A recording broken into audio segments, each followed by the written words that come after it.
Okay, we say Sam Wakaba Bio at about Power 97.9 FM and I feel live on TV SYZ. You go so I assume on Power.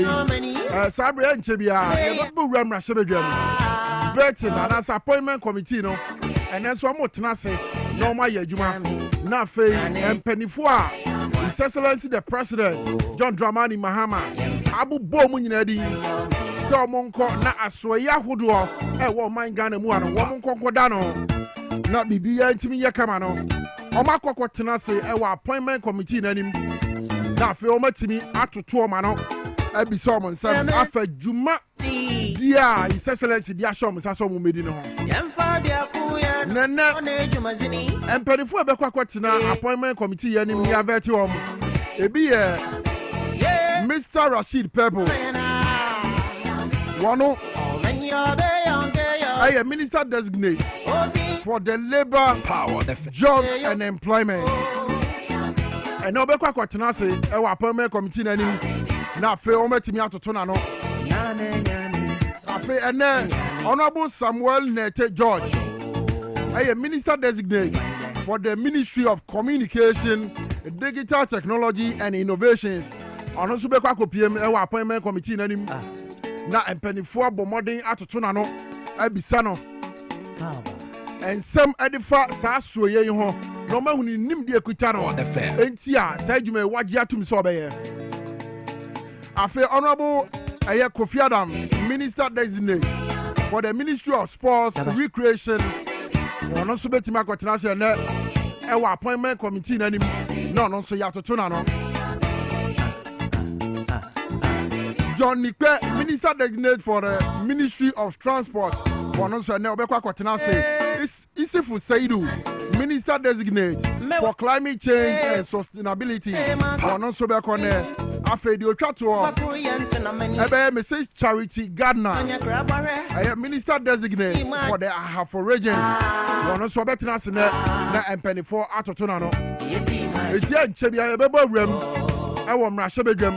Na fe ya join him na and someone ebekoso nyina nkomodie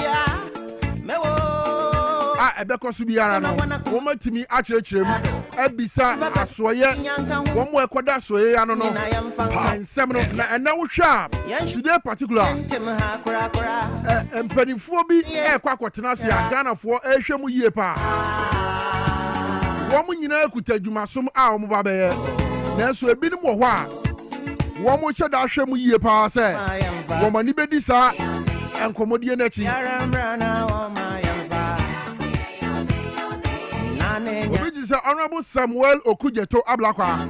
Oh, yeah, Minister Designate for the Ministry of Foreign Affairs. Power Sam Penny Fuina and a Quacopium. I want my Shebegum, not Fay, yet me out to Tuamano. Yabisa woman, you made His Excellency John Dramani Mahama. I saw your day too on Sasono. When me challenges a woman, I say, Uba, and then I will bet me. No, my net me a fan and to my baby no fra. It's okay at home. You know, now baby, this age media album. Sabre, Rashabajam, Akaka Krabi. That's us sitting away at Miaba. Now, for you know what me at Naha, not and commodian Becosono. You are a better now. Now, your church, you know, some wedding come on. Na fe mo so monti ase no matimi anya ne yie pa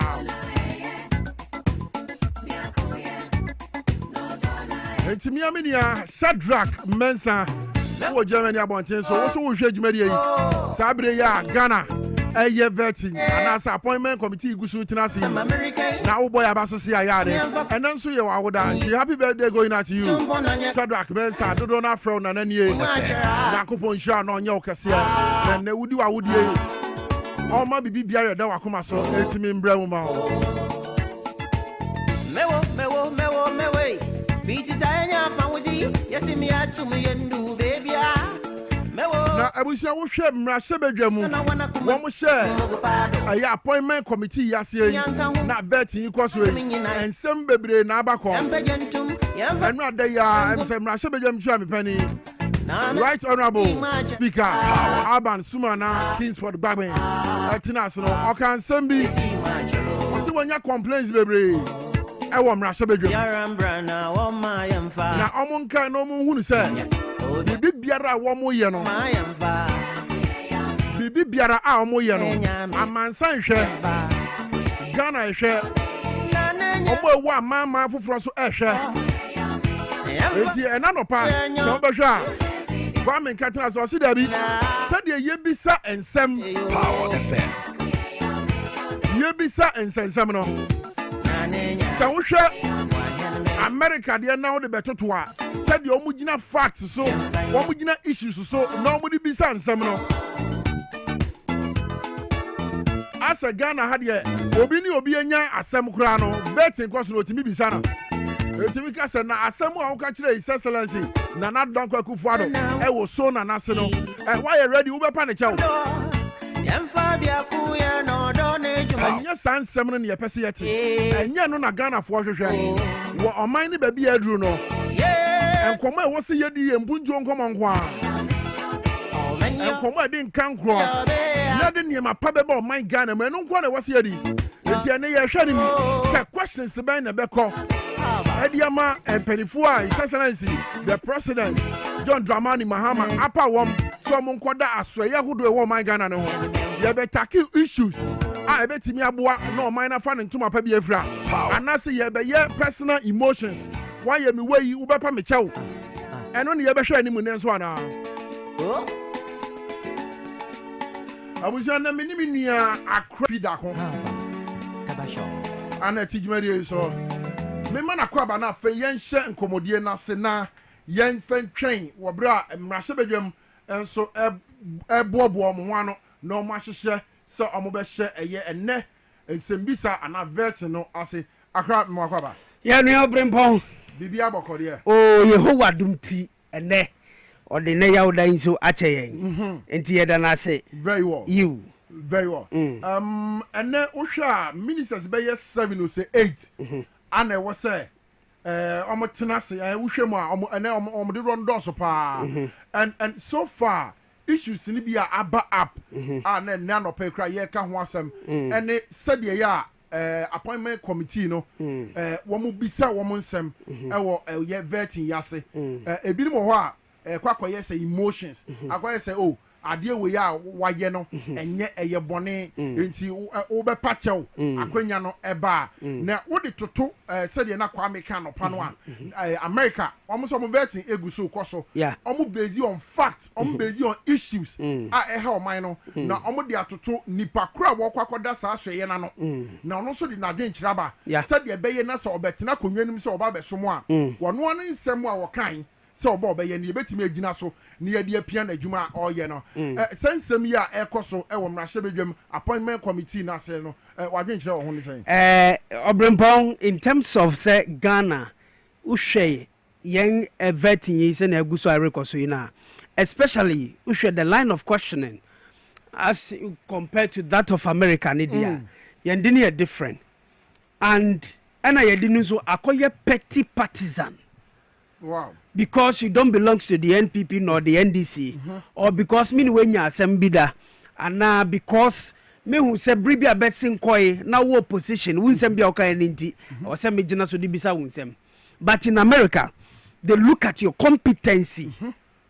Swong what should say wo nipa bang Obrempɔn so bang ti den Obrempɔn adwuma no betumi aye asa rather than being a Democrat or a Republican. They don't go partisan as a petty partisan way. No. But in Ghana and also in Africa, Mamimra Ghana, because somewhere Nate George, Bia, Wakakase, NDC Fuba Bemu, send your niche Mubia Waye, I tell Musa Abangida on NPP for NDC Kebia Koguaman on the one we Kebia allegedly, Aquaman on Intino, and not in your bedina, near the Bisan in Sem.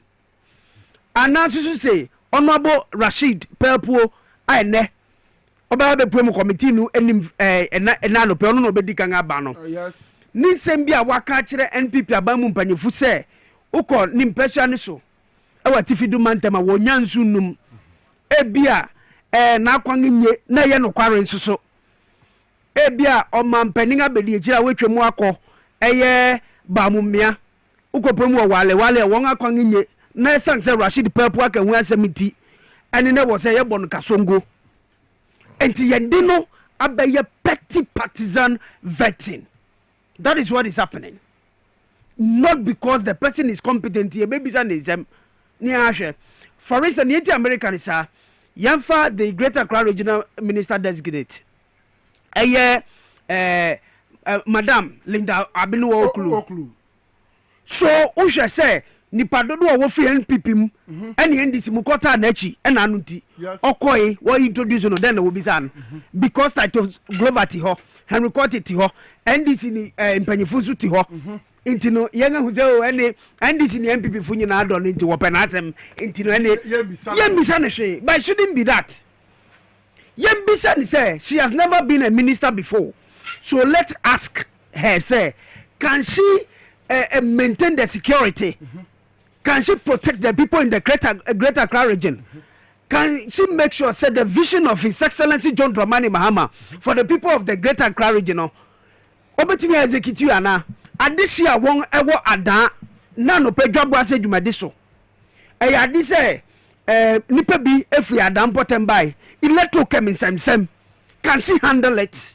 These are the nyema ya hwe nim say gabetumi abat na no person near Dr. Rashid Purple be kwakotena sei ene yembisa na nsemo yenhwe say obetumi aye adwuma mbom ne ebeka ne say o Rashid Purple bu amu opposition uno kan say Ekufuado sebi oyetietia Ekufuado hekasongo man Ekufuado muganafo Ekufuado na okasa odi ni nsabo gum kire ahimfu say ahimfu emu sorry enu ne ebebisa no but adwuma na orekwakoye poti nankasa de no. So ushe Ghana yemventi se no bisa mi nsemi ya u compare to that of America ni dia a two vast difference. We based on say o mini wenya asemda so ho ama bomati mi nchen o ama ena no unse mi sha okona mo mi kai say akra mi na me lovely man until let me enjoy the lovely things we say dabi until na wa be pray manim so I'll show you where the power lies. No, it shouldn't be so.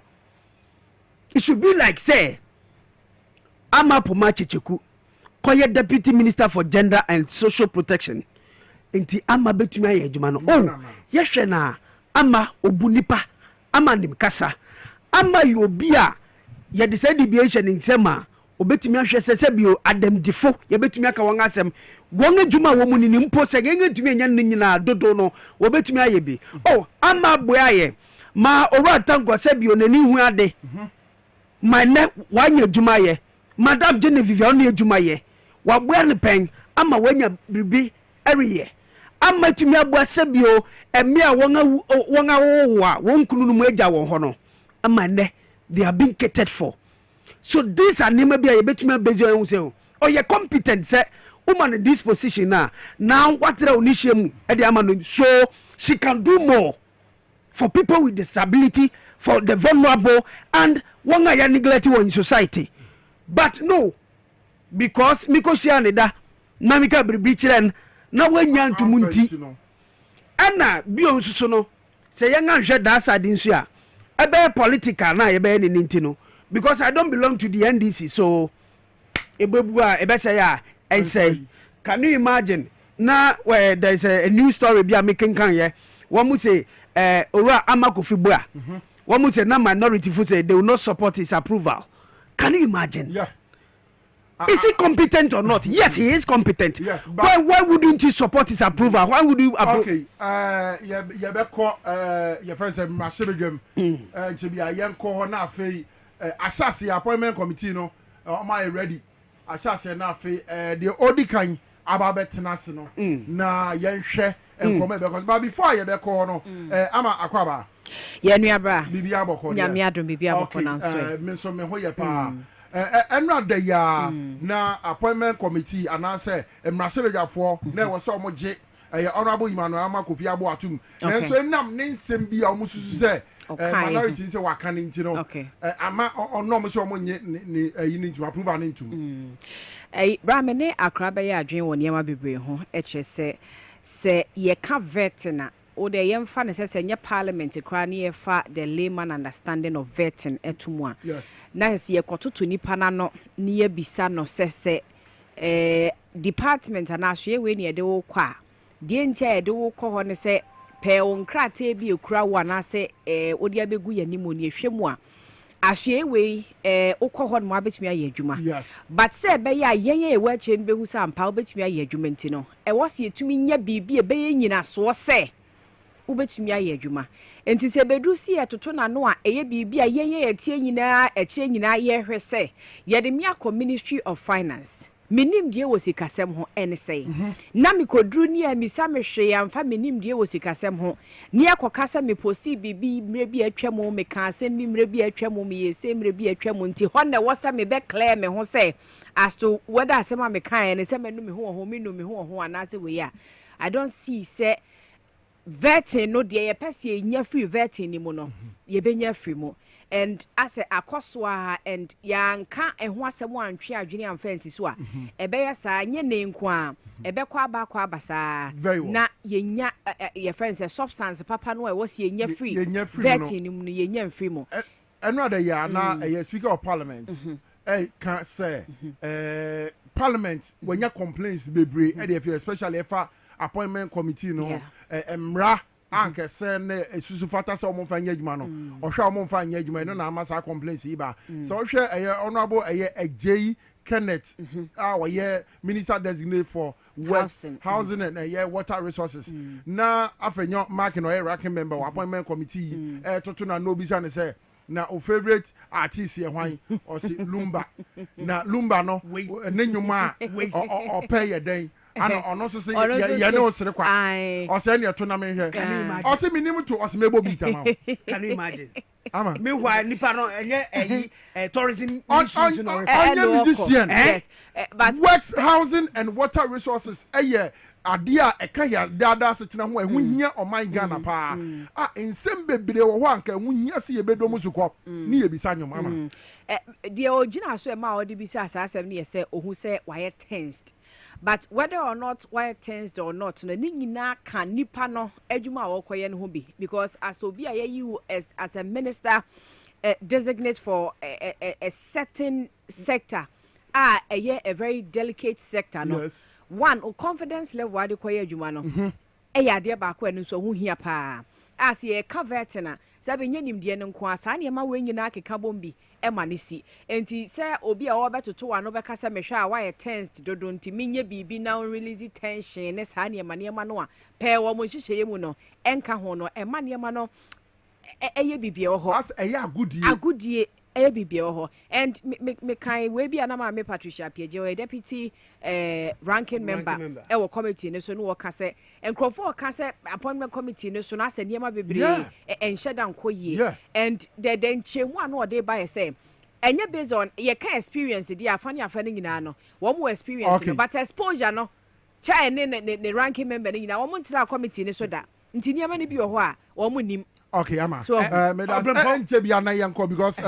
Mr. Pepo abana fe yenko you be cross over tewu na wakono putupuru breaking news areba and so anasa mamika is a breaking news aban prepare say former two-time MP on the ticket of the NPP or lower west achim about Ompesa so Madam Gifty Clenham says she also wabe joining NDC. Okay I was saying here cross over here come na shebedwam vetting committee no appointment committee na atnase they see Mr. Pepo ababedu yenko na shebedwam committee touching the matter in issue.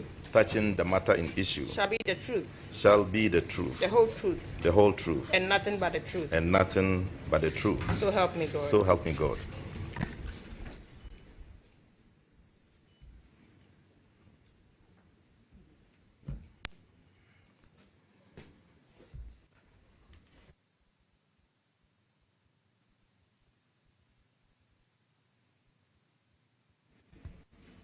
Honorable nominee, please tell us briefly in 2 minutes about yourself. Well, my name is Rashid Pelpo. The long of it is Abdul Rashid Hassan Pelpo. I'm from Wa, and I attended all my schooling in Wa, basic, secondary in Wa. Got my O-levels in WA, got my A-levels in WA Secondary School, both in WA Secondary School. I went to the University of Cape Coast and took my first degree there in education, psychology. Concurrently did a diploma in economics, after which I went to the University of Ghana at a later time to do a master's degree in international affairs, and then a PhD in development policy and African studies. I have worked in various places. I worked with the National Youth Council as a district coordinator, as a regional coordinator, as the director of the Leadership Training Institute, Youth Leadership Training Institute, and then subsequently was appointed the Deputy National Coordinator in charge of Finance Administration at the head office. And then I left the National Youth Council, set up my own consultancy, 2022 up to 2024. By 2025, I was in Parliament as the Member of Parliament for WA Central. In my first term, I was a Deputy Ranking Member for Youth. In my second term, I was the Deputy Majority Leader. But just before that, I was also appointed the Minister for Youth and Sports. And in the later regime of Excellency John Dramani Mahama, I became Minister for Private Sector Development, Public-Private Partnership. And presently, I'm still the Member of Parliament for WA Central in the 6th term, and I'm the President of the African Parliamentarians Forum on Population and Development. So, now being appointed by His Excellency John Dramani Mahama, very gracious and very thankful to him, and thanks to the Almighty Allah as well. Thank you. Thank you very much. We proceed with the vetting questions by honorable members.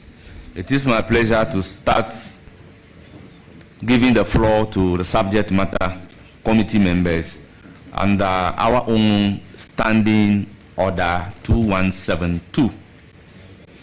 So I will start with the minority members of the subject matter committee, and on the list I have is Adelaide Ntim.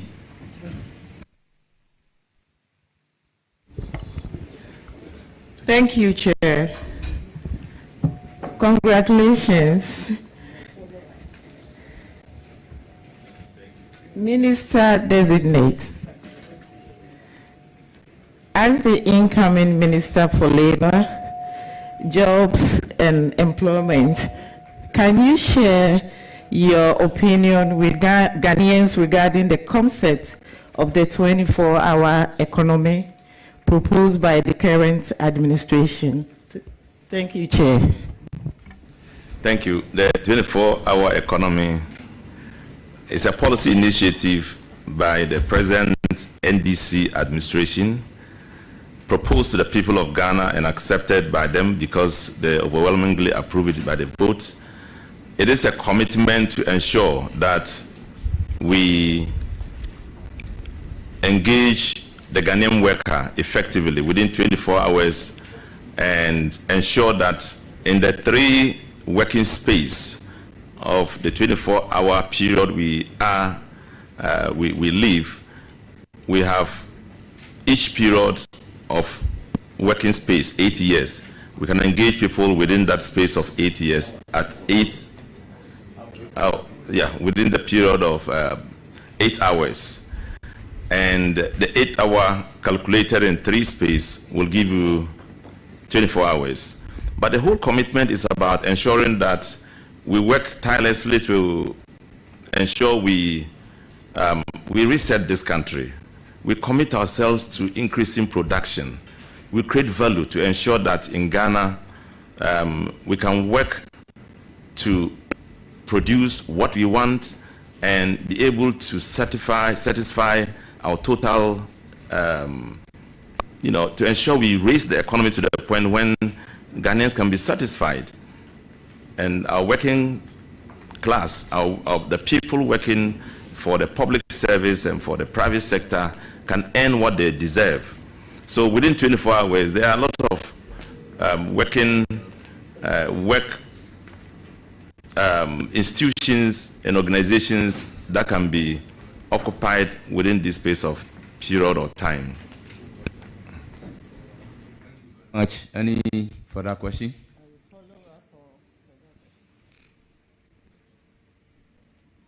Please, you have the floor. No, thank you. Well, I will then give the floor to Right. Deputy Thank you very Ranking. much. Honorable Minister, I accept. I think you have clearly defined that working hours are 8 hours, and within that space, within the 24 hours, it will be efficiently deployed into working.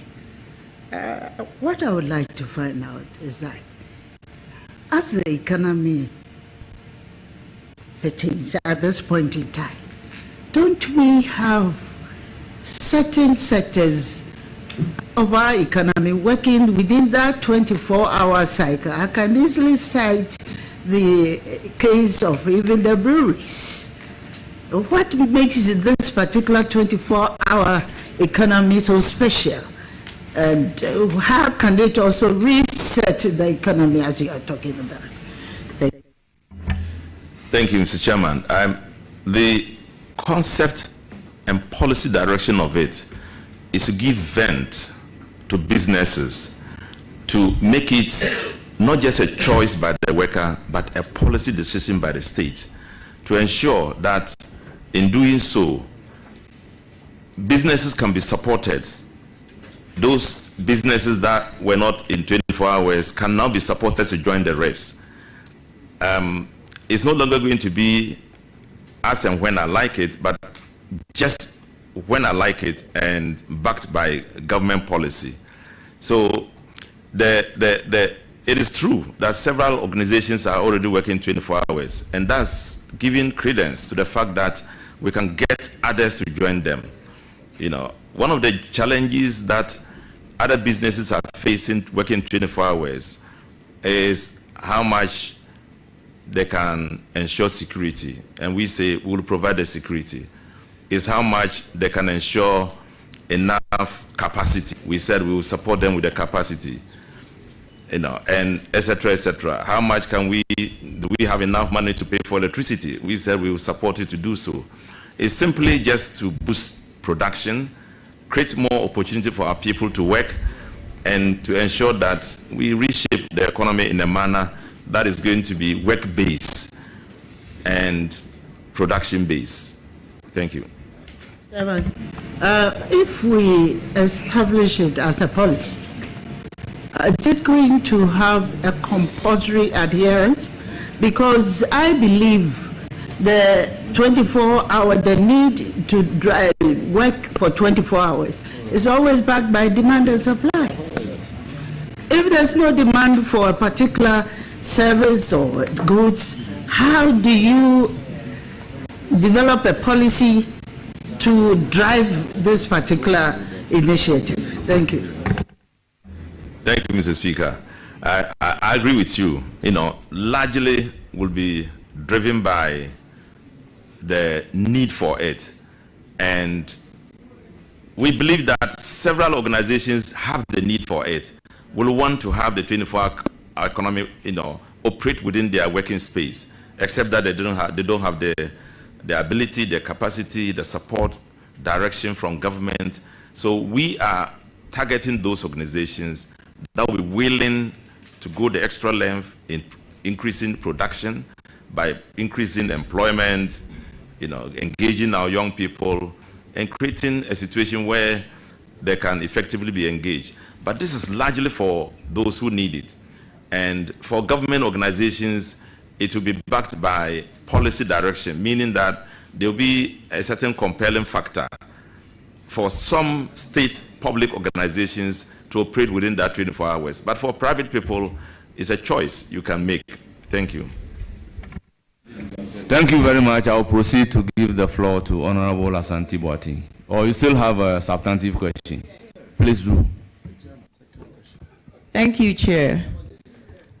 Minister Designate, women express their concerns on the need to increase maternity leave. What are your intentions when giving the nod in respect of this subject matter? Thank you. Thank you, Chair. This is a very, very important area, and I think it deserves further discussions, but I support it as a person. I support the affirmative action law, which we just passed. I worked very hard to contribute to it. So it's an area that is interesting, and I believe many Ghanaians are going to support it. Thank you. Any further question? Please, your last question, if this is not a follow-up. Thank you, Chair. Minister Designate, what plans do you have to make the National Service Scheme more attractive in terms of the allowances and job content? Thank you, Chair. I wish the National Service Scheme was under my direct care, but it's not. But I have an overall task of ensuring that the Ghanaian worker is properly engaged, and by the dictate of the Constitution, Article 24(1), it tells that we should ensure the safety, health, and fair conditions for every worker. So I think that it is on that grounds I will support any direction that will help increase the allowance of Ghanaian civil, national service workers. Thank you, Chair. I'm done. Thank you. A follow-up on the national service. Yes. But let me place this on record that it is now National Service Authority. We have passed the law. The floor to Honorable Kwaku Asante Boateng. Thank you, Honorable Chair. Congratulations, my brother, for your nomination. And I want to put this on record that there's one appointment that I personally am happy and comfortable with. Because all in gathered here, most of us here, about 70%, may not be able to handle that ministry. Handling Ministry of Employment and Labor Relations require some specific personality. But you look at the composure of my brother, Honorable Purple, his comportment ever since I've known him in this house. It takes somebody like him to handle labor matters.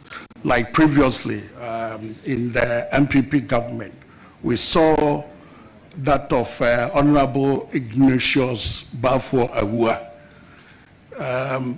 And I must say that if you don't have that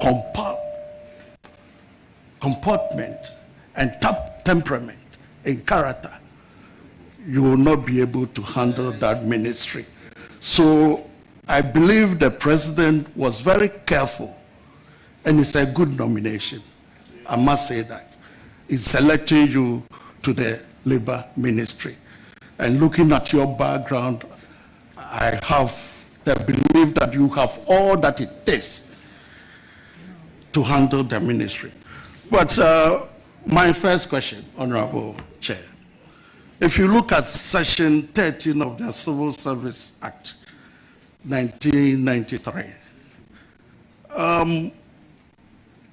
the ministry that you're going to handle, you're supposed to initiate, if I have the indulgence of the chairman, I may read. Chairman, I want to read a quote from the session. Go ahead. Initiate and formulate policies taking into account the needs and aspirations of the people. That's A, 13A. B, undertake development planning in consultation with the National Development Planning Commission. And C, which is critical, coordinate, monitor, and evaluate the efficiency and effectiveness of the performance of the sector.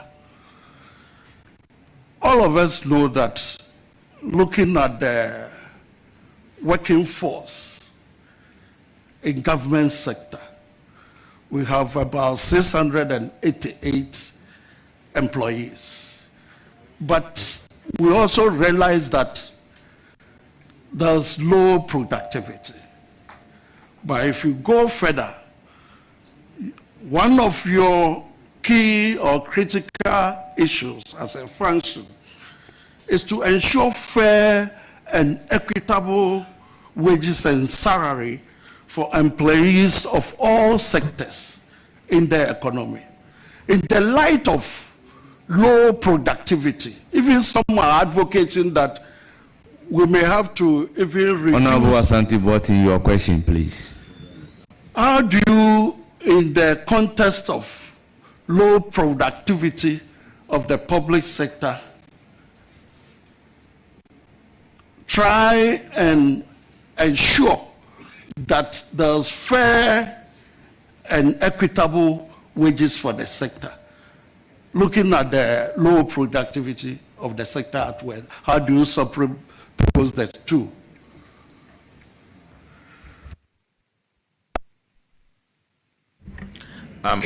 Thank you, Mr. Chairman. I'm sure you are talking about fair payment for work done. Yeah, and the need to reconcile the fact that you are producing, you may not be producing hard enough to earn what you are doing, and how do we reconcile it? I think it's a major area we will tackle, and I will be very happy to be, I'm happy I'm going to do it if you do approve my nomination, because it's a big question for all Ghanaians. You have quoted the number to less than 700 of public service workers. In the last visit to the ministry, they told me it's about 800. And given the 800 and given the output and the expenditure we make on production, we make in paying our workers, then you begin to wonder whether we should do something about it. I know that the Ghanaian worker is very conscientious, very hardworking, very committed, but we need a kind of policy direction to help him to produce more, so we can pay and know that we are paying something worth the while. So thank you. It's an area, very, very important area, and I thank you for this question. We would be committing ourselves to working at it. Thank you very much. You are entitled to. Yes, please. Thank you, Honorable Chair. In the light of the answer that you just gave, people normally see Ghanaian workers as magicians in terms of what we earn every month. Meanwhile, when you look at the production aspect of it, it doesn't match. In your own way, how do you think we will be able to make the Ghanaian worker happy and work to the optimum?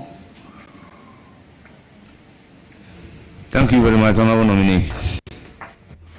I have very full confidence in the Fair Wages and Salaries Commission as an organization that can help harmonize the policy and ensure that we get the best out of what we put in our workforce. I will definitely work with them to see how we can do it, because it is a complex issue.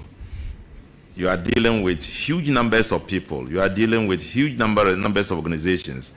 You want to create a situation where for each single person working, there is an output worth the while, worth the input. So it deserves a lot more thinking than just a direct answer I'll give you. But I can assure you that it is something that I'm going to work very hard with the Fair Wages Commission to see how we can deal with it. Because it's also a constitutional issue. Thank you.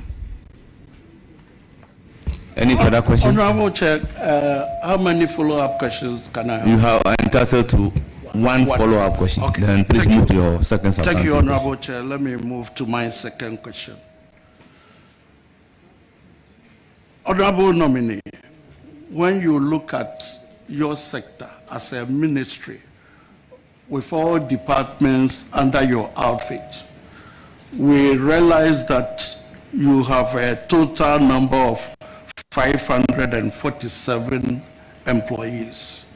The Ministry, Labor Department, Department of Cooperatives, National Pension Regulatory Authority, and all others. Of this, we realize that the male staffers constitute 65%, and that of female is 35%. But you look at the workforce by our population census 2021, we realize that we have a population or a workforce of 14.3 million, or 14 thereabouts. It's out of this that we have the public sector engaging 668,000, which works out to about 4.65%. The remaining is for the private sector. You realize that the private sector constitutes the huge chunk of our labor force. What are you bringing on board as a minister, if you are approved, if you are given the nod, to ensure that the private sector is able to absorb more and more of Ghanaians into their fold? Thank you, Mr. Chairman. In Ghana, we are developing a system of recording all vacancies available in all organizations, public and private sector, in the form of the labor market information system, which we will operate to cover everybody, to cover every sector in Ghana, in the public sector.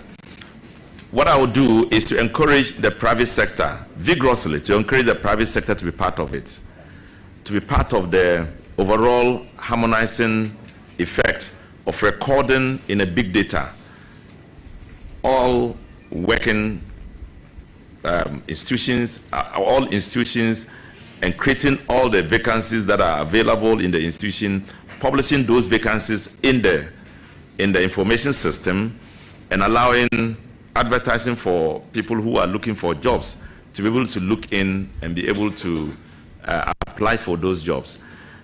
Now, once that system is in place, you will be having direct contact with the private sector. You will find which areas in the private sector are where are available for jobs for the people of Ghana, and you will work to encourage those areas. And indeed, what I want to encourage my government to do is to ensure that we embark on a system of providing support for private sector inputs into the economy, creating opportunities for people to get credits and investing in those credits, and therefore creating opportunities for people to get jobs. And then, in a snowball effect, also creating the wealth of the country through taxes into the consolidated fund.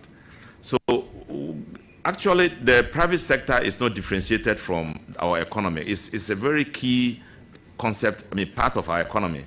And so encouraging them to do anything. Honourable member, be brief in your answer. Kindly be brief in your answer. So we will encourage them to produce as much as they can, and we will support them. Thank you. Thank you, Honorable Chair. Follow-up question on that. Thank you, Chair. As a follow-up question to that, I gave you the numbers with regards to employees within your outfits, which is a total of 5,647. And the indications are 65, 35 in proportion, male, female. But when you look at the population census, we are almost the 2021 census indicate that female are 15.6 million and males 15.2, almost 50-50. How do you ensure that you create that balance between male and female employees within your outfit and all over Ghana?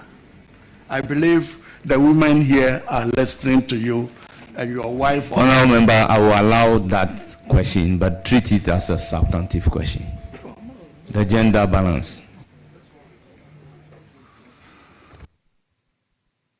Thank you, Mr. Speaker, Mr. Chairman. Mr. Chairman, this is something we have taken care of in our manifesto, and we call it leveling up, creating a balance between female, male, youth, adult, creating an avenue for all of them to be involved, and creating equity in job creation and in employment avenues. Thank you, Mr. Chairman. Thank you. I'll proceed to give the floor to Honorable Yusuf Suleimana.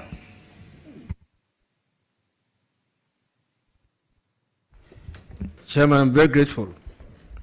Honorable Dr. Alhaji Rashid Pelpu, congratulations. Thank you. Doctor, you are a role model.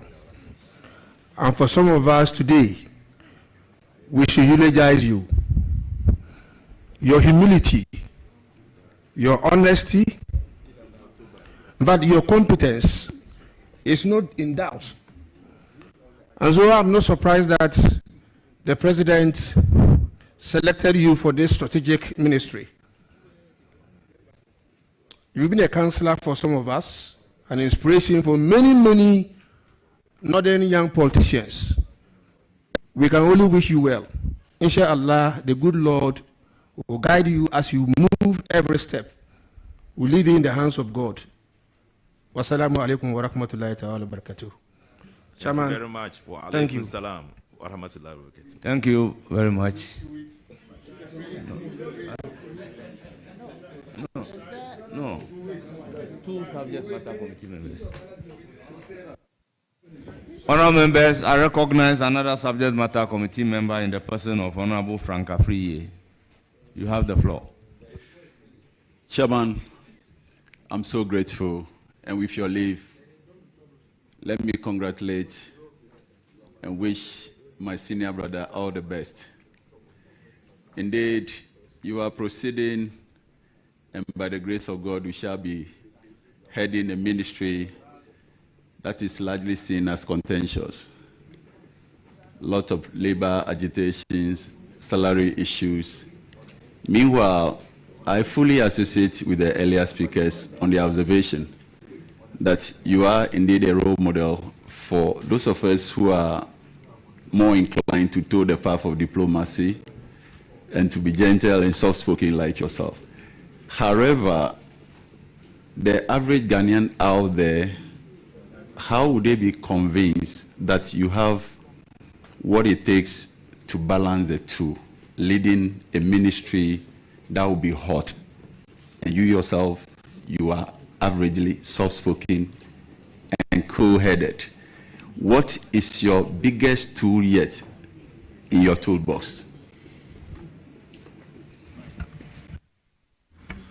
Thank you, Mr. Chairman. Well, this is a question that requires my overall personality input into a system that is often and sometimes populated with lots of agitation. I believe that if you are quiet, if you are gentle and you are thoughtful, it's easy to find answers to many, many problems. One of the greatest problems we have in this world is that where you are in confrontation with somebody and both of you are angry, you can't solve the problem. Somebody has to be thoughtful and quiet. Thank you. Thank you very much. Any further question? Chairman, best wishes to him. No further question. Thank you. I will proceed to give the floor to Honorable Patrick Yahwama. Thank you very much, Chairman, and congratulations to our senior colleague, Honorable Rashid Pelpo. I have 3 questions for him, and the first one, I'll proceed to lay the foundation to that question, a very important one. It's on pensions, and since the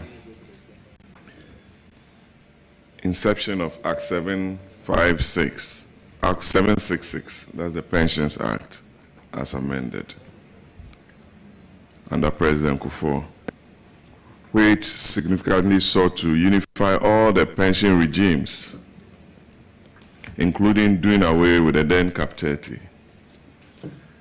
Just to refresh your memory a bit, Cap 30 has been in place since 1950 under the British Colonial Ordinance, and that's Ordinance 42, popularly known as Cap 30.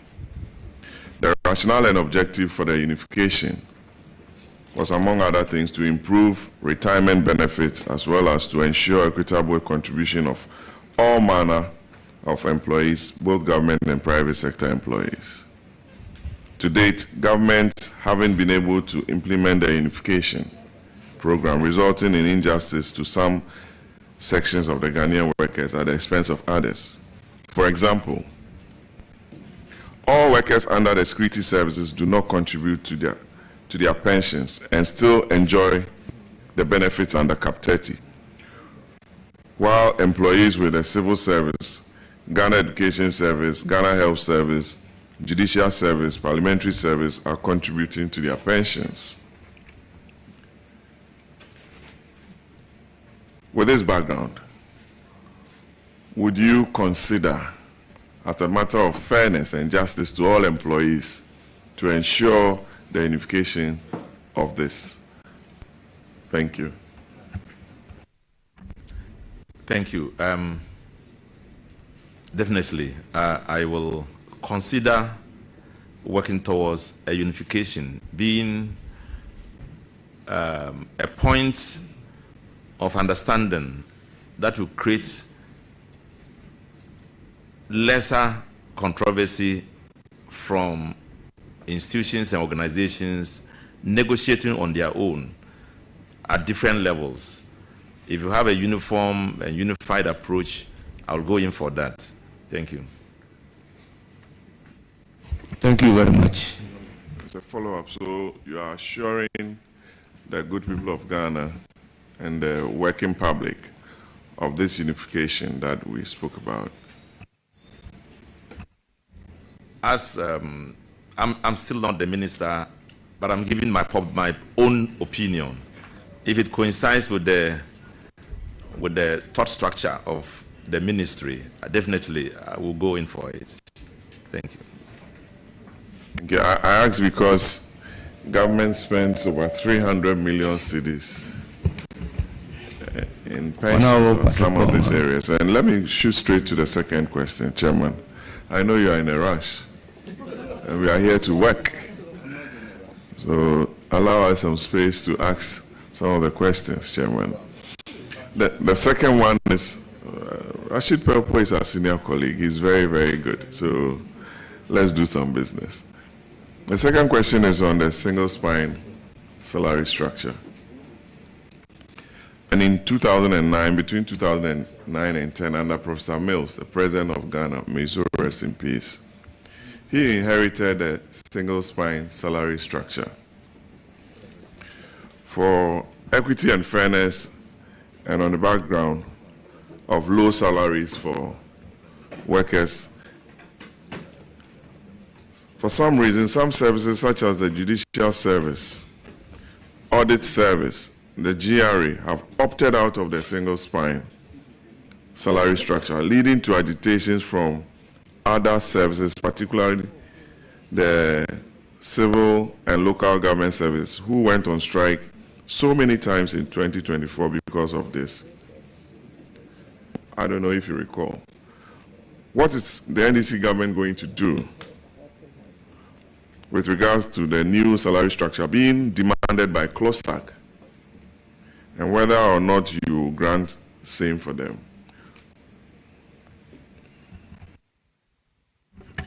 Thank you very much. I know that this is one of the key areas of concern and still under negotiation, the review of the single spine salary scheme. And I would plead for your support. I will join my colleague Ghanaians who are within the space of the labor industry, so we can finally get to a point when a review can take place, so we can have a satisfactory response from the NDC government to the many questions posed in that request for review. Thank you. Thank you. I don't have any follow-up on that, but I'll go on and ask my last question. Honorable Giselle wants me to finish my question, but I don't know what the problem is. It's on Act 651. I'm sure you are familiar with it, the Labor Act. And some employees suffer all forms of harassment and violence at workplaces. And I would want you to tell Ghanaians some of the gaps within Act 651, especially on harassment and violence at workplaces. You hear some big private sector players beating their employees, women complaining here and there at workplaces.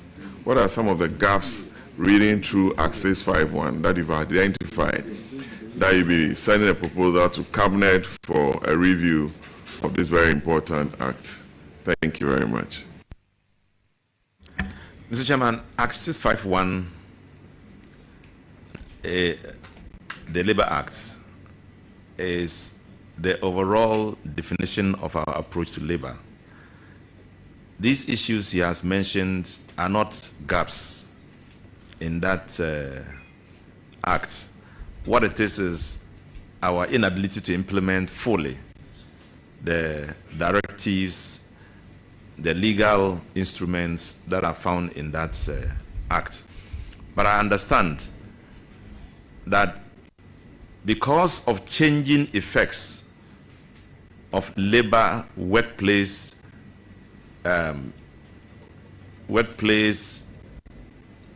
reforms, because of issues about technology coming into our work life, and etc., there will be the need to look at it again to see how we can review it to commensurate with present changes and effects.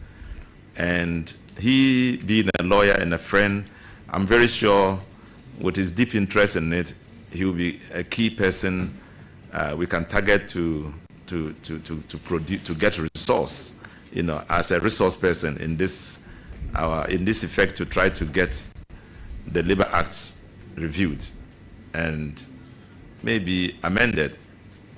Thank you. I have just a follow-up on this, maybe for a fee when I'm consulted. Will you, from what you the bar must prosper. Rightly so, Chairman. With all that you've said, would you consider increasing the retirement age from the civil service and the public service? Mr. Chairman, there's a lot of talk about increasing the retirement age now. Some say up to 65, some say up to 70. They are still strong. Why should they retire? I think it should come as a result of a harmonious decision. We would need, as Ghanaians, to reconsider or to consider whether it is time for us to do so or not. A minister, somebody who is nominated and facing the possibility of being accepted or rejected, might not be able to make a strong point there. But I will go along with the many who will pose a view that there is a need for a reform, given our economy and our capacity to deal with it. Thank you. My senior brother, congratulations. Katuma. Oh, Abison, thank you. Thank you very much. I proceed to recognize Hajia Ladi Ayamba, Honorable.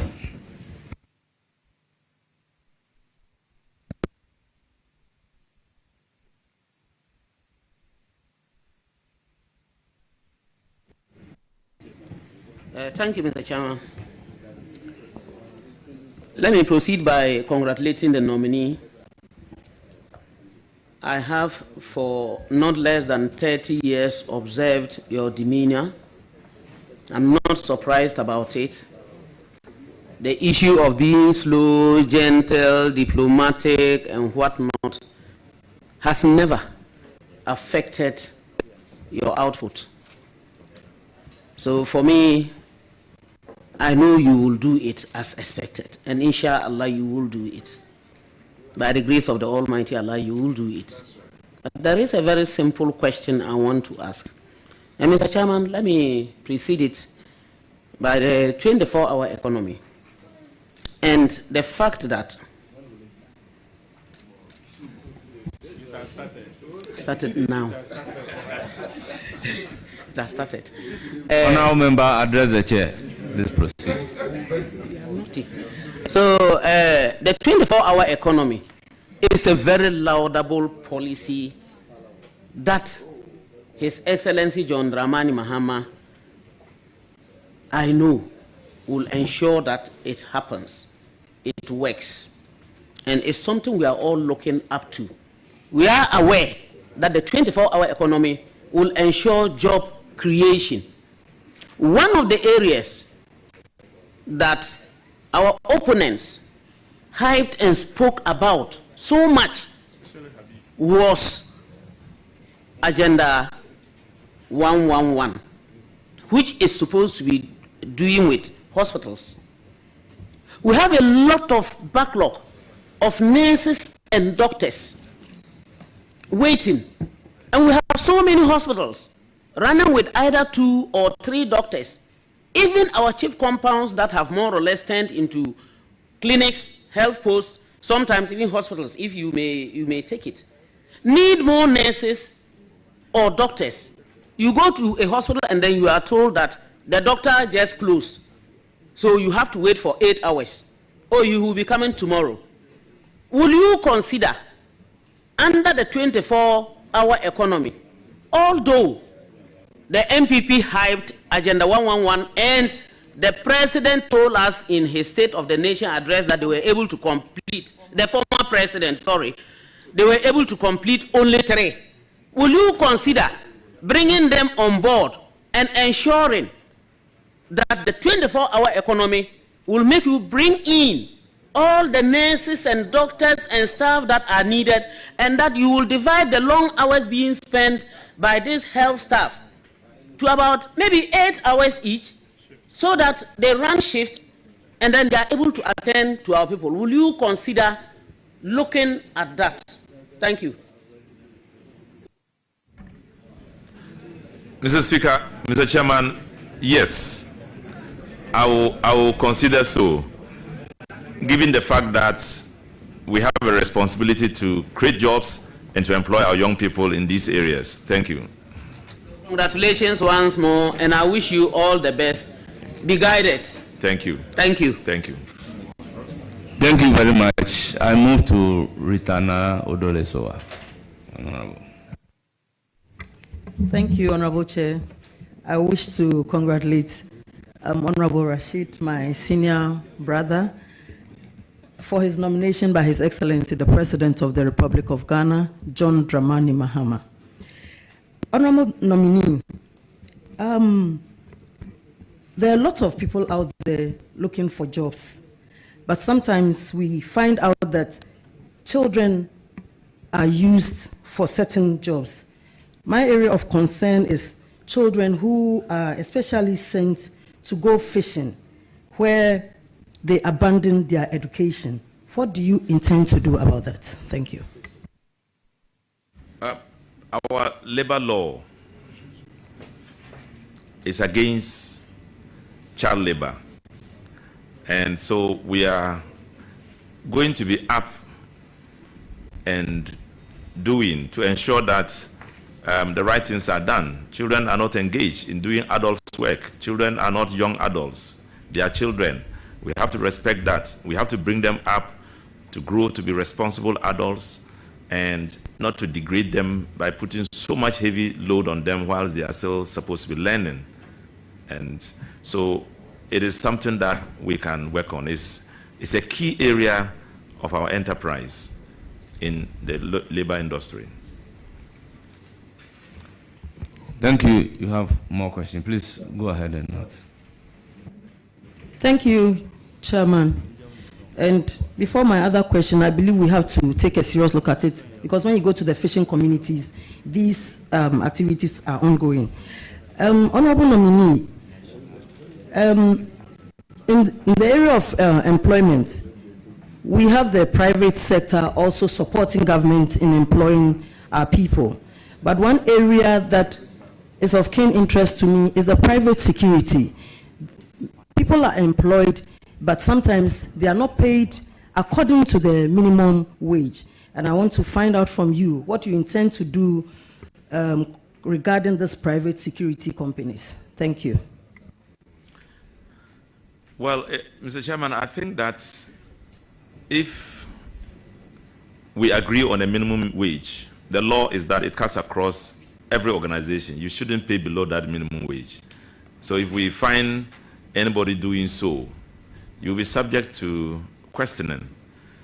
And if you violate the law, you'll be prosecuted. We may not prosecute you, but it's important for you, for us to take it up to the levels where the right things are done. Ghanaians should not be cheated. We know how much the minimum wage is, just about 18.5 Ghana cedis. And if you can pay up to that, then it will bring many, many questions on your kind of organization. Thank you, Mr. Chairman. Thank you, Chairman. On this note, I wish to congratulate you. A lot have been said about you, and that is very true, your temperament, and I know you are going to take that into the ministry and ensure that you are going to work well with His Excellency and the people of the Republic of Ghana. God bless you. Thank you. Honourable members, fortified by standing order 2177, I proceed to recognize Deputy Whip. Thank you, Chairman. I'd like to congratulate you. I think I will also join my colleagues to say that you've been not only a leader, but a father to many of us in the chamber. Chairman, my question to him, I intend not to ask you a question because you are a six-time member of parliament, a former leader of parliament, a former minister. You know, you have it all. But there was some news that I cited in some section of the media to the effect that you said youth who are unemployed in our country can go and cut grass where they breed animals or gather stones and sell where there are buildings. I want a clarification. In which context did you say so? And the first question should be if actually you said so, and if yes, in which context? Thank you, Mr. Chairman. Mr. Chairman, if this question were not asked, I wouldn't have been happy at all. Mr. Chairman, I was at Newsfile. I think it was 2015 or so, and Ghana was getting hot. Campaigning was on for the elections, 2016 general elections. I went to Newsfile and I was asked a question. It was about job creation and about getting people to be employed. I explained that whilst I was coming, I met a specialist, and he explained to me that everybody can work. And when he said so, he cited those examples. He said that if people are not employed, if people want to be employed, they can be employed on their own. Even if they have no education, they have no skill, they could still work. And he cited the example of a person living close to a place where buildings are being constructed. And he said, if you live within that space, that area, and you feel you are unemployed, you can create a job for yourself. He didn't say graduates, because I heard people saying, I said graduates. I never said that. So that person said, for persons who are unskilled and not educated, and you live close to a place where construction is taking place, you could gather the stones there. You could gather stones there. At the time, stones were, the trip of stones was about 1,200 Ghana cedis. And he said if you did so, those stones could be sold and you earn something for yourself.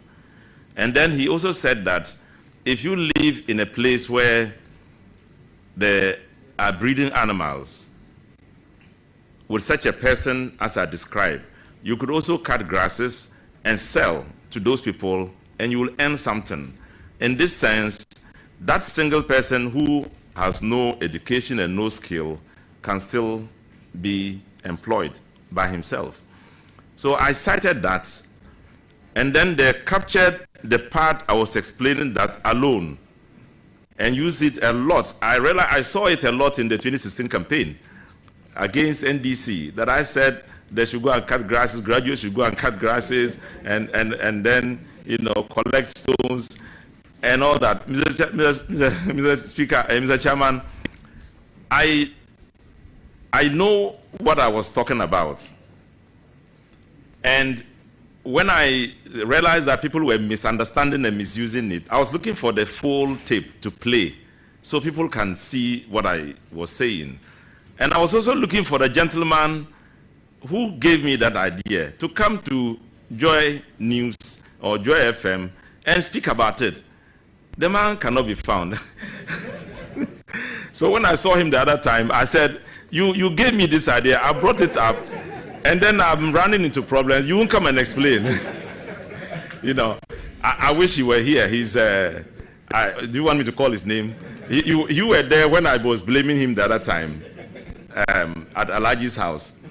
So, Mr. Speaker, it is simply not the case that I'm saying graduates should do so. I was just quoting somebody and trying to encourage my Ghanaian fellows that if you are a nurse and you have the skill, you are better off. You go to a community where there are no nurses, you can set up something on your own. If you have money and you go to a town where vehicles are not sold, you can buy vehicles and send there for sale. If you go to a place where there's a particular product that the people consume a lot, you can go and produce that product and send it there. That's a bigger form of it. That was just a basic example. Other examples could take place. If you go to a place where there are no computers, you can send computers there for sale. If you go to a place where people don't have electronic knowledge about anything, you can go and set up an industry there. It is to give perspective to the Ghanaian workforce so we can find within ourselves the capacity and the means to earn a living. Thank you. Thank you very much. Any further question? Yeah, Chairman, just a follow-up on this one. Your explanation is clear. And then now I think you being sent to a ministry that will definitely have a responsibility of job creation, workers' welfare, and the rest. Will you consider the grass cutting and the stone gathering as part of the 24-hour economy to help reduce unemployment?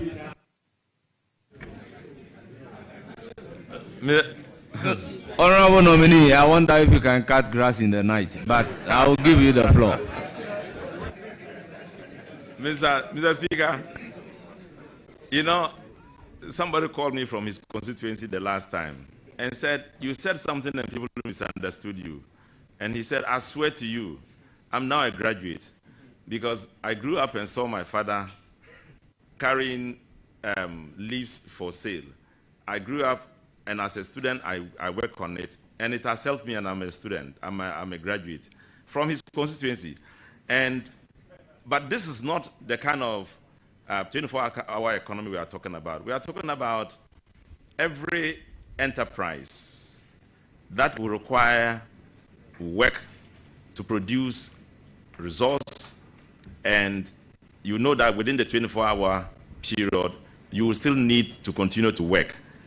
Our policy is to support you to do so, to energize you to do so, to find the kind of incentive for you to be able to function properly and effectively, create more opportunity and produce more. Thank you, Mr. Chairman. Thank you very much. Chairman, my last question. No, I only ask one and this follow-up. So, Chairman, my question is the government, whether the government have any intention to increase salaries of public workers in 2025.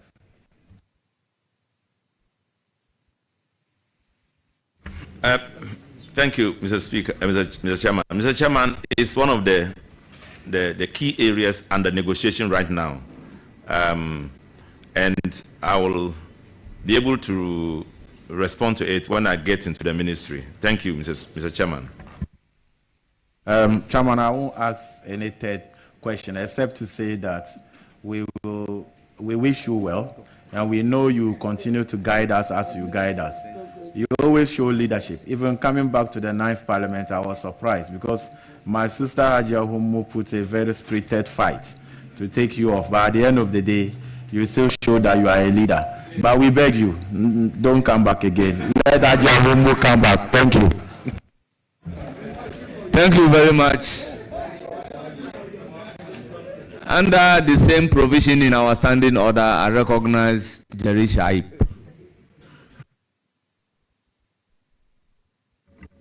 Thank you very much, my very respected chairman.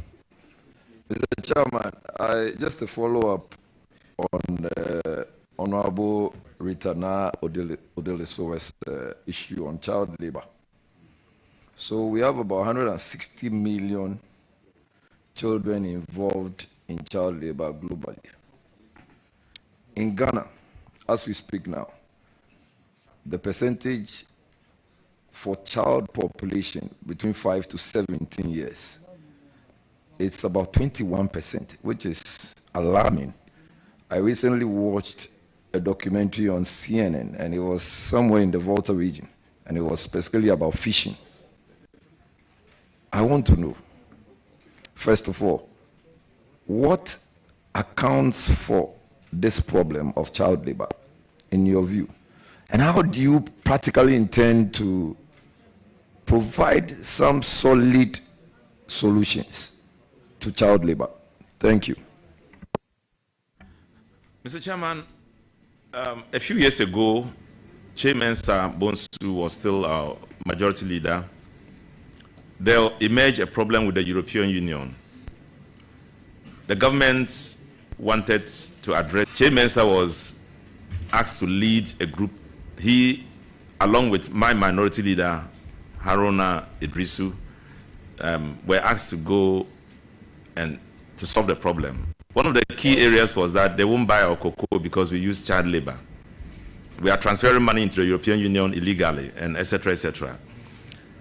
So I went with the two, plus three other members of parliament, and we went to the European Union. Their key concern was with the issue of child labor. One of the solutions one of the explanations we gave was that in Ghana, when a man is going to farm, they take their children and they go to work. When you go to see them, you don't say they are engaged in child labor. If a man is a blacksmith and then he goes, or let me say, a plumber, and he's going to work, sometimes he gets the child to carry his things if he's on holidays, and they go and work and then come back.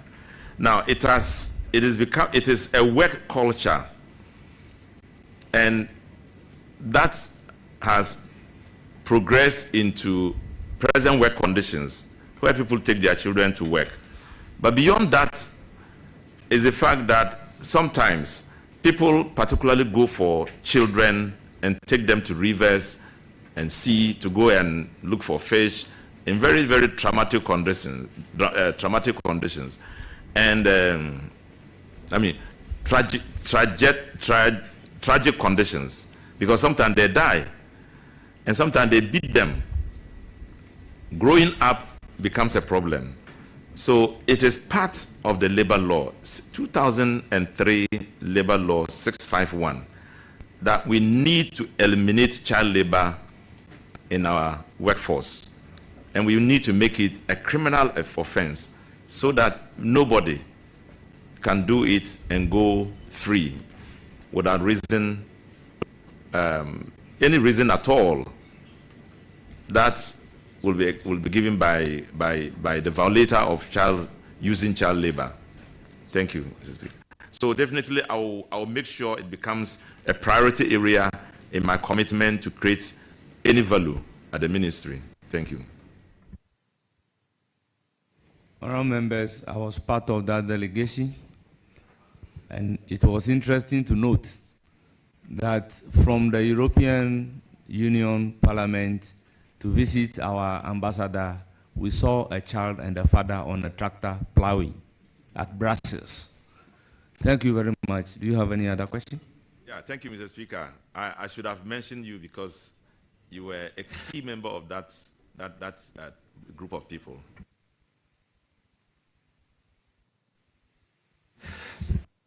Very much, Mr. Chairman. My very respected Honorable Minister Designate, do you have a government land? Have you acquired a government land?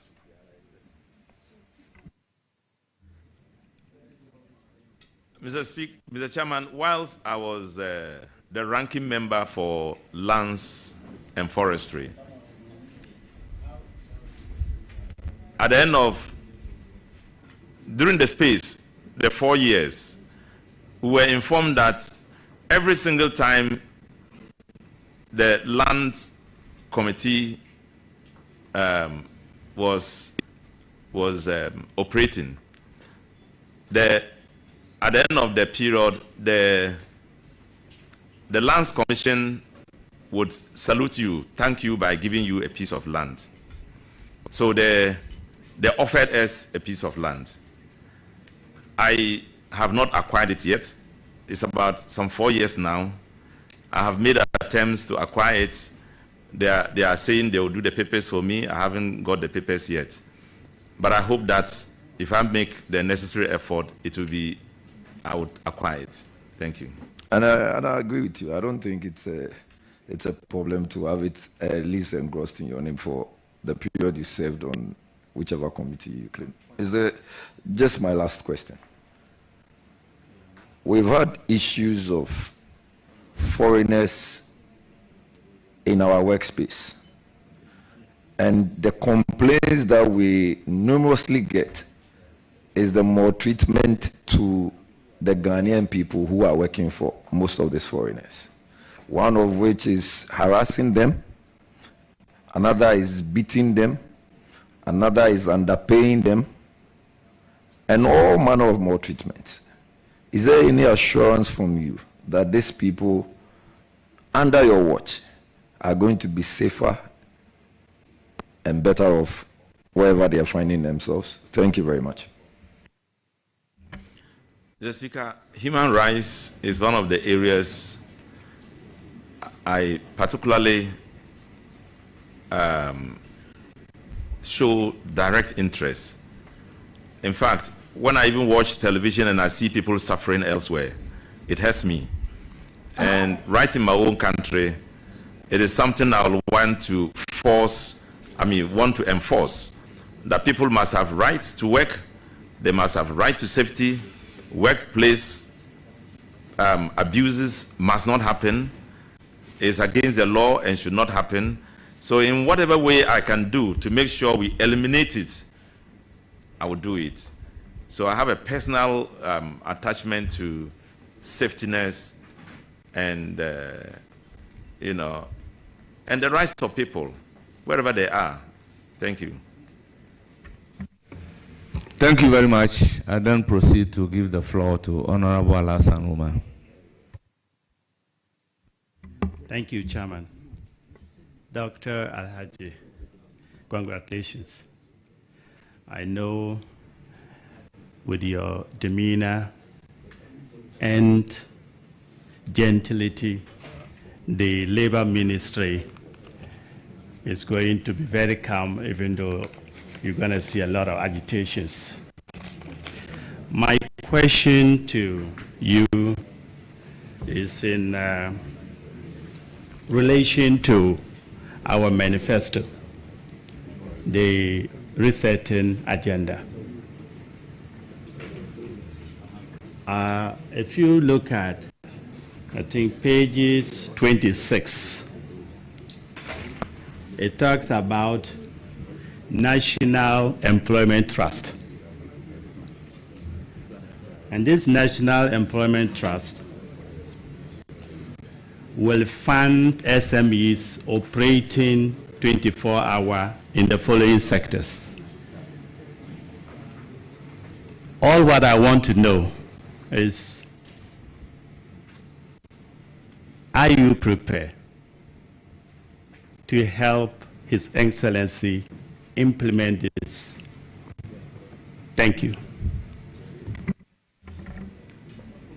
Mr. Chairman, His Excellency has great vision for this country, and I'm prepared, definitely, to be part of it, and I'm happy I'm being considered to be part of it.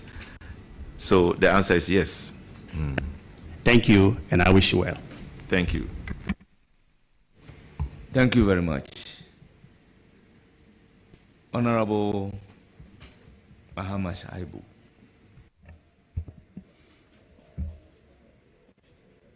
Chairman, let me thank you for the opportunity. Honorable Dr. Alhaj, my senior bro, congratulations. A well-deserved nomination. Many on this table have recounted your very good attributes. Indeed, trust that I want to ask a question about your integrity and your competence that you have earned and you have backed it. What many don't know, and indeed the NDC needs to celebrate you, is that today, just like religion, that many people fought for religion that we worship freely today. You were the pioneer tertiary education institutions network called TAIN. Many in NDC do not know that you were the brain behind the formation of TAIN. I want to put it on record today that you ought and you deserve to be celebrated. I was happy many years ago to have worked under you as an executive when you were forming TAIN on the campus of University of Cape Coast. Thank you so much for that. We have said a lot. My learned friend Patrick took it through Act 651 on the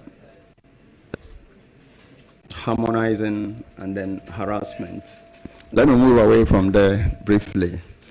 My other learned colleague brought it to the labor front in terms of harassment by foreign entrepreneurs. Now let's go back to the external.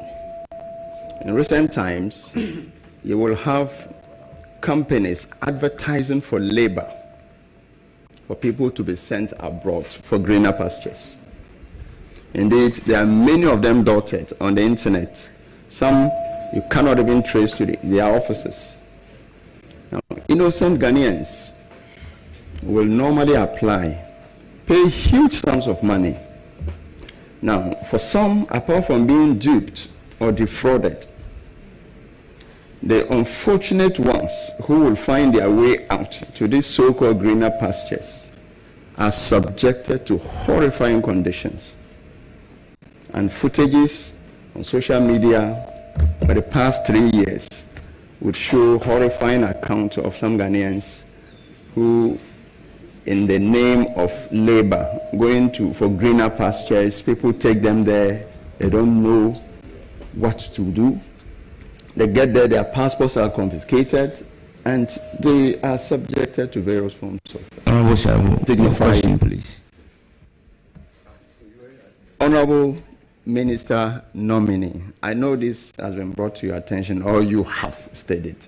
Please tell us what you will do, what policy you would put in place to curb or curtail this. Thank you. Thank you, Mr. Chairman. Mr. Chairman, I have already indicated that Act 651, 2003, labor law is very categorical in pointing out that child labor is unacceptable within the province and working environment in this country is not allowed. So the policy you are asking for will be defined in accordance with the principle of law stated very clearly in that respect. And I will want to make sure we enforce it to the letter, to the logical conclusion where people who are cited doing so will be punished in accordance with the law. So it will serve as warning to any other person who would be thinking of doing so, or who would be involved in doing in such a practice. Thank you.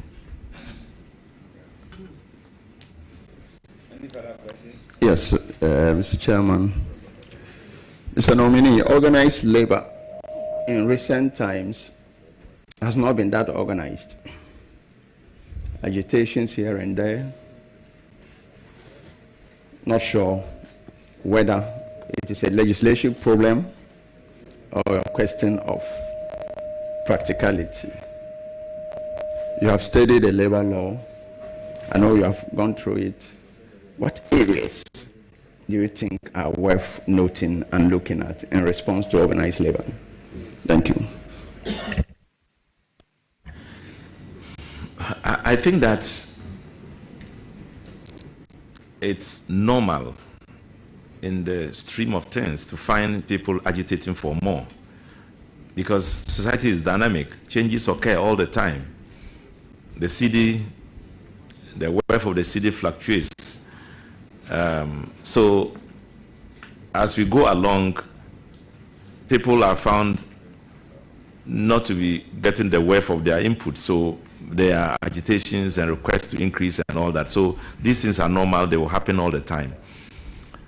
What we would do is to understand this trend of affairs, first of all, and then to now tackle the issues as and when they present themselves. It will not be easy to give any firm response to it at this particular instance. Thank you. Mr. Chairman, let me wish the Honorable Nominee Allah's blessings and Allah's guidance in your new role. Thank you so much. Thank you. Yes, I proceed to give the floor to Honorable George Kwaku Riget Hagan, Vice Chairman. Thank you, Mr. Chairman. for the opportunity to add my voice in congratulating my brother, Dr. Rashid Purple. Doc, congratulations. I'm going to just take you back just one question, and then maybe there'll be a follow-up if there need be. And I want to take you back to where Patrick left off in terms of the Act 766, which is that established the National Pensions Regulatory Authority. Now, I'm talking about the supervisory role of MPRA. You know, MPRA is supposed to be the supervisor of all the pension, schemes and institutions, including SNIT. SNIT was actually set up before the MPRA. Recent events that we are all aware that happened, at SNIT, which is quite unfortunate, in our attempt to offload some of its assets. And it looks as if the regulator hasn't really got the muscle to provide its supervisory role. Would you tell us what you will do to make sure that MPRA assume its rightful role of being the regulator of the pensions industry, including SNIT, which has obviously been around since inception and seems to be the bigger player in the industry? Thank you. Well, the law has given MPRA a complete power of regulation of the operations of pensions, the scheme, at all levels, tier 1, 2, 3. And so I don't know what I can say beyond the law that function that provides it to produce those functions that it operates with. So I will only say that when I get in there with your approval, I'm going to study further the issues to see whether it's exercising its full role or not, and if there are any lapses, whatever can be done to help us, repair those lapses. I will definitely help to do it. It has to function as a regulator, and that function cannot be undermined and should not be undermined by anybody. Thank you. Okay, then my other question, I was going to make it a follow-up, but I think I should make it a second question. And that is to do, again, with the Act. Since the new Pensions Act actually started, and because of the ratios that were done, SNIT now gets less money than it used to when it was dominant, the only and the dominant player in the industry. As a result of that, the contributions that come to SNIT looks like it's actually not adequate to pay for pensions, though it gets invested, to pay for people who are on retirement today. And that figure seems to be going down. And I think there had been, ILO had said that if care is not taken in the next 5 to 10 years, the payment of pension will become a difficult area for people who have gone on retirement. What is your view on that? I don't want to say opinion. What is your view on that? And what would you try and do when you get to the ministry to make sure that that issue is addressed? Thank you. Mr. Speaker, even before I take office, this thing was brought to my attention. I have investigated. I invited somebody to discuss it with me. He disputed the fact that Senate is going down.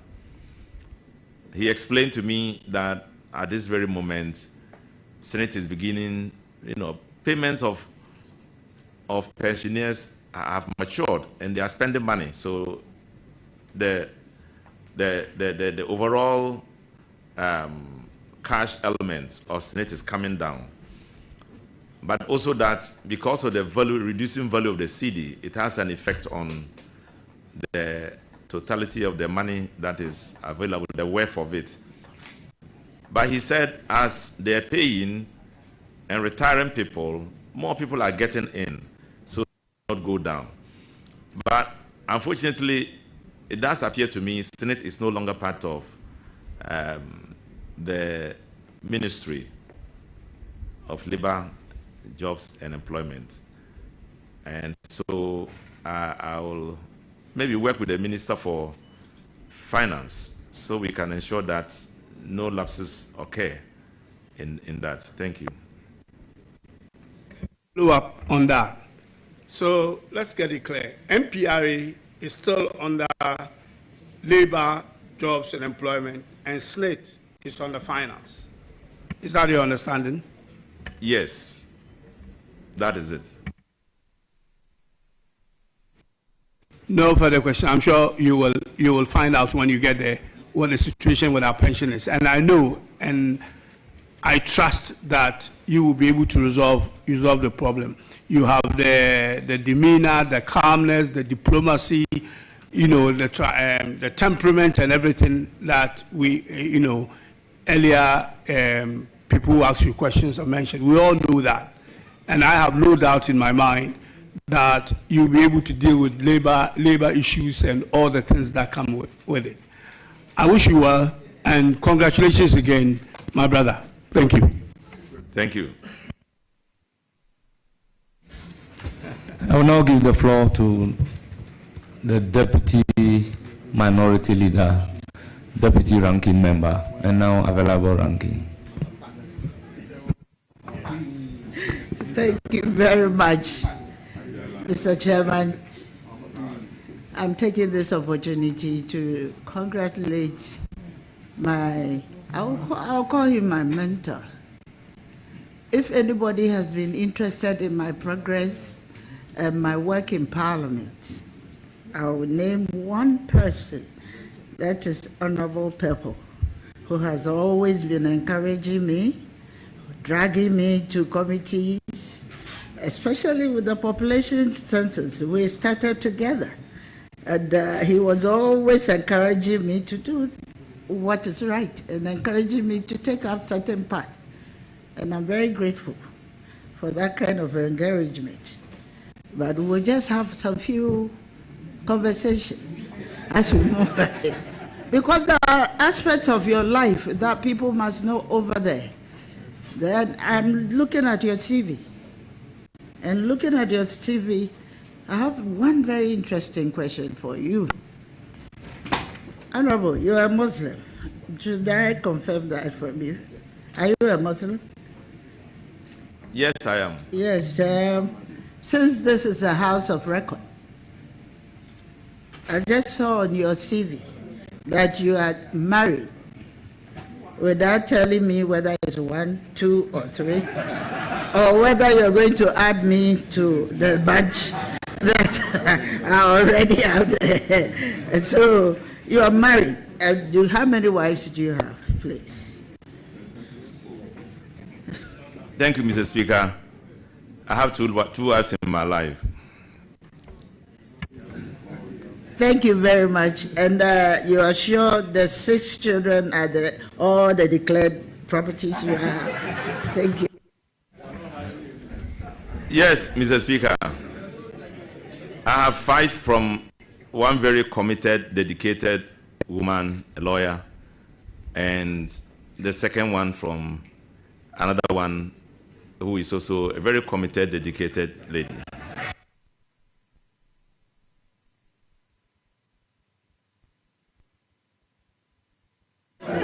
Thank you very much, Honorable Nominee. Honorable Nominee, I also noticed that you can speak so many languages, about 4. 4 languages, about 4. And you have rightly described them. because I don't think I've ever heard you speak French, but you indicated it's a fair spoken, but you also wrote that you can read and write. But you use the word fair. How fair is your French in terms of writing, the writing of French and then the speaking of it? Yeah, I studied French in secondary school up to a point. But when I was reading my master's for international affairs, I chose French as a language of study. So I have fair knowledge of French, just fair. This is on the lighter side. I'm looking at your publications. You have written very interesting books. The first one is The True Meaning of Life. And the second one is a review of the George Orwell's Animal Farm and Chinua Achebe's Man of the People. I'm sure most of us here have gone through the phase of reading these books. Would you like to share the import of all these publications? I think it will be a very interesting thing for us all to know. Thank you very much, each of them. Thank you. Well, True Meaning of Life is a collection of poems. I write a lot of poems. It's my first publication on the poetry I write. I pick it from the political life of Ghanaians, political life of the people I meet. Poetry is about inspiration and recount of the inspiration in manners that you believe will be comported, but if read, can be expanded in the minds of people. So I have written about philosophy, the philosophy of life in the book, poetry, poems on that, about love, about Africa, and the challenges we face as a people. Those are all captured in poetry and are in that book. I can give, the book has been studied, has been reviewed and approved for the GES. I sent it to them, they reviewed it, and it's been approved for GES. Just that I haven't gone ahead to get it published and spread in that direction. Then the next one you mentioned is about the George Orwell and then Chinua Achebe's Man of the People. If you look at it, you say you write is Rashid Pelpo et al, meaning with others, with somebody else. Because of my deep love of poetry, of the arts, I've read a lot. And in those books, you will find that each of them treats a life of society from the political perspective, and how that, when you read it, it shapes up in defining how society looks like. So I picked it out from there, and then got the political sphere they point to. And then this other guy who I worked with also put the artistic value in it. And so you have an article published in one of the best journals in the world. Thank you for sharing that. Yeah. On page 2 of your CV, I would say the third item, which is the international appointments and positions. I noticed that you are still holding the position of the African Parliamentarian Forum on Population and Development. And then you are still also holding on the Clover Climate Alliance position. What does that mean in terms of your current appointment, does it mean you are going to step down, or you still hold the position, or you are going to make a recommendation for some members of parliament to continue the good works which you have done? Thank you. Yeah, on the African Parliamentarians Forum on Population and Development, I was elected in Ethiopia in 2022. It's an elective position, and it involved almost all African countries involved who sent their representatives, and I presented myself, first elected as the West African president, and then I got on to the African scene and was elected as the president for African Parliamentarians Forum. But it's a 3-year term and ends this year. I don't hope to continue. I don't hope to contest again. I would encourage somebody else to contest. In fact, I won it for the rest of West Africa, not just for Ghana. I was elected as presented by West Africa. I contested the elections and won. So if I'm not the president now, possibly the president is going to come from South Africa, because at a point they stepped down for me. They could have challenged me, but after presentations and all the others, they decided not to contest me. So possibly they will come on board. The president will come from South Africa, possibly. So, but the other one, I was appointed an envoy for Africa for climate change in Egypt at the climate change festival or conference, and it was just for 2 years. So, but I have to appoint. Yeah, so I've given up that one. It's no longer going to be a bother to me at all. Thank you for your explanation. And Honorable, let's go on to the substantive issues. Can you recollect that we have passed the Affirmative Action Bill into law? Yes, IFM. Honorable Nominee, have you had a second look at that bill, or have you critically examined that law? Sorry. Well, I was part of the making of that law. I contributed in making it. But after it has been passed, I haven't laid hands on it yet, so I haven't looked at it critically. The reason why I'm asking you this question is that I want to create the awareness that you have a critical role to play in the implementation of the law.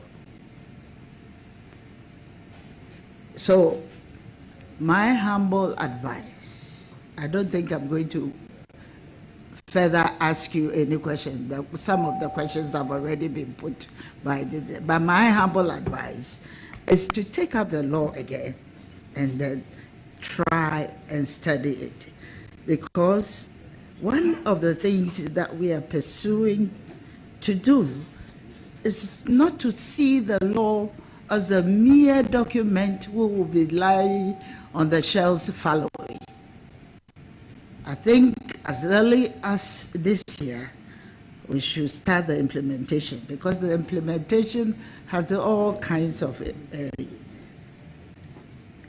A question was put to you earlier on about how you can ensure that we have a balance in terms of employment, that we can have a balance in that.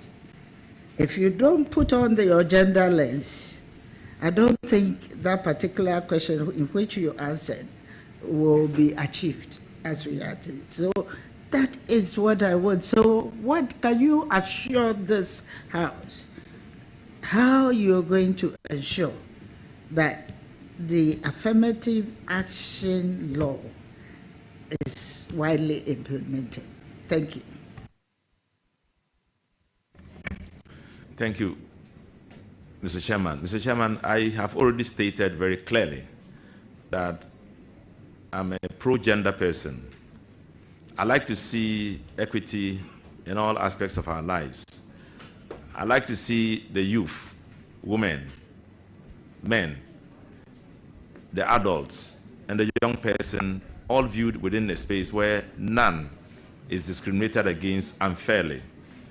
And by the dictates of the law, the labor law, it is stated very, very clearly that we need to work to eliminate any kind of discrimination in the practice of engaging our labor force. So, Mr. Speaker, I want to assure her that as far as my ability can go, I'm going to make sure that equity is projected very high.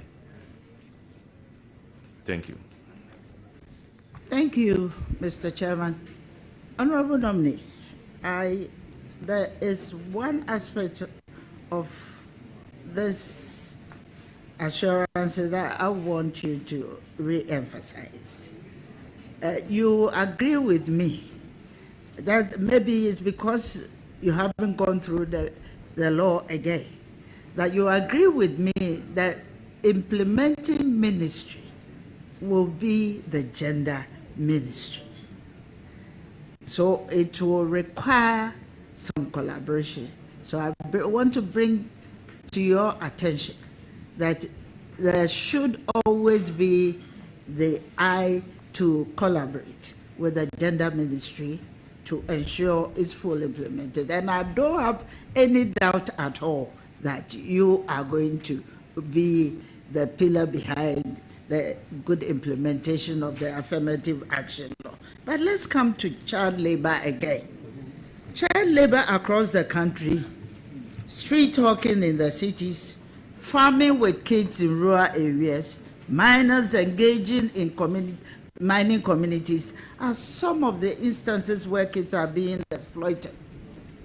UNICEF's 2023 report shows that nearly 28% of children aged between 5 and 17 are involved in the child labor. Around 21% of child laborers are engaged in hazardous working conditions.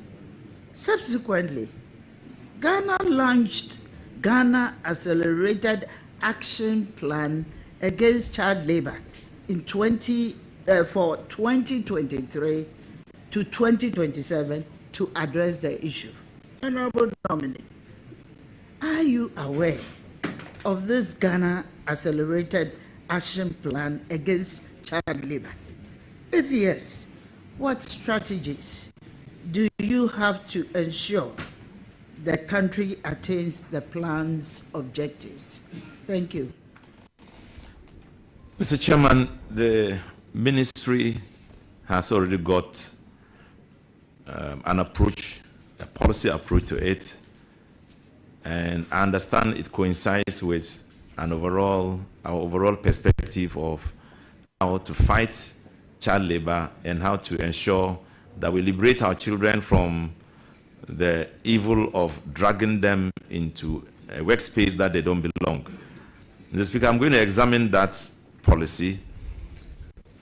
I'm not going to reinvent the wheel. I'll look at that policy, and then if there's a need for review, we review it and make sure we implement it to the letter. Thank you, Mr. Chairman. Thank you. Honorable Nominee, according to the National Labour Commission, there were 27 industrial actions were recorded in 2024. Out of the 27 industrial actions, 21 of these actions occurred in the public sector, with 14 specifically from the tertiary education sector, representing 66% of the industrial actions recorded or threatened by workers in the public sector. How do you intend to mitigate this frequent labor strikes actions in the country? Thank you, Mr. Speaker. Mr. Speaker, as have indicated, they are already laid down rules that you follow to tackle these challenges with organized labor. And we are going to follow those existing rules. We have key individuals who are well baked in these things. I'm going to work with them. I'm going to ensure that we understand ourselves. A key and major factor in addressing labor issues is to listen to them and to appreciate what they are asking for. And I think I have the composure to do so, to listen to them, to empathize with them, to go along with them, and to let them understand the realities of the times. And as Ghanaians, I know they understand that with the key reality of the kind of public sector we are running,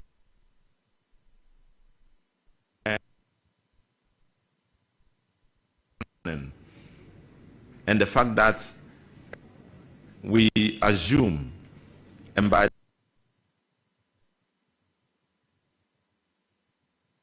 the existing laws in the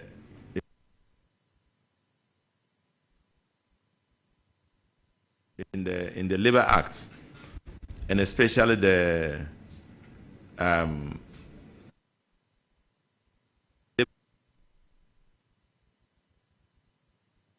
Wages and Salaries Commission,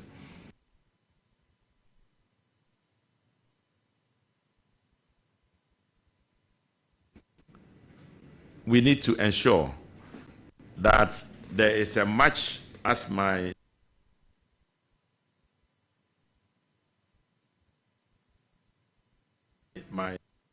honorable friend talked about. There's a match between production and then productivity. Sorry, what you produce and what you earn, there must be concordance. And so we are going to look at that. That's why I cherish the proposal that the Wages and Salaries Commission, the Fair Wages and Salaries Commission, should not just be called Fair Wages and Salaries Commission. I have a very close, and I do accept it, that rather than grow, put down as assuring us to deal with the issues. And you need to understand, that's why I came with that dimension, that you should look at the different dimensions of the issues that are at stake. You can relate it, work as against output and the revenues, but you have given an assurance. So I just want to draw your attention to the fact that it is very important that, as you have already indicated, you are going to have a very close working relationship with the Fair Wages. Honorable Nominee, the Ghanaian job market is rapidly changing. It is now being driven by technological advancement and shifting business demands. Climate change and digital transformation will create new needs for the labor market. To remain competitive, workers need to continuously improve their skills, while technical, vocational, educational, and training institutions need to align their training offer with the demands of their employers.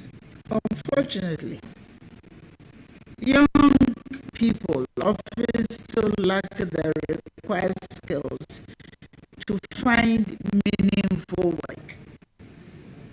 Honorable Nominee, if given the nod, will you collaborate with the Education Minister to ensure that graduates from tertiary institutions have the required skills for the job market? Thank you.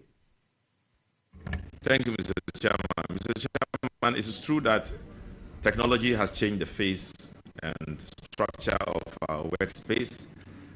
Today, people are talking about the gig or gig, GIG, you see, working in absentia, which means that you are working and producing without necessarily being present in a particular space. Technology has produced all that. Various delivery, you can get your food at your table and all that. So changes are occurring in the context and composition of the work we do. And so it demands that new changes will also have to be made in our laws. And that's why I agree on the possibility of having an employment bill that will recapture all these things that are emerging. The changes in our workspace, the technology that is emerging, AI technology and all other technologies, and the kinds of job situations, big data systems that are being run by new thinking, the new skills and all that. So it will demand a comprehensive view of it, and that will have a direct consequence on a law, a legal frame that will redefine our labor law. And it's something we are advocating for, to have an employment law. Yeah. Thank you very much. I realize that you have very much interest in the employment and the labor setting. Even looking at your background, I don't have any doubt at all why you were chosen as the minister. You have all the right exposure to do that. Honorable nominee, I have in my hand a letter of termination of employment from Passion Air without any good reason. And I believe this is happening in so many institutions in the country at the moment. Honorable Minister, if you will be interested, because you see, already we don't have jobs and people are being dismissed unwantedly.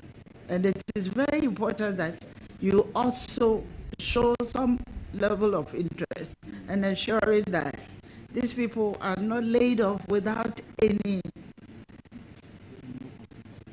no compensation or any payment of some, what do you call it, gratuity of any kind. Thank you.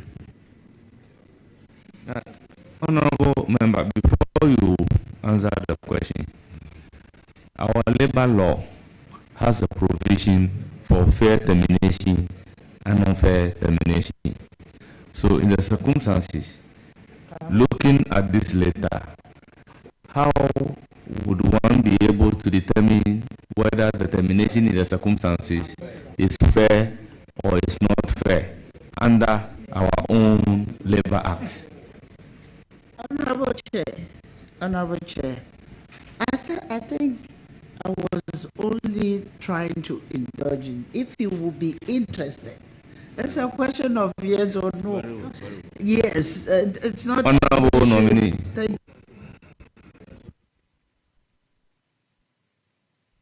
Honorable nominee, there are a number of questions that I can put up to you, but you know that as we speak now, you have to, I know your capabilities, and I attended to the House and answering your questions appropriately. So I wish you the best of luck, and I wish you well. Thank you very much. Thank you so much, Deputy Minority Leader. Honorable Pelpo, it's now my turn to ask you a question. And my question is, if there is one thing from you that I want to be part of me, it's your patience. Congratulations. I will proceed to recognize and acknowledge our revered chiefs and opinion leaders who are here to give you moral support. First on my list is Abdullah Kasim Pelpo, Kupahina, Na Hashim Yakubu, Kunjihina, Alhaji Kabori, Zongo Chief Representative, Chairman Abdul Nasir Chairman, Alhaji Nuras Isa Dawana, Deputy Regional Secretary, Alhaji Isaku Sadiq Famina, was Central Chairman, Honorable Salifu Tama, Constituency Secretary, Haji Madam Gloria Botele No, Acting Chief Director, Labor Ministry, Madam Fusena Mata, former War Central Women Organizer, Alhaji Ali Wana, businessman, Alhaji Moro Sadiq Kotia, our honorable nominee, usually hear from the committee, you are hereby discharged. Thank you for attending upon the committee.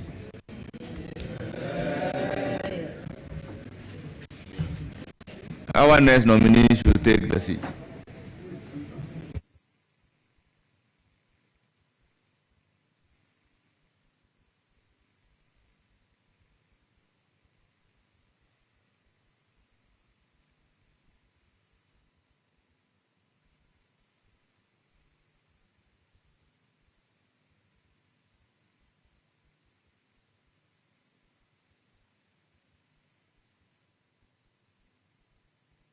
FM Sone yadamo asesama twan yan akọ parliament aba ma Dr. Rashid Pepo asabre wokope mu vetting committee no an appointment committee no anim no akototo na no ewie ohwobre na simeduasa na abo apa ewia don ebien eho no dumie mu fa ncheme enti sabre wawie yan atutu na no ewie enche ofufuru nso beba betena se na ohwe nsema horo a won abisa no se ne oyi ano no Ghana fo mu hunu da mi jedi se dwuma obetumi aya na ana se orintumi nye efe ye behwe se appointment committee no so wode ho amanebo ebekwa akodan parliament ankasa main chamber no na appointment committee chairman Bernard Ahiafo ebeko parliament no akokinga mu se ko ba se won mu nyina won agena tum ana se nsem nsu wo ho a wode bekwa akodan won ewo honom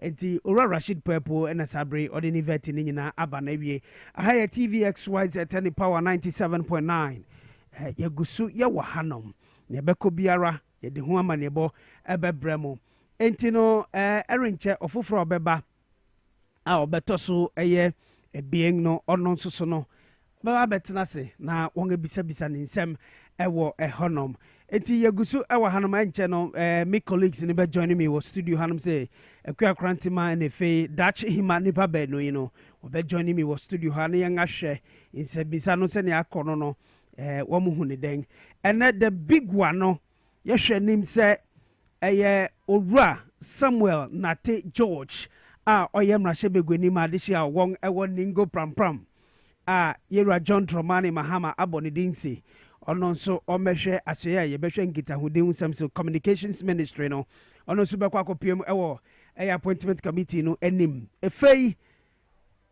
big one baako nso ɛka ho ɛyɛ the foreign affairs minister designate Samuel Okudzeto Onipaba Ablakwa ɔno nso bɛkɔ akɔpiem ɛwɔ ɛyɛ committee no anim. These are the big ones ɛnɛ yɛhwɛ anim ɛna wohwɛ social media sɛnea nipa Ghana phobia started twerɛtwerɛ obi ti sɛ wɔn say Sam George ɔne Okudzeto Ablakwa nipa bɛnu yi wɔn fa kɛtɛ nkɔpem wɔ ɛsɛ wɔbɛda hɔ. This is because wɔn hwɛ yi sɛnea ɛyɛ ebinom akɔ na yɛn atutu wɔn ano wɔn akyɛ saa especially hey bisa nsɛm o baako kɔ yɛ a wobisa ne nsɛm saa ɛyɛ defense minister designate owura ɔma ne bo ama kofi ɔma ne bo ama kɔpie mu hɔ na akyire ɛkɔ yɛ nsɛm pii ma micro minority leader ɛyɛ apɛnyɔ maken akyire mu sɛ ɛma ne bumfu ma nyɛ ne sɛ bi asɛm a na ɔrebisabisa no bia na ɔba sɛ ɔpɛ akwanya ma ne nkrɔfo wɔ afutu abatɔ mpɛsɛ so wɔbɛkɔ asrafo adwuma mu a ɔma na akwanya protocol ɛyɛ di adanse sɛ you na nkasa ama ne ho da hɔ ɛwɔ hɔnom enti we abɛka me ho dachi hima abɛka me ho wɔ ha yɛba bɛyɛ analysis especially with the vetting of Rashid Pwebo no nsɛm ɔkan no dachi ohunu den but sɛnea medi kan no Samuel Okudzeto Ablakwa NFA Samuel Nate George nipa beno iso beko and then the Ahafo regional minister designate Charity Gardner Charity iso beko and obeko akopemu e appointment committee no enim enti nene onamanfo beko parliament pa akohwe ye de support nyina beko akoma Charity Gardner one afufreka ho se ne ba obetimi avete no na bibia koso ye Ahafo regional minister communication consultant to the Ahafo Regional Security and as a coordinating council. Yes, communications a consultant to the Ahafo coordinating council. Lovely. Eti nyina yebeko na yakɔ support kama yebeko akɔ jensase minim obamafo beko akɔ jensase akɔdɔ ɛwɔ Ahafo mantem yi obi ti sɛ yi sɛ PSC okra minim so beko akɔdɔ wo wafa kwabna kwa ewuku kwabna wuku nso beko bi saa di tetetete saa obeko ene okoto enti dachi mi mu akwaba mejo so akra umpomti den adumara kwa ogusu krokra yemu saa ye jinem ye nyankoye ya ida se benya white paper na green paper yeti ha ya ne betina yanko ba bia ye be ye juma sa juma ne de ya ba ne de na ya ba e wo se ye adwuma me former editor dachi ni ofoso adwuma se kwa nyakwa bisruko eti dachi mama mbisa Rashid Pwebo wo hwe ni vetting no nsembisa se ne ekoye no we impression so far yo me da say akramayentia atiefo ene ahwefo nyina ene questions no bibia deda na kwamo patupa na wo hwe Dr. Rashid Pwebo okwanya ofa so a wode ne nyia no ahodo eba ye no ana chesa pa no so aboa no ho pa se adwuma ye de ahye ne nsa se labor ne employment no oba na wabesomu na waye ne ye na wo hwe ne nsembisa ahodo eba ye dodo na ne emuaya ahodo eba ye no a ebi ene se wabeye labor ne employment pani a wo ba beda so ye no ano no oman ye nnwuma mu nsem no eno no ya de ba kwa edi mu akotene pa esan se wo hwe oman Ghana mu a ye wade hye dodo no a hodoma ye ka adwuma sem wo mu enya adwuma nyanti ba wo ba yi se wo soafo no enhye ben no wadi ba begu akwam wo se enhye de do so bebre se akonya no beba na enwuma atimi abuso na edehye bi a wonum enya adwuma nye wo nyina so ensa atimi akọ ano na sempo no wo mo enya adwuma ye na 24-hour economy no eno so no wo kyerɛkyerɛ mu sɛ de aban yi wo mo de eba abedi dwuma e wo man mu se ne be ya de hye nyina no se ye de 24-hour economy ne ba omanfo ne nyina be so obi aso na ye de obi ahyehye mu na wanya dwuma ne bi aye enti ensam de dodo no am e na wo de etu dwa se bia ye ba ye nwuma mu a productivity eno so ebetimi eja ne na so ye na ye de aye dwuma katua mu nsam no so eno so obo so pa ye ya uye dwuma wo se wonya katua pa esanse ye wo labor ayi bebre o man mu anas unions ahodo ebre ya o ya ba dwuma efo a ebeto da no ya na wo mu esu demonstration ahodo na strike ahodo a wo mo kɔ ne ade no wo se katua mu nsam so no ba obenso wo de ne mapa begu akwan mu lovely Marty that himaning na nipa otoso ebien amprempre ye ne morika sei no owo the appointment committee no won anim Ora Ibrahim Mutala Muhammad, Minister Designate for Ministry of Environment, Science and Technology. Ono na prempri Ministry of Environment, Science and Technology. Ono no akopimu nganimo wefiase a oswai achere committee nti akramere ncha ho krama yen crossover ne enko the appointment committee anim led by Bernard Ahiafo. Na omufiase no so ontutu na no wo honum. We are about betting us, Senate Becobiano, Yedimunchim Bremo. But for now, let's cross over to Parliament.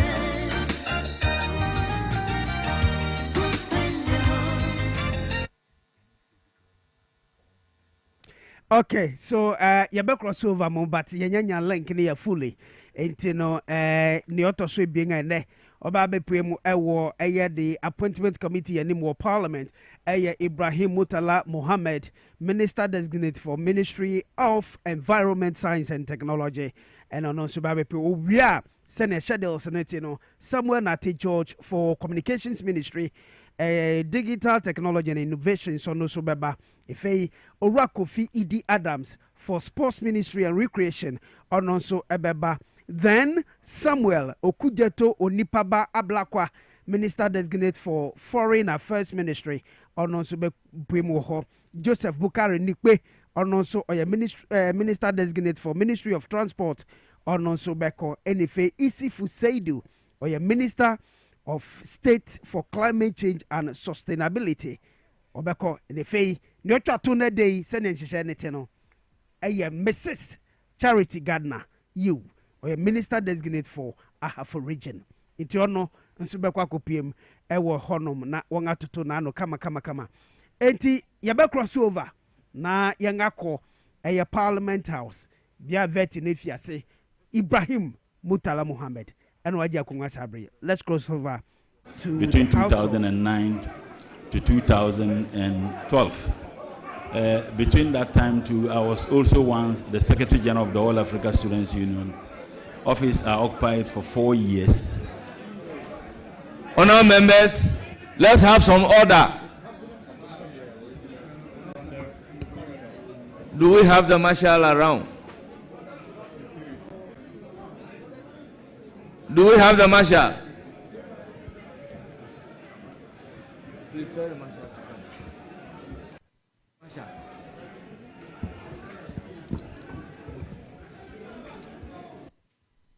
Honourable member, please continue.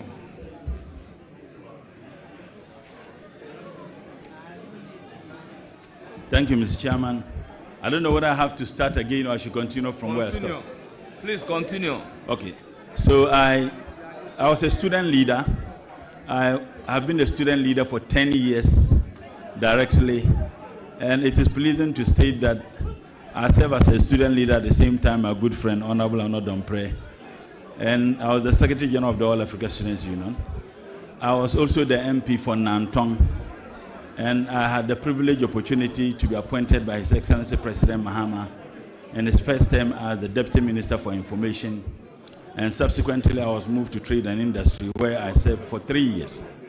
Unfortunately, I lost my seat, and I had to come back, so I'm one of the returnees.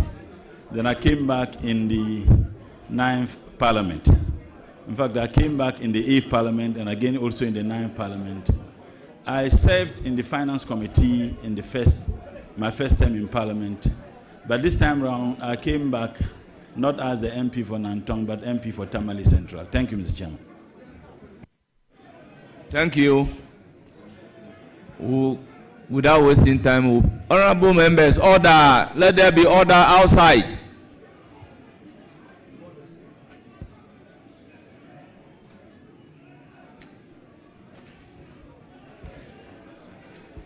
I will proceed to give the floor to Honorable John Dako.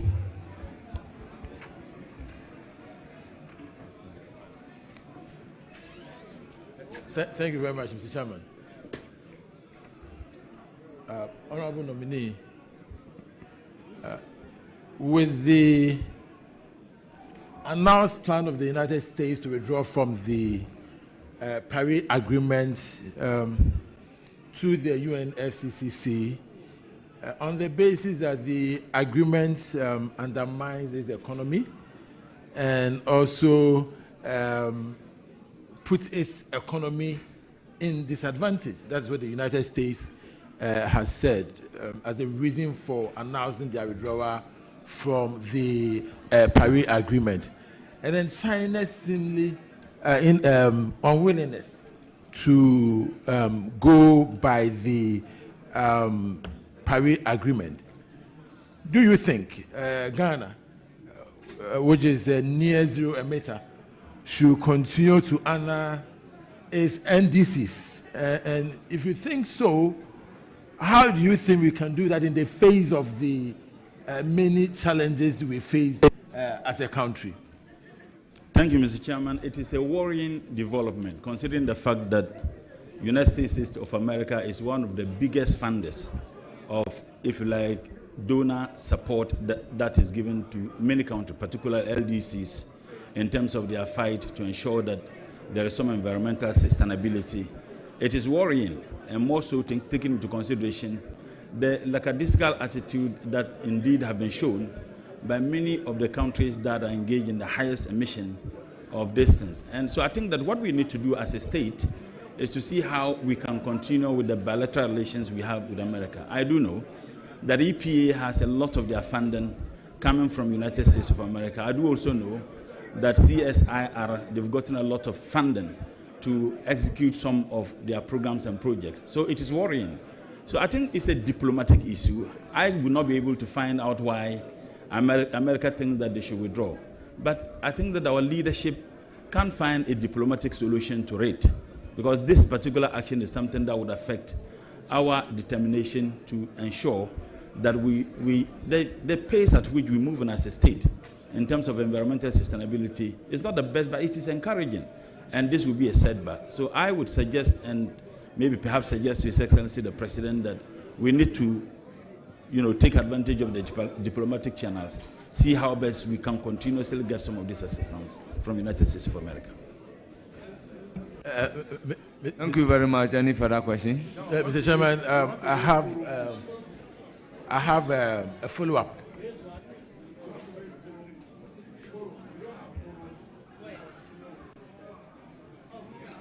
Please proceed with your question. Now, Mr. Nominee, my question really was about whether you think Ghana should continue to honor its NDCs. I mean, that is our nationally determined contributions. That was my question. And so if we can really expatiate on what our NDCs are and whether you think that we should continue to honor them in the face of the withdrawal of the major emitters from the Paris Agreement. That is my question, Mr. Nominee. Well, if you ask me as an individual, I'm yet to take up that responsibility at the ministry. What I can say is that there will be some further consultation with the various stakeholders and technical people to see how best we can. But my personal view is that we need to continue honoring it, because whether we honor or not, the global emission is something that won't stop. In your question, you indicated that the LDCs contribute about 3% or less than 4%. So it is like a tea in a spoon in a teacup. So I think that we should continue honoring, because if you refuse to, some of the donor funding we are getting, we may not be able to get it. So I think that we should continue honoring it. Any further question? Yes, Mr. Chairman. My next question, Mr. Nominee, is that looking at how long it takes for plastic to degrade and how most countries are encouraging non-plastic reusable bags from shopping malls, would you consider a ban, first, on importation of all forms of plastic bags, and then encourage Ghanaian companies to produce non-plastic reusable carry-on bags to help with the problem of plastic usages. And if you can give timelines to this so that the people of Ghana can hold you to it when the time comes. Well, first and foremost, I don't think that I would suggest. Honorable members, it is settled at the committee that he is even yet to take his position. As to whether he will be approved or not, he doesn't know. So I find it very strange asking him to give you timeline. So he can proceed to answer the question without necessarily relating to the timeline. Chairman, I think you are leading the nominee. The nominee. But yes. But he should be able. He should be able. Mr. Chairman, I beg to deplore that. Please. Honorable members, order. Please proceed to answer the question.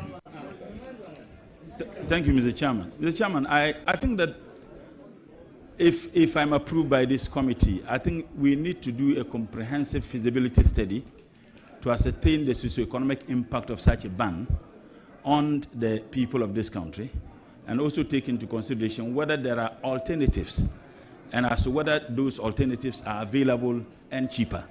I think that is what we need to look at. So if you ask me whether there should be a ban, I think it will be very difficult to answer that. What I can say is that in response to the question, the last aspect of your question, whether we should support Ghanaian domestic, businesses and investors to get into biodiversity. Exactly. I think that would be one thing that I may encourage. But to ban it outright, when we are not certain whether we have the capacity to produce the alternatives and how cheaper the alternative will be, and I think that would be a very difficulty to do. But one thing I can say is that to support our Ghanaian industries and businessmen to get into investment of such is something that I would encourage. Thank you, Mr. Chairman. Thank you. Any further question? Yes, I have a follow-up. Very well. Mr. Chairman. On the plastic? Yes, very well. On the plastic. Now, Mr.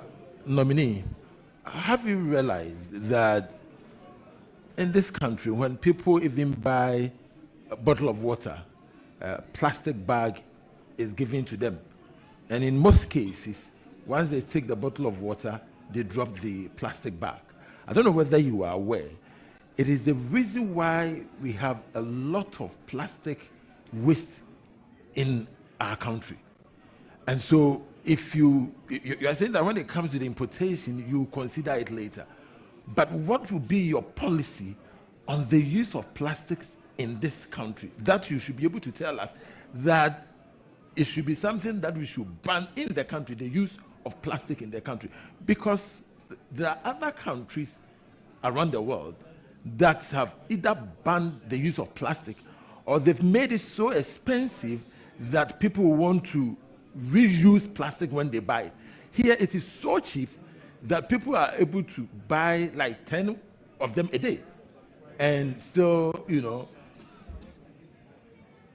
would you allow me, my brother? But will you address the chair and proceed to ask the question? Yes. So my question is whether, apart from the importation, you suggest to His Excellency the President to ban the use of plastics in the country. Thank you, Mr. Chairman. Like I answered earlier, but I think you asked this question on the ban on the plastic bags, and he has provided the answer. You even tagged your question that will he provide a timeline for doing so. So, Mr. Chairman, with respect, there were two aspects. One was importation. One was importation. And he answered that correctly. This one is the use. So Chairman, will he consider a ban? Yes, Mr. Chairman. Very well. Will you consider a ban on the use of plastic bags? Thank you, Mr. Chairman. I think in response to this, just like I responded to your earlier question, you don't just ban because there is a challenge. You need to be looking for alternatives. So if you don't have the alternative and you go ahead to ban, the consequences will be dire. So what I think I will do is that let's have a comprehensive, study on the issue and find out the alternative. How do we support our domestic industry to come out with, if you like, reusable containers, biodegradable packaging, and these are things that other countries have done. Rwanda didn't just ban, they came out with some of those things to be able to stabilize the system before they went ahead to impose such bans. So I think that is what I would do. Well, I recognize a follow-up question from the minority whip. Okay, Chairman, thank you. My friend, Honorable Mutala, or should I address you as Dr. Mutala? Comrade Mutala. Congratulations in the first place. I find your answer to the plastic waste quite interesting, and I want to pry further. As you do know, the separation of waste is one fundamental need of our country now. I mean, in other jurisdictions, you find that even from the outset, the waste is separated, which helps in the management or disposal. What is your thinking going into the ministry? And I know this plastic waste is a huge concern, environmental, the effect of the environment and all that. Is it, and I heard your answer when you said that you have to get there to probably look at the stakes to be able to take a decision whether to ban or not to ban. But you are going to be, inshallah, by the grace of the Almighty, you are going to be our Minister for the Environment. I'm curious to know what your thinking is in the face of this challenge that plastic waste poses to the environment and the economy. What is your thinking? What should be the approach? Thank you, Mr. Chairman. In other jurisdictions, the segregation starts at home and in the communities. That is not what we experience in our part of the country. What are we then, do we then need to do to ensure that there is some proper education and sensitization of domestic users and disposal of waste, such that within homes, if the state needs to intervene to provide the needed dustbins, more or less, liquid waste where you dump them, solid waste where you dump them, it all helps. And I think that that is what I'll be looking at. If there is the possibility for the state to intervene, perhaps taking advantage of other, if you like, private entities who are interested in some of these things, then we have some education, some sensitization, so that people would be able to segregate liquid waste and solid waste. It helps even at the, the receiving point where the waste is even dumped. But when you mix them, it creates a lot of problems for sanitation and some of the disposal for such. So that's what I would do.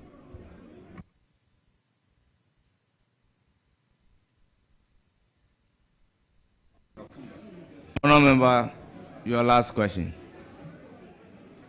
Thank you, Mr. Chairman. Honourable Nominee, when it comes to environmental pollution, we talk more about air and water.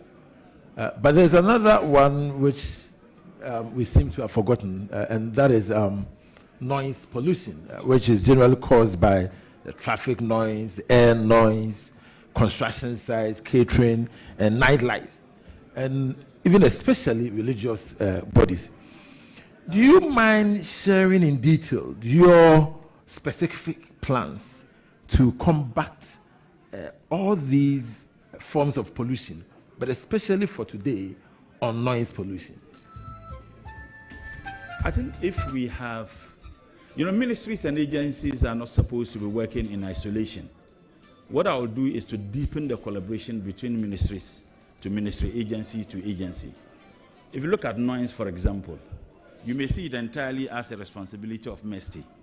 But to be able to have a policy that would regulate the noise that people engage in our communities, you cannot do that without engaging traditional authorities, without engaging local governance level. In this case, the Ministry of Local Government and Chief Sansi will be so much important in it. So I think what I will do is to have some consultation with some of these ministries and agencies and see how best we can all help to stem the tide. If you check the EPA law, it seems to me that there isn't any aspects of noise, if you like, pollution in it. That is something I would want to take a second look at. If there can be some amendments just in the new law so that we can incorporate noise pollution into that act, and I think that is also something that will go a long way to help. Thank you. I'll proceed to give the floor to Mr. Chairman, with respect, Honorable. I'll have follow-up if you don't mind, Mr. Chairman. Very well. The follow-up on the noise. In answering the question, you mentioned the new law which is in the offing. I'm sure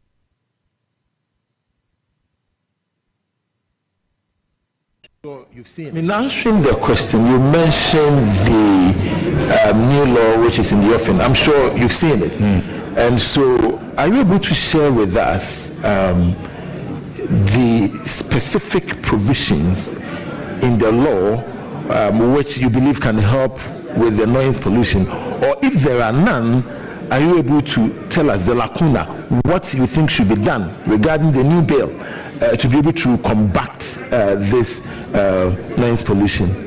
Thank you, Mr. Chairman. I just, when I was responding to your question, I said that is what seemed to be missing in the new law, the aspects of the noise pollution, and that is what I will be taking up. I recognize Honorable Adolfo. Yeah, thank you, Mr. Chairman. Comrade Mutala, congratulations. And you did not run away from Nanton for nothing. You came to Tamale and you are now a king there. Once again, congratulations. Honorable, I'm coming home. We know the ministry you are going plays a pivotal role in economic development in this country. I know your capabilities, but I want to find out from you, what are the main environmental issues confronting this country? Brother, can you list some of these for me? Well, you look, Mr. Chairman, thank you. Galamsey is one classical example. I mean, the environment is destroyed, and I must also add that, Mr. Chairman, the responsibility of protecting and ensuring that we sustain the environment is a religious one, maybe unknown to many people. If you read Genesis 2:15, there is ample statement that demonstrate that we must all do everything possible to protect the environment. And if you come and read the Quran chapter 2, verse 30 in Surah Al-Baqarah, Allah himself admonished us. There are hadiths, and when I say hadiths, these were the sayings and the practices of the Holy Prophet, where he insisted that even in war, do not cut down trees. So there is some reasons why everybody, and I believe that in African traditional religions, they tell you that when the last tree is cut, the last man dies. If you read other religious groupings, Judaism, Zoroastrianism, Buddhism, you see that they all have aspects of the need to protect the environment. So if you ask me, I think that is one major challenge, and it encapsulates a lot of things, because they cut down trees, they destroy water bodies, they destroy livelihood, they destroy the habitat that lives in them. So if I say galamsey, I think that it encapsulates a lot of aspects of the examples that I may be given as one of the things that affects our environment. Thank you. Chairman, a follow-up. I'm happy you mentioned about cutting down trees. Can you tell us the percentage of forest cover about 50 years ago in Ghana? Mr. Chairman, I will not be able to. What I can say is that I know that the World Bank financed a project undertaken by EP and the ministry to determine the destruction of water bodies in the forest.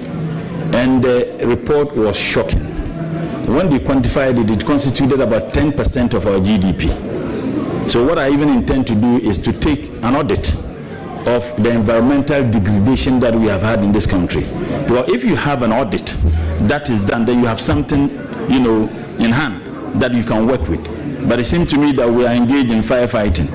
You cannot specifically say this is the level of destruction of the activities of galamsey and other human activities to our environment. So the first thing I intend to do is to see if we can have a national audit to be able to determine the percentage of the environment that is destroyed, taking into consideration the work that was funded to be done by the World Bank and EP and the MSC. So that's what I intend to do.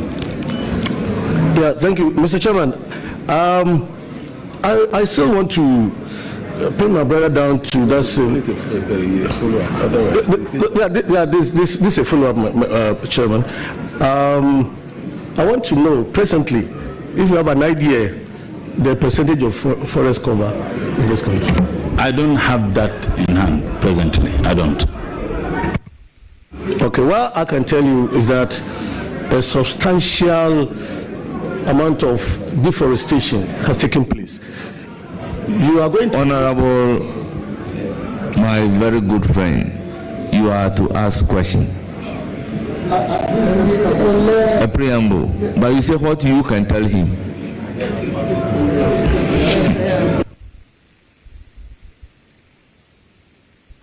Thank you, Chairman. That a substantial amount of deforestation has taken place to the level that if care is not taken, Ghana will be swallowed up by the Sahel. And you go into that ministry, what measures are you going to put in place to grow our forest? Thank you, Mr. Chairman. I do know that there was a policy of planting trees in this country, I guess by the Ministry of the Ministry of Lands and Natural Resources. I was surprised that Mesty was not involved in that, and I was surprised also that if you look at the Interministerial Committee on Galamsey, Ministry of Environment, Science and Technology is not a member. The reason why Galamsey and the destruction of the environment is an issue because it affects the environment. So if you have a committee that is to see to it that we stem the tide, I think that the Ministry of Environment should play the leading role in terms of that. Now, I think we can have every child per tree policy, every child. And you know, children are engaged in competition and they love that. So if you have a policy that every child should have plant a tree and nurture that tree, it is tailored into President Mohammed's vision as captured in the NDC's manifesto, that every man per tree. So I'll take it further. Apart from every man per tree, every child should plant a tree and nurture it. We should also have aspects to look at how we can, work in hand with the Ministry of Agric to support farmers to reclaim some of the degraded lands. There are several ways by which people who are engaged in agriculture activities can do that. That is environmental friendly, and these are some of the issues I will be taking up with other ministries such as Ministry of Agric. Mr. Chairman, my second question. You know, I'm coming from the Agric Ministry, and one major problem that farmers face is post-harvest losses. You are going to a ministry where you are going to be in control of science, technology, and all that. What plans do you have to use technology, especially nuclear energy, to preserve agricultural produce so we can reduce these post-harvest losses? First and foremost, I'll be looking at increasing the funding sources of some of these state institutions. The Ghana, Ghana Atomic Energy, Commission, and you have EPA, you have CSIR. They all have the capacity to come out with new innovative ways by which we can assist to protect our environment. Unfortunately, if you look at budgetary allocation to them, are not encouraging. One, I would insist that we increase budgetary allocations to them. So what I have done, I have had engagement with heads of the various institutions, and I insist that they all present to me a paper determining the challenges they are facing within the agencies.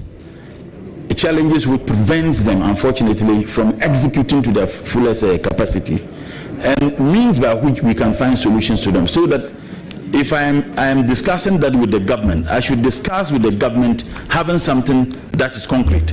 So I think that once we get through, we'll be able to engage various stakeholders. Now, Mr. Chairman, the issue of post-harvest loss, it is not only limited just to the environment. It has something also to do with motorability, access to farmlands. But I'm a farmer myself, and I've seen people who engage in small-scale farming, that they can harvest their farm produce, but they find it extremely difficult to cut them to market centers to sell. and they all contribute to the post-harvest loss.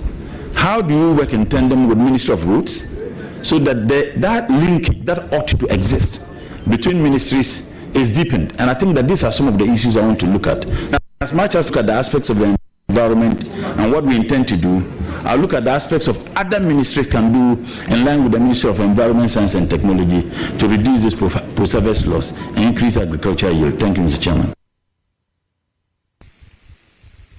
Yeah, thank you. In your answer, you've given indication that you work in collaboration with other ministries and agencies to resolve some of these problems. There's a key policy, government policy in education, that's the STEM education. They say charity begins at home, and you know that. How when giving the nod, Honorable Member of Parliament, when giving the nod, what are you going to do to bridge the gap between your ministry and the STEM policy, if you want it expanded for the benefit of this country? Thank you. Thank you, Mr. Chairman. I think STEM is not only important but essential in our drive towards innovation, industrializing, first and foremost in conjunction or in collaboration with the Ministry of Education. If we can add STEM education in our educational curricula at all levels, it seems to me that it is only limited to those who want to study in the area of science, innovation and others. People should have basic knowledge in all aspects of science and mathematics. So if we can add that in our educational curriculum at all levels, I think it's something that will help. One, also to come out with a comprehensive policy to build the capacity of young people, particularly in the area of technology and IT. If we do so, it will help. Another thing is, I know Ministry of Communication is doing something in the area of ICT, where they can help young people across the country through the provision of the fiber optic, cable, so that we can have access to internet everywhere. I will work in collaboration with the Ministry of Communication, Ministry of Education, to see how best we can assist. I do know there are a lot of donor-funded, funding that is available. How do we access that? Even if our capacity as a state is difficult to get it, we can get some donor funding. You take there are a lot of UNDP. They have a funding facility where they build the capacity of people who are engaged in such activities. We take advantage of them to be able to find a solution to some of these problems. Thank you. Mr. Chairman, do you have a follow-up question on the STEM? No. Because you asked your third question. This is my third one. The other one was a follow-up. No, you asked the first question. Your second question was on post-harvest loss. The third one was on STEM education. So if you want to ask a follow-up question on STEM education, I would allow you. But if it is not a follow-up question, then you have exhausted your questions. Mr. Chairman, I'll take a cue. Honorable Nominee, the STEM education that you spoke about is leading me to something else. All the agencies under you, some are more endowed, others are not. So how are you going to ensure that those that are not endowed, like CSR, like Ghana Atomic, you come to their rescue in terms of budgetary allocation, so they can also be up and doing? Because without those agencies working in full capacity, there's no way any of the plans that you have can come to fruition. So I want to know what plans you have, because this is a budget issue. How are you going to influence the Minister of Finance? Well, thank you, Mr. Chairman. I know that some of the agency heads will not be happy if you say they are endowed, because when I engage them, they're all complaining. But it's true. Even in the eyes of these challenges and difficulty they all go through, there are some that are better. I think that we can have an internal arrangement within the Ministry of Environment, Science and Technology. For example, if you have EPA, that has the capacity to conduct research. CSIR also has the capacity to conduct. Ghana Atomic Energy Commission, they also have the capacity to conduct researches. So if EPA is better in terms of their financial standing than, let's say, CSIR, and EPA has a research to conduct, we can seed that research to CSIR to conduct. Because once they conduct, there will be some financial assistance they will get. So instead of EPA doing it, you can seed it to CSIR. That will facilitate the work. In fact, in my engagement with them, one of the agencies, which name I wouldn't mention, the head of that agency is driving an old car, a car that the two previous heads, in fact, actually drove, and he's also driving the same car. And I think that if you do this, at least the funding sources can be channeled to those agencies, and then to help, shore up their financial standing. That is one thing I want to do. Another thing, I want to make a stronger case to His Excellency the President, the need for us to increase the budgetary allocation for these agencies. Research is sunk unknown to our growth and development as a state. Unfortunately, the percentage of GDP that is allocated to research in this country is discouraging. If you read the NDC's manifesto, President Mahama intends to up that so that we have enough money that is given to research. Another way I think we can do that is to see how... Honorable nominee, please be brief. Another way, and my last one, another way I think we can do that is to see how we link up these research institutions to the private sector, particularly industry players, so that let them understand that research is important to their success. If you're able to do that, it will help them to be financially viable so that they can execute the projects they intend to. Thank you. Mr. Chairman, yes, Honorable Nominee, I like your zeal in improving the budgetary allocation to those agencies, and you meeting them, at least you got to know the real situation over there. One key issue that is affecting some of these agencies is the capping policy, because a lot of them, maybe through IGF, may raise enough funds to prosecute the programs. I want to find out if you would tell the Minister of Finance that, or what he would do about the capping, so that your agencies will have the needed funding to prosecute the agenda. Thank you. Thank you, Mr. Chairman. I have an outstanding working relationship and personal relationship with the Minister, and for me that is a plus. And two, like I indicated earlier, I have asked all the agencies to present a paper to me, the challenges, the possible outcomes if those challenges, are able to, and the financial have on the of those agencies. Once they do that, I'll study it, I'll constitute a technical team within the ministry so that we can make a stronger case to His Excellency the President. One other thing I will do, like I said, engage private people, private businesses to be interested in research and see how we can commercialize research output. I think commercialization of research output is also very, very important. So that could also be a source of maybe generating some funds for some of the agencies. So these are some of the things that I think I intend to reach. Thank you, honorable members. I give the floor to Honorable Benazir Kelabi. Thank you, Mr. Chairman. Honorable Mutala, congratulations.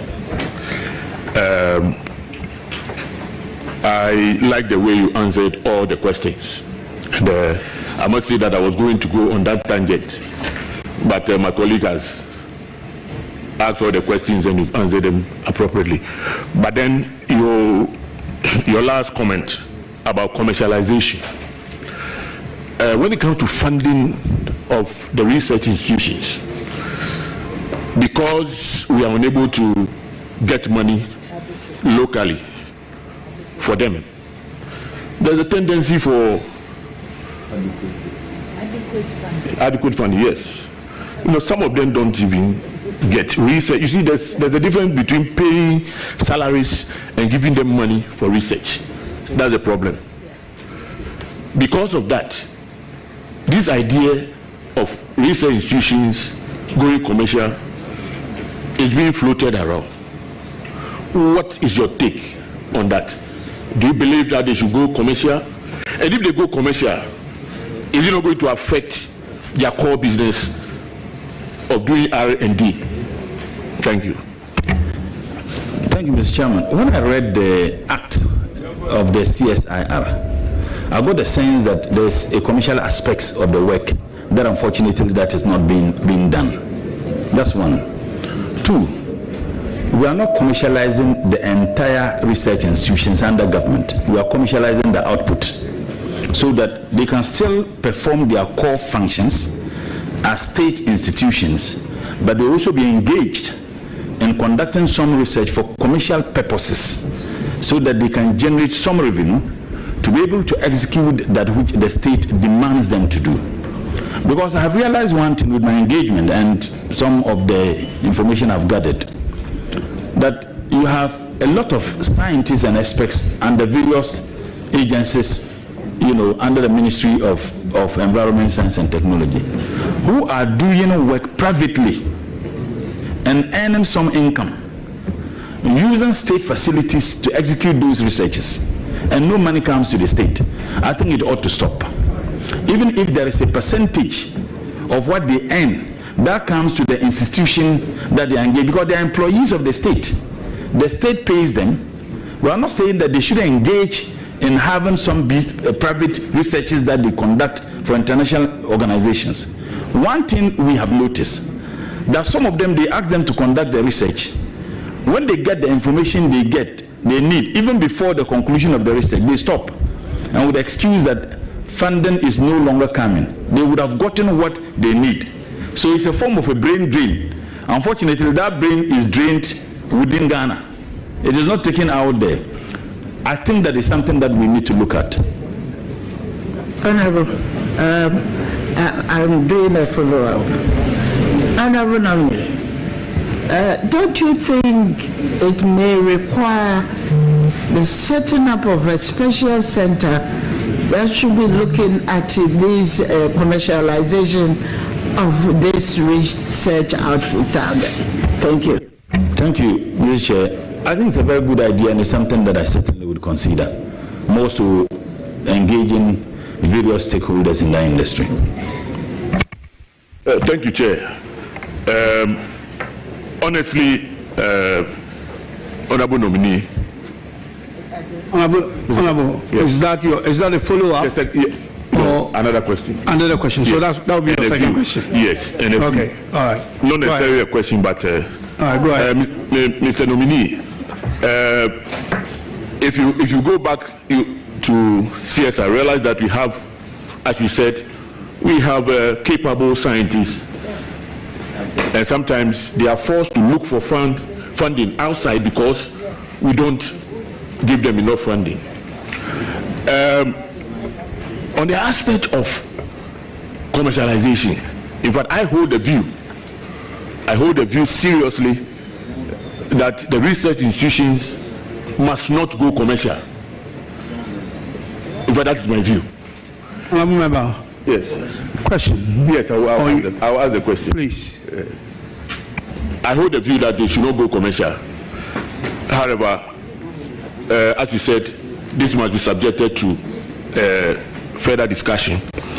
But may I ask again, when you go to the research institutions, particularly animal research at close to Adenta, they have a problem with their land issues. Their lands are being encroached, and I know you are aware, because the last year it came up with a topical issue. How are we going to navigate this issue? How are we going to do it to get people, stop encroaching lands that have been acquired for these various institutions? Thank you very much. Thank you, Mr. Chairman. It's a very known fact that they have complaint time without number, the incessant nature by which people encroach on their land. When I had interactions with some of the agencies, particularly CSIR, that they had about 181 acres of land, I think around the airport. They didn't have leases. By the time they finished with the leases, it was reduced from 81 to 51. So 30 acres gone.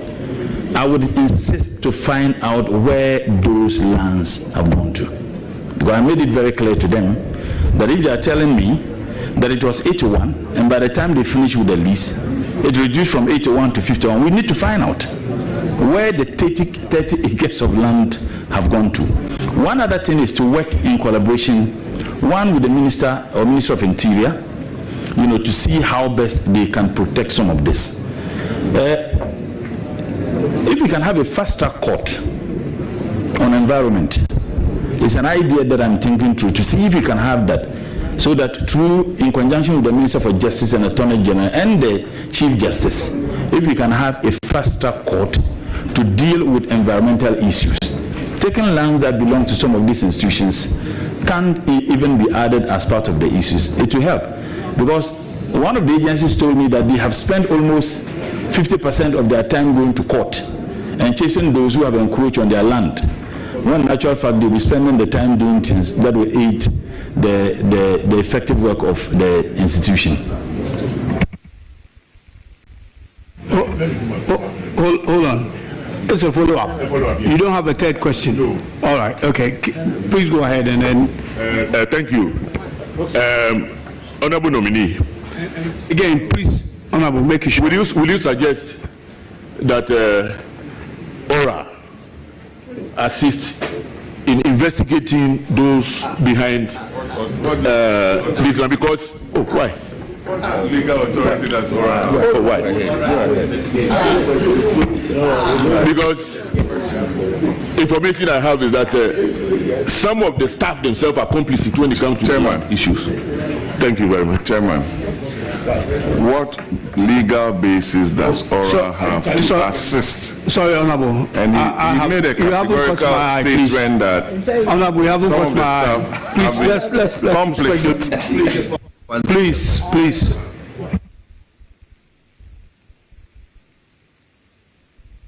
Done?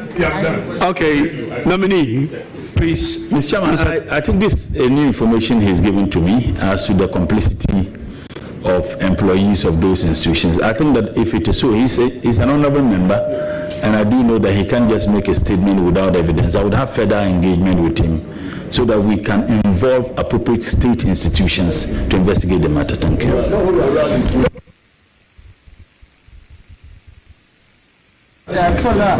Yes, I will let you in quickly, please.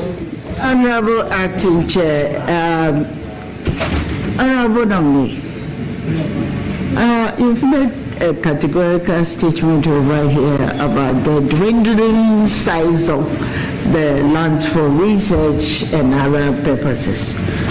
Have you actually done an intensive inquisition into why it is happening so? Because I believe there's a school of thought that where the research centers are at the moment, it's not serving the purposes for which they were established.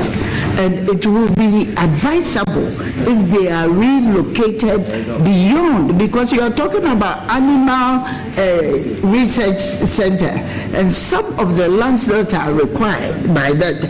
So I just want to find out from you whether you have actually made a deep inquisition into why these lands are being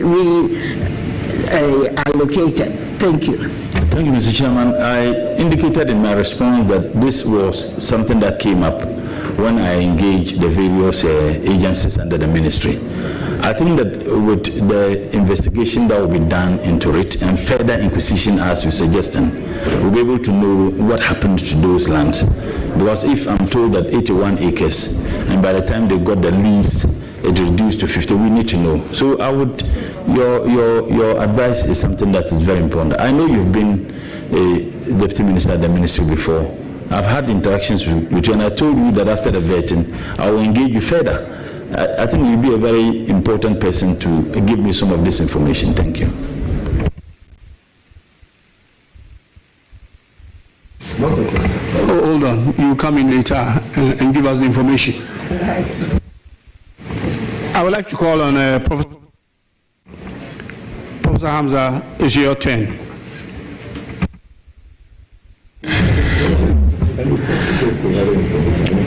Please go ahead. Honorable Dr. Mohamed Mutala, congratulations. I have no doubt about your capabilities to be able to drive the ministry. But then I have just a few questions.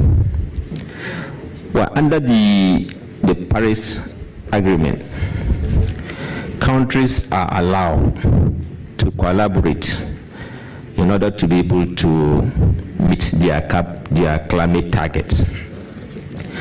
Subsequent to this, Ghana has entered into a bilateral agreement with about a number of countries, Switzerland, Singapore, Sweden, and the rest. This is supposed to bring to the country millions of dollars. However, the process is so slow. If you get into the ministry, how do you intend to speed up the process so that this huge opportunity can be realized by the country? Thank you. Thank you, Mr. Chairman. I'll first and foremost find out why the process is slow. And if you're able to identify why the process is slow, I believe we can get a remedy. Of course, like I said earlier, if ministries are working together, you'll be able to identify some of the solutions to the Ministry of Foreign Affairs will be a critical ministry that I would engage, having identified why the process is slow. And I believe that we'll be able to find a solution to it. Thank you.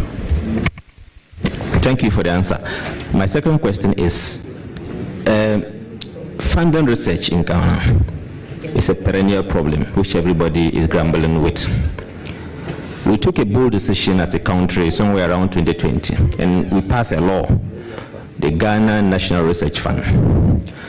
And in the passage of the law, the president the president is supposed to allocate a seed money of 50 million Ghana cedi.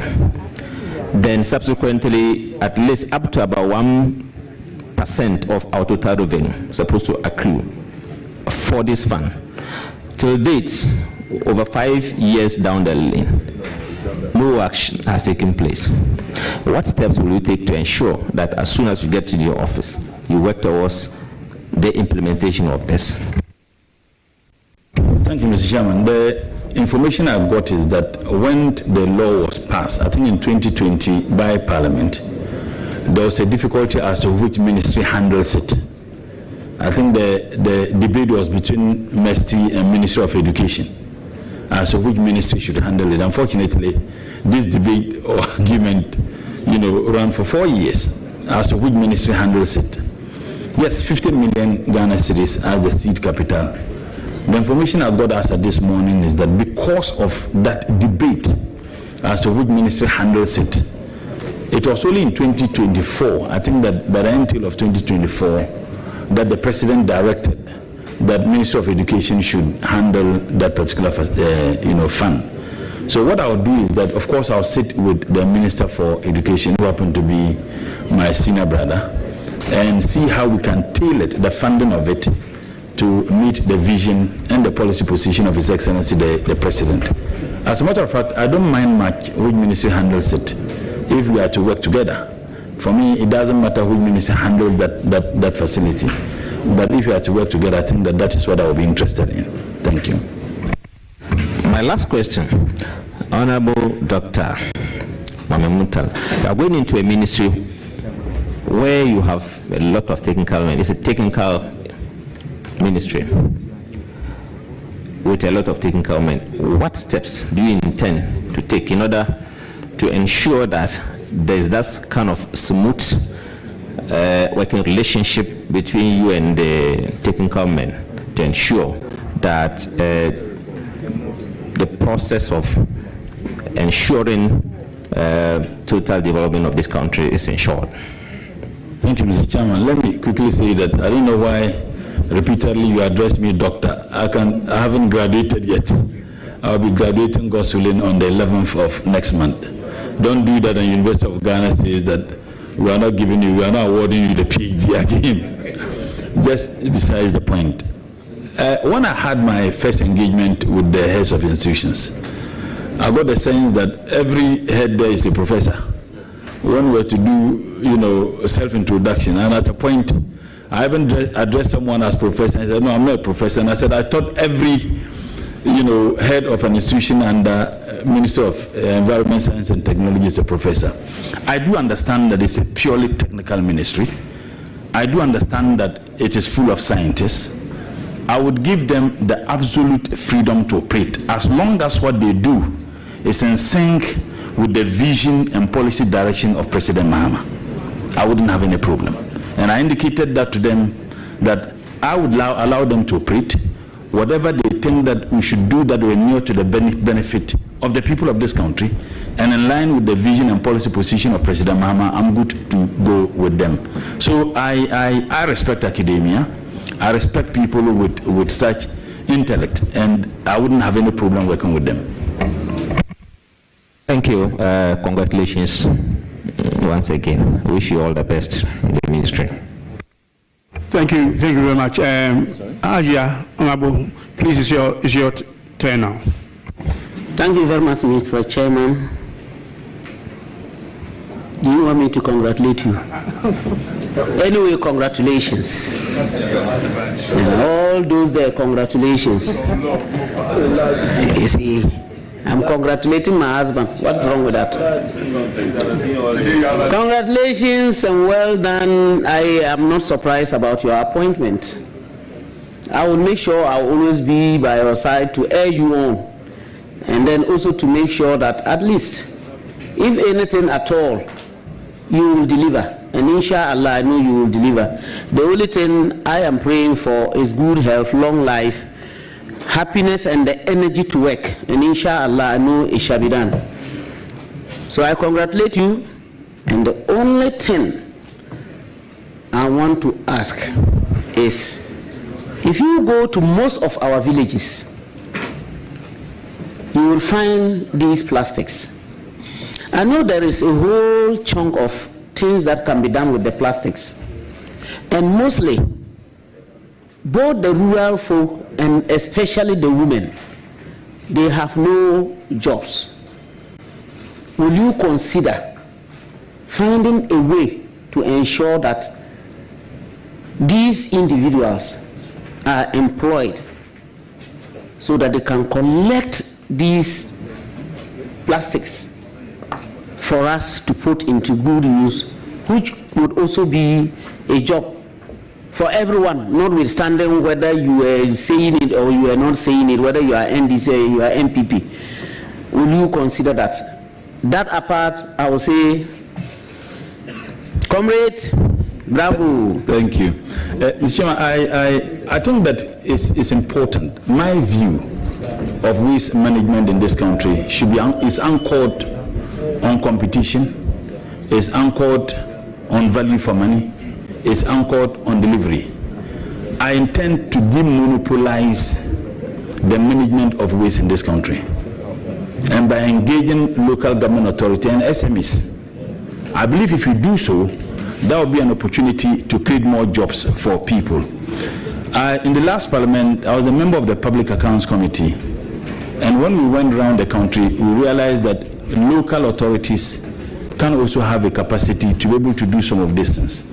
That is not to say that those who are already engaged in it must be discouraged or targeted. But I think that if we involve SMEs at the local level, we'll be able to do it effectively and efficiently and get the value for money we're looking for. Thank you.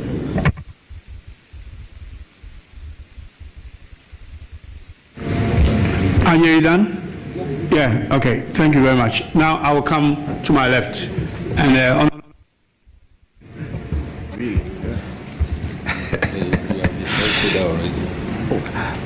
Honorable Mutala, you have a very pretty wife. Hey, be careful. That's haram. Thank you.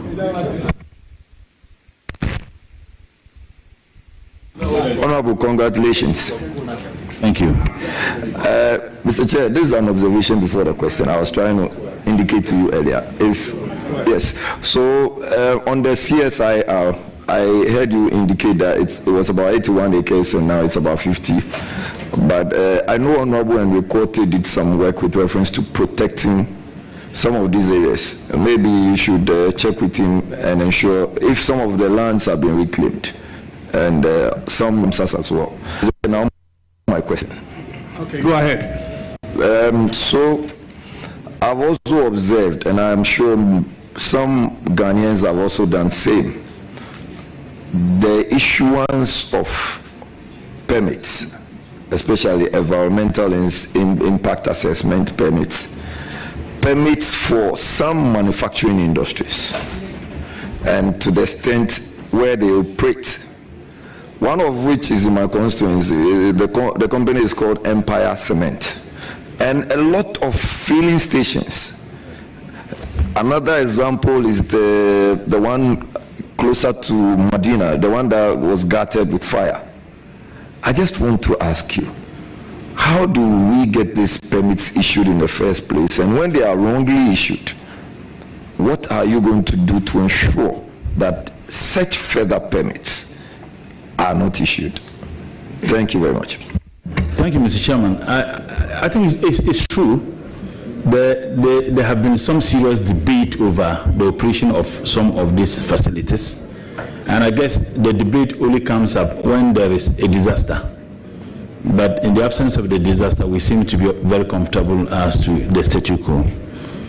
I do know that with the new EPA law, which Parliament passed, EPA permit or certificate is now precondition for any other permit you are supposed to get. If you want to operate, for example, in the mining industry, you need to have the EPA certificate first before you can get any other certificate or permit to be able to operate. Once again, I think that various ministries do not need to work in isolation, and agencies.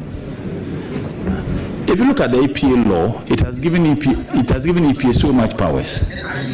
But the minister has a supervisory role to ensure that the powers given to that agency is used effectively, efficiently, transparently, without any difficulty. The Empire Cement example you gave, I've had some interactions with, leadership of the various agents, particularly EPA, and we will look into that. It is something that I will take up seriously. The good thing is that the permit, my understanding is that it's given every 2 years. So there are some preconditions. If you issue the permit, these are the things you need to do. EPA sat on the matter, then refused to issue the permit. Then if you look at the law, you can then petition the minister. And the company petitioned the minister. The minister constituted a team to sit into it. And I think that there were some changes thereof. So it's a matter I want to look at. It's not only Empire Cement. Many other entities that are operating that do not meet the standard. And EPA, once again, will not have a carte blanche. The fact that the law permits you to do that, it doesn't mean that you can do anything. I have a responsibility to monitor and supervise the permits they issue. And as much as I won't get involved in the legal aspects of the issuance of permits, because if there is any problem, it's the minister who will be blamed. And I don't want to be blamed. I want things to be done in accordance with law, and that's what I will insist. Thank you. You may ask, is a follow-up? Yes. All right, okay. Yes, so I think your answer is not a bad one at all. The only thing for me is that, are you in the position to revoke when permits have already been granted, and then you find that for whatever reasons you granted the permit are not in sync with the permit you actually granted? I think that the legal processes and the procedure leading to the granting of permit will not even occasion the idea of you wanting to revoke or not. I think that the processes, there should be some processes that must be met before permit is issued by the appropriate agency, in this case EPA. And that is why, if you look at the law, that when there is a person who is aggrieved, either by the actions or inactions of EPA, that person can petition, if you like, an appellate body, in this case the ministry. The minister cannot just say, I agree with EPA's decision or do not agree. You constitute a committee to look further into the matter. And I think that as technical people and people clothed with the powers and expertise to do that, when they submit their report, we'll look at it and see whether we need to go ahead with the permit or not. Thank you very much. Mr. Chair, I have my second question, and go ahead. That has to do with the popular Restore Ghana initiative, and this seeks to address very significant environmental and developmental challenges in Ghana.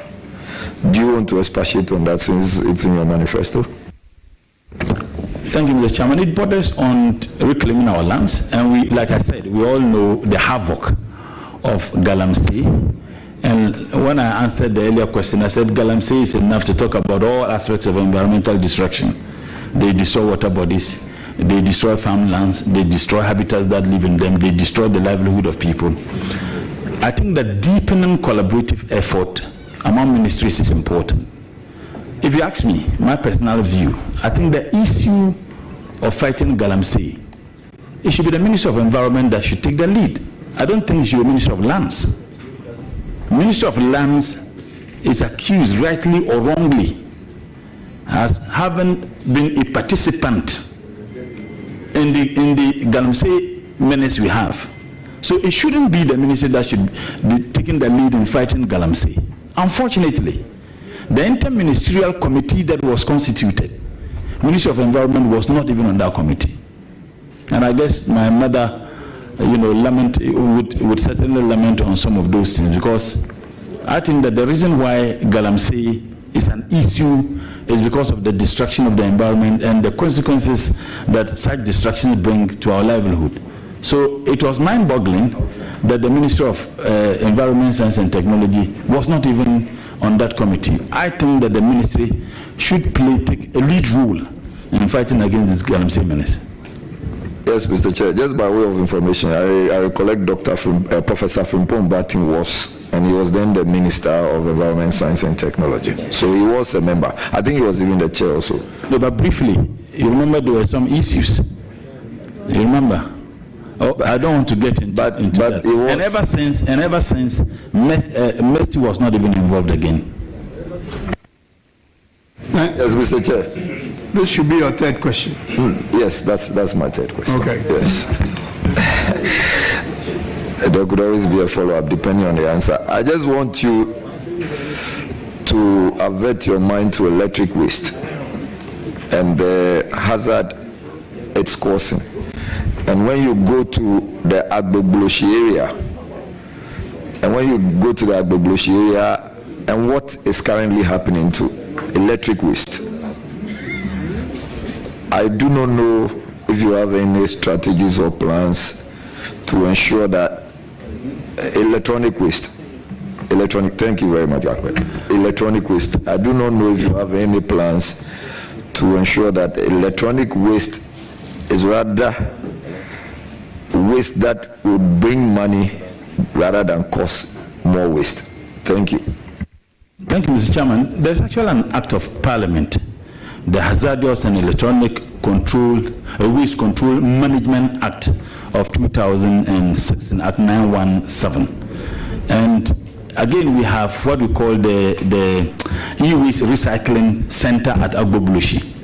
There is one that the ministry has, but for proximity, they realized that the young men who are engaged in this act were unwilling to transport those items to the holding center at Ajinkotoku. So the ministry then decided, and thank God my mother, she was there, they then decided to have that at Agbobloshi. The disturbing information I'm getting is that the people are getting back there.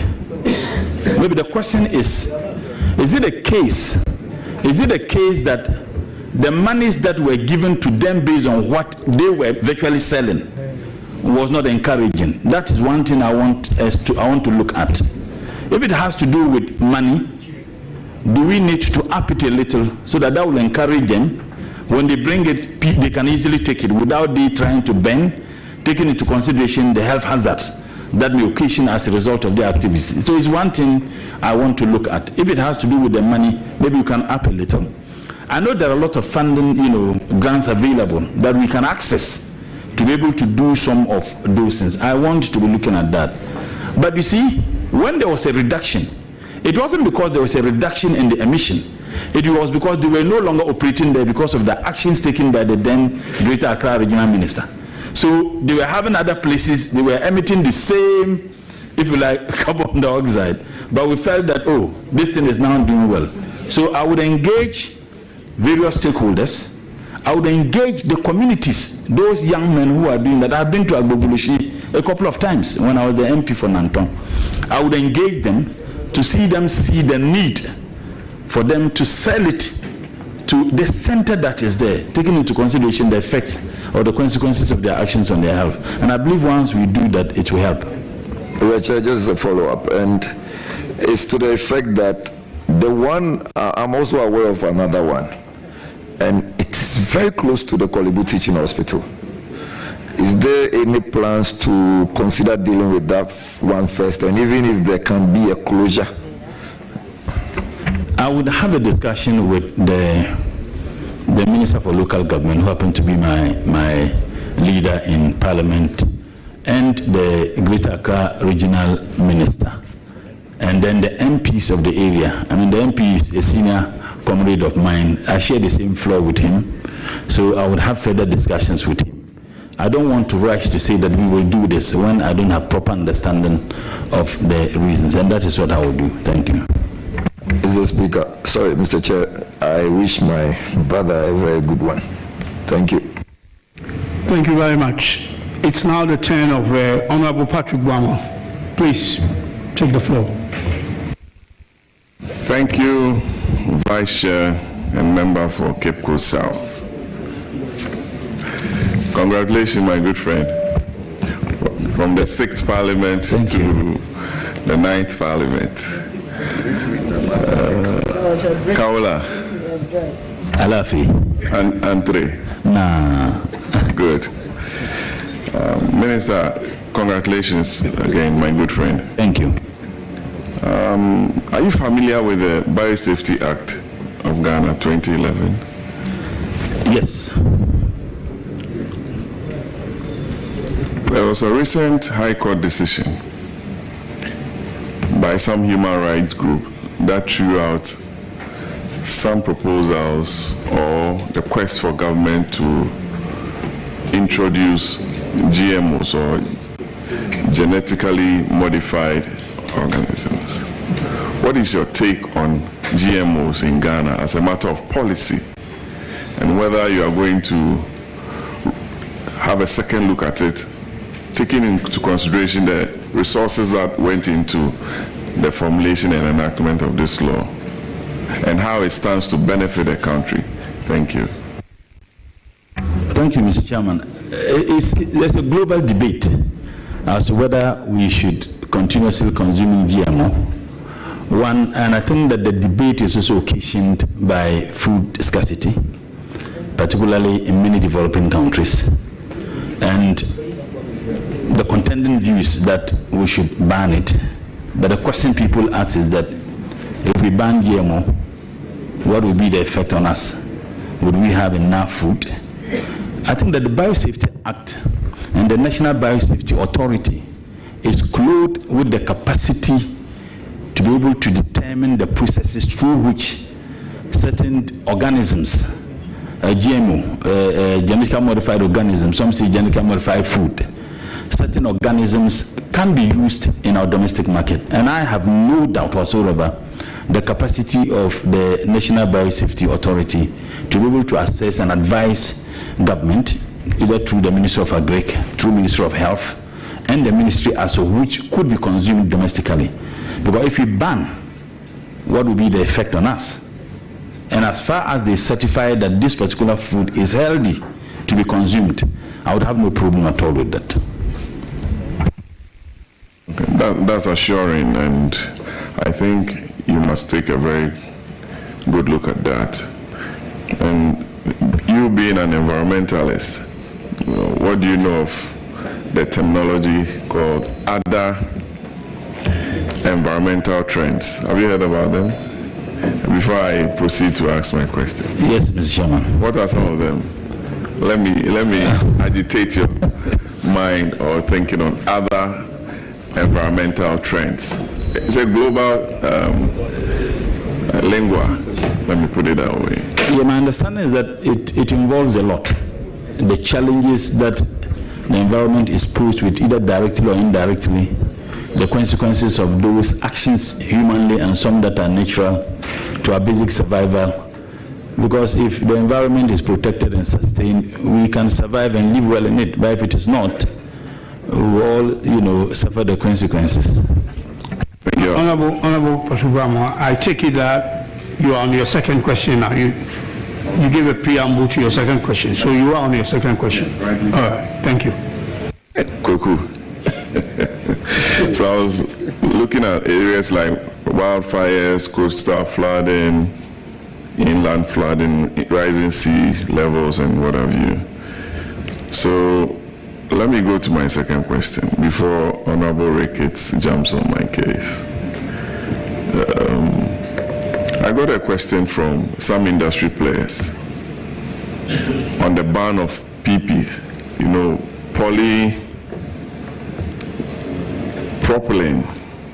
They are not environmentally friendly, used in bagging cement. They've been banned by the EPA, but its enforcement has become a challenge because companies are able to pay and get their way out because they don't care. They will bring them from Nigeria and other places, use them in bagging the cement here, whilst we have local companies who have set up and are able to produce and meet market demands.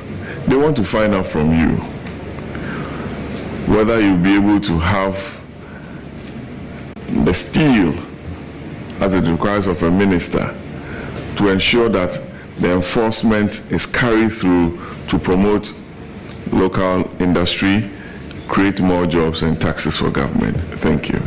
Thank you, Mr. Chairman. Honorable Patrick Buama knows me very well, and I don't joke with principles. Anything that it will take legally to ensure that people conduct their businesses in accordance with law, I will do it, regardless who will be affected. So that's one thing I can assure you. But what I will say is that I will engage industry players, and it will be good, I believe, if you give me the opportunity to serve the people of this country by approving me, I would have some engagement interactions, not just with agencies, but business players within the environmental space. And I believe that there are several other issues that may not even come up that will come up, so that together we see how best we can find solution to it. But you can't do this once again without engaging other ministries and agencies, because the issue of importing into this country borders on several ministries. Ministry of Trade, Industry and Agro-Businesses, the Ministry of Finances, that through their agencies. If we have such interactions and engagement, we can all find solutions to it. And of course, the Ministry of Justice and Attorney General, it borders on illegality. They would also have a role to play, and that is what I will do first, in order to find a solution permanently to some of these problems. We may not be able to stop it entirely, but we should make it absolutely inconvenient for anybody to want to engage in such. As a follow-up, there's actually a law in place banning its importation. That is what the industry players in Ghana wants the ministry to enforce. So you are clothed with all the powers to ensure its enforceability. Let me go to my third and final question, Chairman. President Donald Trump, your good friend, the 47th President of America, for the second time, has signed an executive order taking out the United States from the Paris Climate Accord. It has a lot of global implications. Ghana is a signatory to that convention or treaty. What are some of the effects, in your view, that Ghana stands to suffer from the withdrawal of the U.S. from this all-important climate change, given the fact that in the west coast of America, we saw the fires there, in California, even in Ghana, a lot has happened. it rains even in November, December, what have you. So some of us do believe in climate change, and a big power like the US taking this stance, especially in this very important period. I want to hear from you, and the country wants to hear from you, and I wish you the very best. Mutala. Thank you. Mr. Chairman, I guess there was an earlier question that was not even direct as did, but in my response, I did indicate that it is a worrying development, considering the fact that the US is the second largest emitter of the green gas, and also taking into consideration the amount of money that Ghana as a state gets from the United States of America to support, the work and our effort for environmental sustainability in this country. So the question is, US withdrawn from it, is it going to affect the funding sources that we get from the United States of America? My prayer is that it wouldn't affect those funding sources.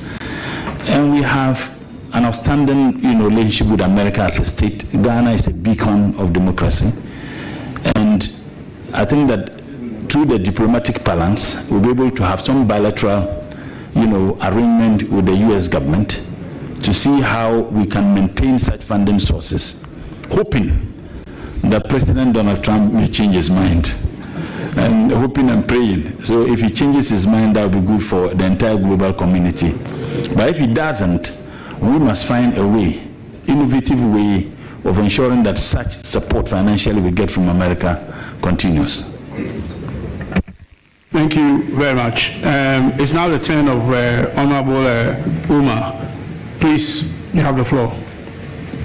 Thank you, Chairman. Just now come up. My brother,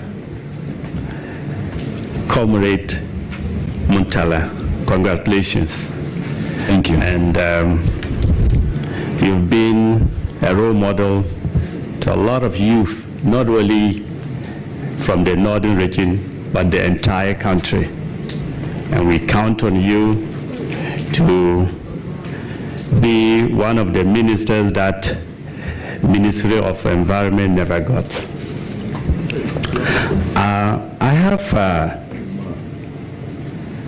I've been worried about solid waste and disposal in urban areas and communities. And I was wondering, or want to suggest, how will you link up with I know it is in the area of local government. And I want to find out, how will you work out with the local government to ensure that solid waste, because it is part of environmental pollution, is properly disposed? Thank you. And once again, I wish you well. Thank you, Mr. Chairman. I remember when my senior brother was the Deputy Minister for Local Government, they instituted, environmental cleanliness day, I think once every month. For me, it was a novelty that we ought to have continued. Environmental or solid waste disposal is not only the responsibility of the state, it is also the responsibility of the citizenry. How do we get citizens to speed so that they understand that that responsibility is not only limited to the state? What do they all have to do? And I think that they can do that through sensitization and education. And you cannot do that in isolation as MESTI. We certainly would have to do that in collaborative fashion with other ministry. And I don't see it to be a work between Ministry of Environment, Science and Tech and only local government. Even Ministry of Health. Ministry of Health has a role to play, because the consequences of these effects are Ministry of Works and Housing. They all have a role to play. So I think that I will be engaging my other colleagues to see how together we can fashion out something. One on education. Ministry of Communication also has a role to play in there, so that we can sensitize the people of this country, the need for them to dispose such waste in a manner that is environmental friendly. I also said that we need to have a segregation of waste at home. Does the state needs to come in to provide 2 separate dustbins for every household, so that solid waste is put here and liquid waste is put here? These are things that we all need to think through And I believe that with the support of certain individuals and entities, we can find a solution to this. And that is what I would do. Thank you. Honorable, are you done? Okay, all right. So now I'll go to Leader. Chairman, thank you for the opportunity, and let me commend my friend and a colleague. I see him, he's well composed. Honorable Mutala, congratulations. I don't know how you would take this question, but give me your honest view. The previous government did not assign a deputy minister to your ministry. I appreciate the enormousness of work in the face of the transition of the world. Would you say that you will subscribe to that, where you will be without a deputy, or you think the president should assign a deputy to your ministry? Mr. Chairman, I don't have the capacity to determine what President Mahama wants to do. I am only working in accordance with the dictates of His Excellency President Mahama, and I have no doubt whatsoever about his sense of judgment. He knows why he wants whether we should have a deputy or not. So, Mr. Chairman, I can't answer your question. I don't have the capacity to answer. One thing I can say is that President Mahama has proven beyond any doubt that he's visionary. He has some well thought through in terms of decisions he takes and policy formulation, and that's why his track record is outstandingly superb. So I don't think that I'll be able to determine to him what he wants to do or not. Thank you. Mr. Chair, I hear his eloquent recitals. However, he should remember that we are not on the campaign trail, so he should put the brakes on that a bit. My next question, however, my friend, is on Ransia's side. And you know, especially areas at Osu has been encroached upon. In the face of the relevance and how important these sites are into biodiversity conservation, many more, I don't know if you'll be clothed with the powers to track down on these people who continuously encroach on such environmentally sensitive site. What's your thinking going into this ministry? Well, like I said, I'm not going to work in isolation. I'm going to work with people who are clothed with enormous capacity and abilities to be able to fashion out policies that would stem the tide of what we're all concerned about. But if you ask me, I'll say that we could have a task force that will have a responsibility of monitoring compliance, environmental compliance. And Ministry of Environment, Science and Technology cannot do it alone. Once again, we'll do it with other ministries. If you get a sense, I'm always talking about the interlinkages, because I'm a development planner by profession. And I know how important working together can yield the results. If you work in isolations as ministries and agencies, you continuously have some of the problems we have. So once again, I would engage further. I will engage the aspects of the ministry and various stakeholders, including, the private sector. They all have a role to play, and most importantly, other ministries and agencies, to see how we can all find a solution to this unfortunate incident here. Follow up on that. Sometimes it is easier said than done. And I hear you when you said you are going to consult stakeholders, even the private sector. Sometimes your stakeholders may be thinking differently from what your thinking lines are.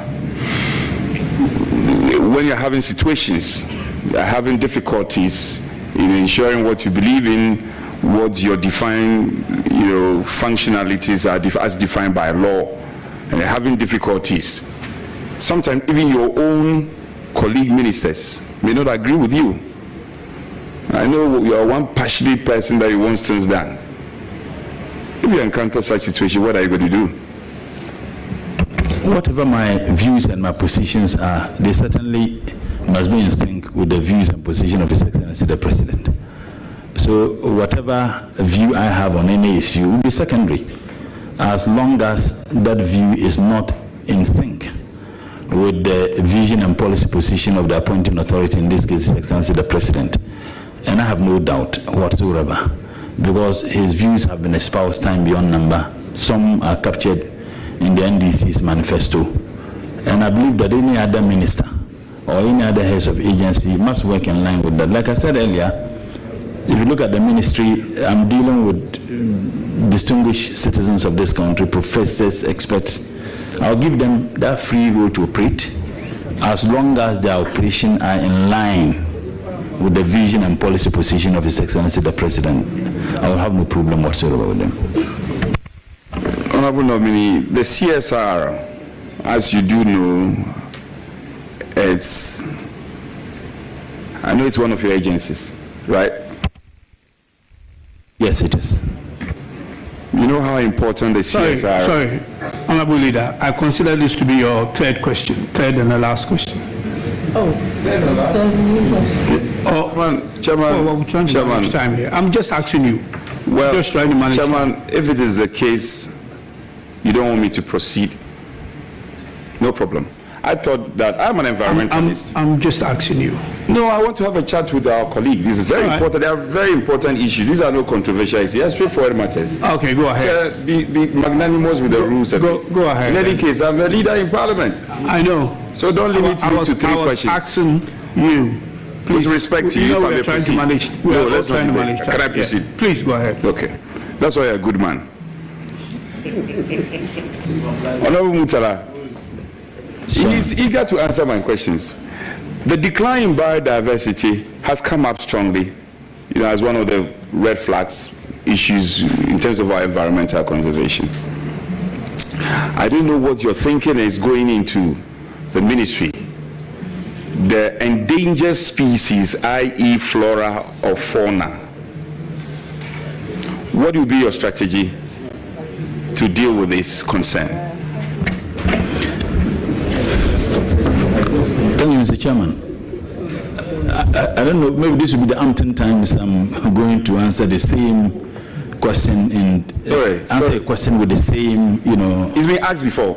No, I'm saying that yes, a similar question, and I'm providing an answer that will be a repetition of the previous answers that I've provided. Let me drop that. This has been answered already. Let me drop that and ask a different question, if that is fair.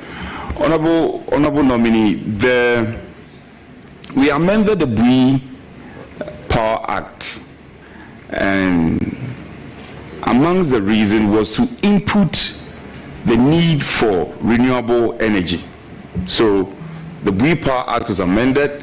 We have the usage of renewable energy in there. And so that's how come we have the Bui Power Authority and all that. However, we are still stuck with a 10% of renewable energy when you look at the energy mix. And we appear to be proud about it. For almost a decade now, we are still hovering around the 10%. What is your own assessment of this? And what do you think we can do to facilitate the adoption and the usage of renewable energy in our country? Thank you, Mr. Chairman. It's the way to go. We have solar in abundance. Wind, maybe there could be some difficulty. There's some hope. If you take Melcom, is it ice cool? There is this water. I'm told that they're all using solar now. So if we can have a single solar used, at least even starting with ministries and agencies and educational institutions. Of course, the concerns have always been the initial capital that will be, invested into it. But I think that as a state, you must begin somewhere. I remember when we were in Legon, my understanding was that the main street lines to Commonwealth Hall were all solar. Even when there was light out, you still have, some visibility. I think that if the state can look at starting with state institutions, Parliament, for example, we can decide that Parliament should use solar. The initial capital injection is huge. There have been instances where ministries are indebted to ECG. The former Minister for Finance is here. He had a lot of difficulty dealing with ECG over the indebtedness of some state institutions. If we begin with that, I think that for me is one way that can help. Renewable energy, in fact, tidal waves is one thing that we can harness the sea to generate some energy. If you go to Kalio, somewhere in Upper West, Laura, the intention was to generate about 10%. But unfortunately, they are generating below 4%. How do we speed up? I mean, even if you have 10%, maybe 15, 20%, that will help in our energy mix. Okay, Chairman, I'm happy he mentioned the Kalio solar farm. But he failed to add that the Kalio solar farm was thought through, initiated, and implemented by the erstwhile NPP administration. He should have added that at least. Anyway, my next question, Honorable Mutala, it's about quite controversial, but I know you are capable. Germany is shutting down its coal plants. All over the world, the European world, developed countries are gravitating towards clean energy. However, there are experts who say that Africa should pick and choose.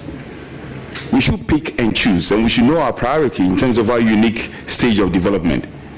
The fact that Germany is shutting down and they are gravitating towards clean energy doesn't mean we should necessarily do that, because the developed world, for want of a better expression, have polluted to be where they are in terms of industrialization. I know how patriotic you are.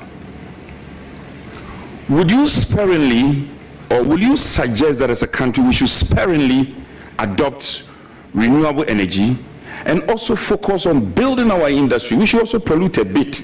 Are you for that school of thought? Thank you, Mr. Chairman. I remember when I was in SHS2, I read Arrow of God. Arrow of God. I think that those who are interested in literature, and there's a phrase in it that we are all men. When we open our mouths, we know the men from the boys. We can't, and I see in your question, I see you speaking as a former NOX president. The student leadership, we're all, patriotic in demand. But when you get into the field of global geopolitics engagement, it is completely different. If you ask me, my gut feeling is that we should not agree because what percentage of the total contributing. Those countries indeed are where they are because they had a carte blanche of industrializing. And once you industrialize, you would also be emitting. But if you look at the countries that are China, United States of America, Europe, the Russian Republic, Brazil, India, they are industrializing. So if you ask me, that's what I would say. But the point is that what will be the consequences? Well, when you have your food or your mouth in another man's kitchen, you certainly won't have the say. We do so, they cut funding sources. It affects not only our, desire to sustain the environment, but it also affects other developmental activities. So, if you ask me, yes, as a patriot, as a former student leader like my brother, yes, we should do that. But in reality, it will be extremely difficult. Okay. You mentioned China. Just to follow up, most people tend to criticize China about the pollution and the extent of it. However, ironically, what people don't know is that last year alone, China invested more than 2 billion in the area of renewable energy. I mean, arguably better than even the Netherlands and some other countries that are noted for investing more in renewable energy. It's a very interesting topic, and I just wanted to tease your mind about it. My penultimate, just the final question I want to ask is on the EPA Act, the new EPA Act. We're all passionate about it. We passed it. What do you think this EPA, the new EPA law, would cure? necessarily? Thank you, Mr. Chairman. It is now an authority, and naturally, authority gives it some powers. I think that the new law gives EPA now the prosecutorial powers now to prosecute. And for me, that is also something that is extremely good. I said we may have environmental fast-track courts to deal with people who violate, certain environmental laws. Now, if you now have EPA, which is now an authority and has prosecutorial powers, you played a significant role in crafting this particular law. I think that it will go a long way to help. And even if you look at funding sources, it's something that is encouraging.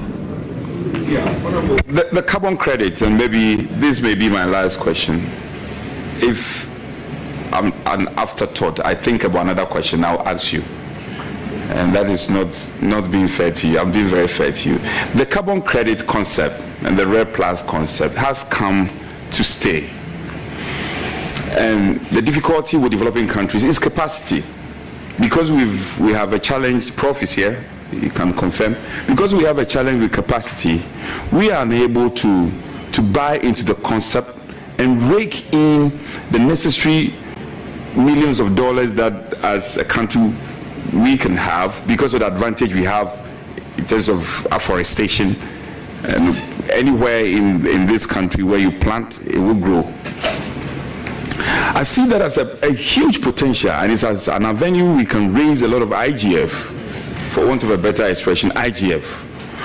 What would be your style or strategy for us to enhance our ability to buy into the carbon trade, and Ghana becomes a very important destination in terms of we taking advantage of the REDD+ concept and the carbon trade?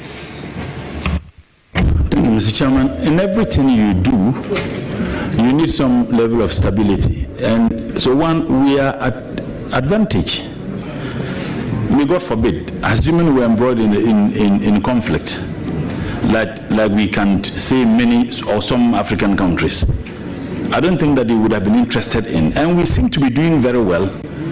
Professor Hamza's question, he enumerated some of the issues. We have that with Sweden, Switzerland, and Singapore, and many other countries, and it is yielding some. Maybe we need to deepen that and engage such relations with other countries because financially it helps. And it is one of the surest ways we can generate enough resources to support some of the agencies that are engaged in that without necessarily, financing the activities through budgetary allocation of government. Mr. Chair, let me wish my friend who we've been engaging ever since his name came out officially. We've been talking and hoping that things will go well. Just to end on a note that what will you want to be remembered for after your stint of stay in the ministry? Honorable Mutala, once our Minister for Environment. What is the new designation now? Environment and what? Science and Technology. What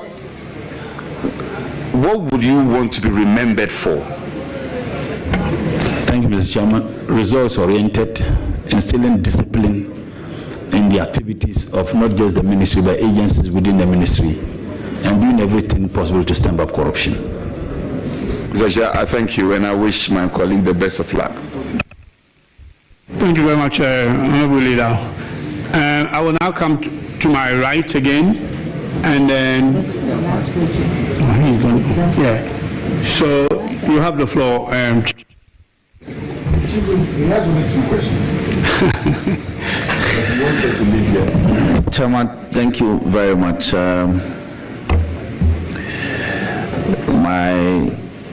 My brother, my twin brother, I should say, in Parliament, and we do nearly everything together.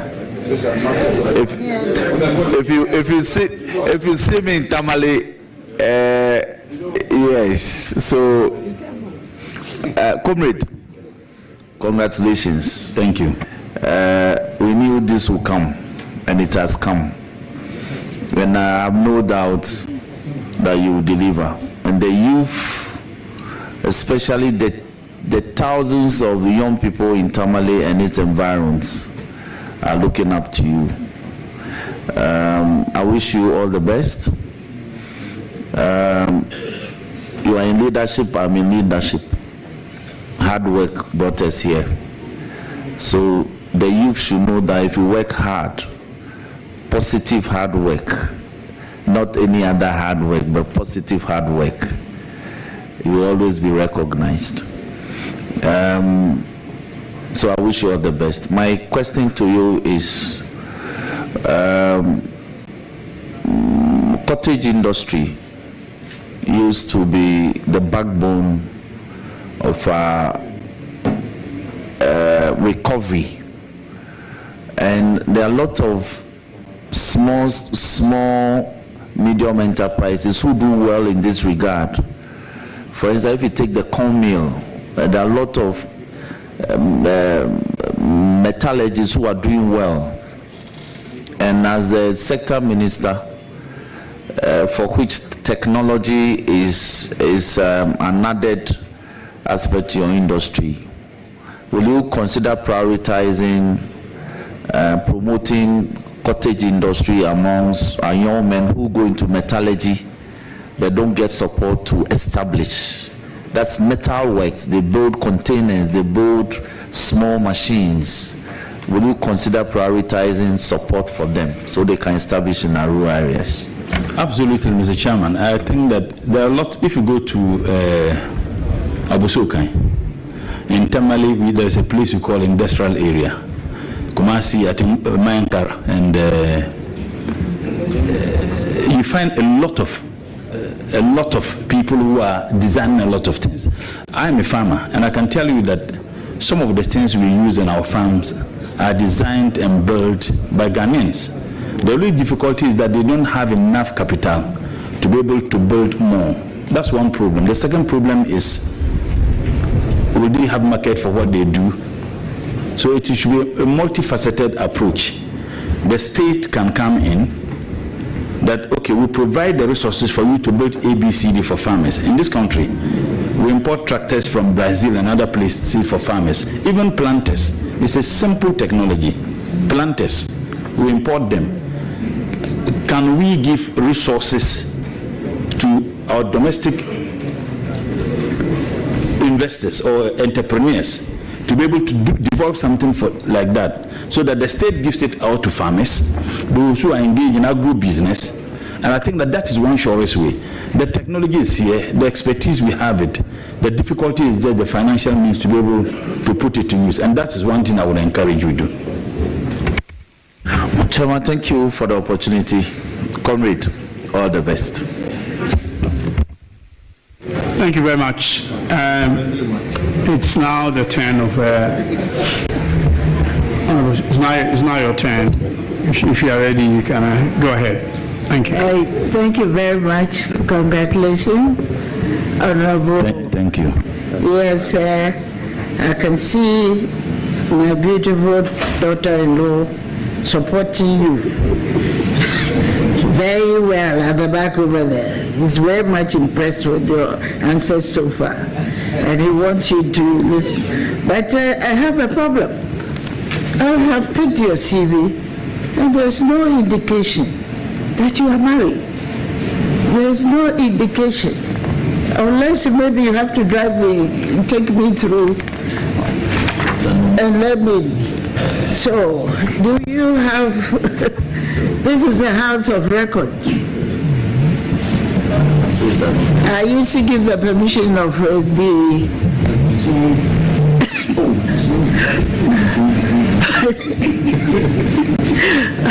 I have a colleague who is indicating that you have disowned your wife and your children, for that matter. But do you want to seek the permission of the chair to amend accordingly? Absolutely, Mr. Chair. What actually happened is that this CV, I have been using that. So I was supposed, in fact, if you ask the clerk, I had to send the CV to them yesterday. And that is the reason. My original CV, I'm married. My beautiful wife is seated behind me, very supportive. And I have 4 kids, actually. But, Mr. Chair, very interesting. I have 1 wife. I'm quite curious. I know my brother very well. On the floor, if he has a strong feeling about something that he has to correct, he will correct. Why is it the case that on this occasion you never sought the permission of the chair to amend your CV? Mr. Chairman, I agreed. I said yes, I would love to amend the CV. Thank you. Accordingly amended. Honorable, thank you very much, Mr. Chair and Honorable Nominee. I've noted that you have undertaken a number of education. In your master's for planning, you had a thesis which read good governance and the execution of development projects at the local governance level. Would you like to share with us some of the best observation and recommendation that you made in that thesis? Thank you. Thank you, Mr. Chairman. It is important to state that I have had some invitation from my supervisor who insisted that I needed to publish with her, Madam Teresa, I think Dr. Teresa. One of the recommendations I made in the work I did when I presented my thesis was to recommend the elections of district assemblies long before the Constitution Commission review came with that particular position. I had done that, which was captured in my CV, and that for me it was telling. So that was one very important recommendation, and the Constitution Review Commission actually in their report also agreed with the position I took. However, there were some difficulties with the engagement and interactions I had with players. One of the skeptics, the views they have is that if you have the regional minister who is the RECSEC chairman, or you have the DC who is the DISEC chairman, the District Security Committee. Now if you have a district chief executive who belongs to a different political party, in this case, the NDC is in government, and then if it is going to be elected, I mean, you can tell your guess is as good as mine, depending on the strength of each political party in each district. So the possibility of you having an MPP winning in an MPP stronghold, the elections in terms of the DC they elect is very high. Now, if the president is visiting that particular district, his security and safety will be guaranteed by someone who belongs to a different political party. These were some of the views, but I still think that it can happen. I mean, if our institutions are strengthened and we have confidence in the independence of the institutions, it doesn't matter who is the DC or who is the regional minister, we can still go ahead to ensure the safety and the security. And maybe the suggestion is that regional police commanders and district police commanders should be the leaders of securities within the districts and the region, and not the political appointees. So these were some of the recommendations I made in my thesis. Very well. You have a follow? Are we giving them?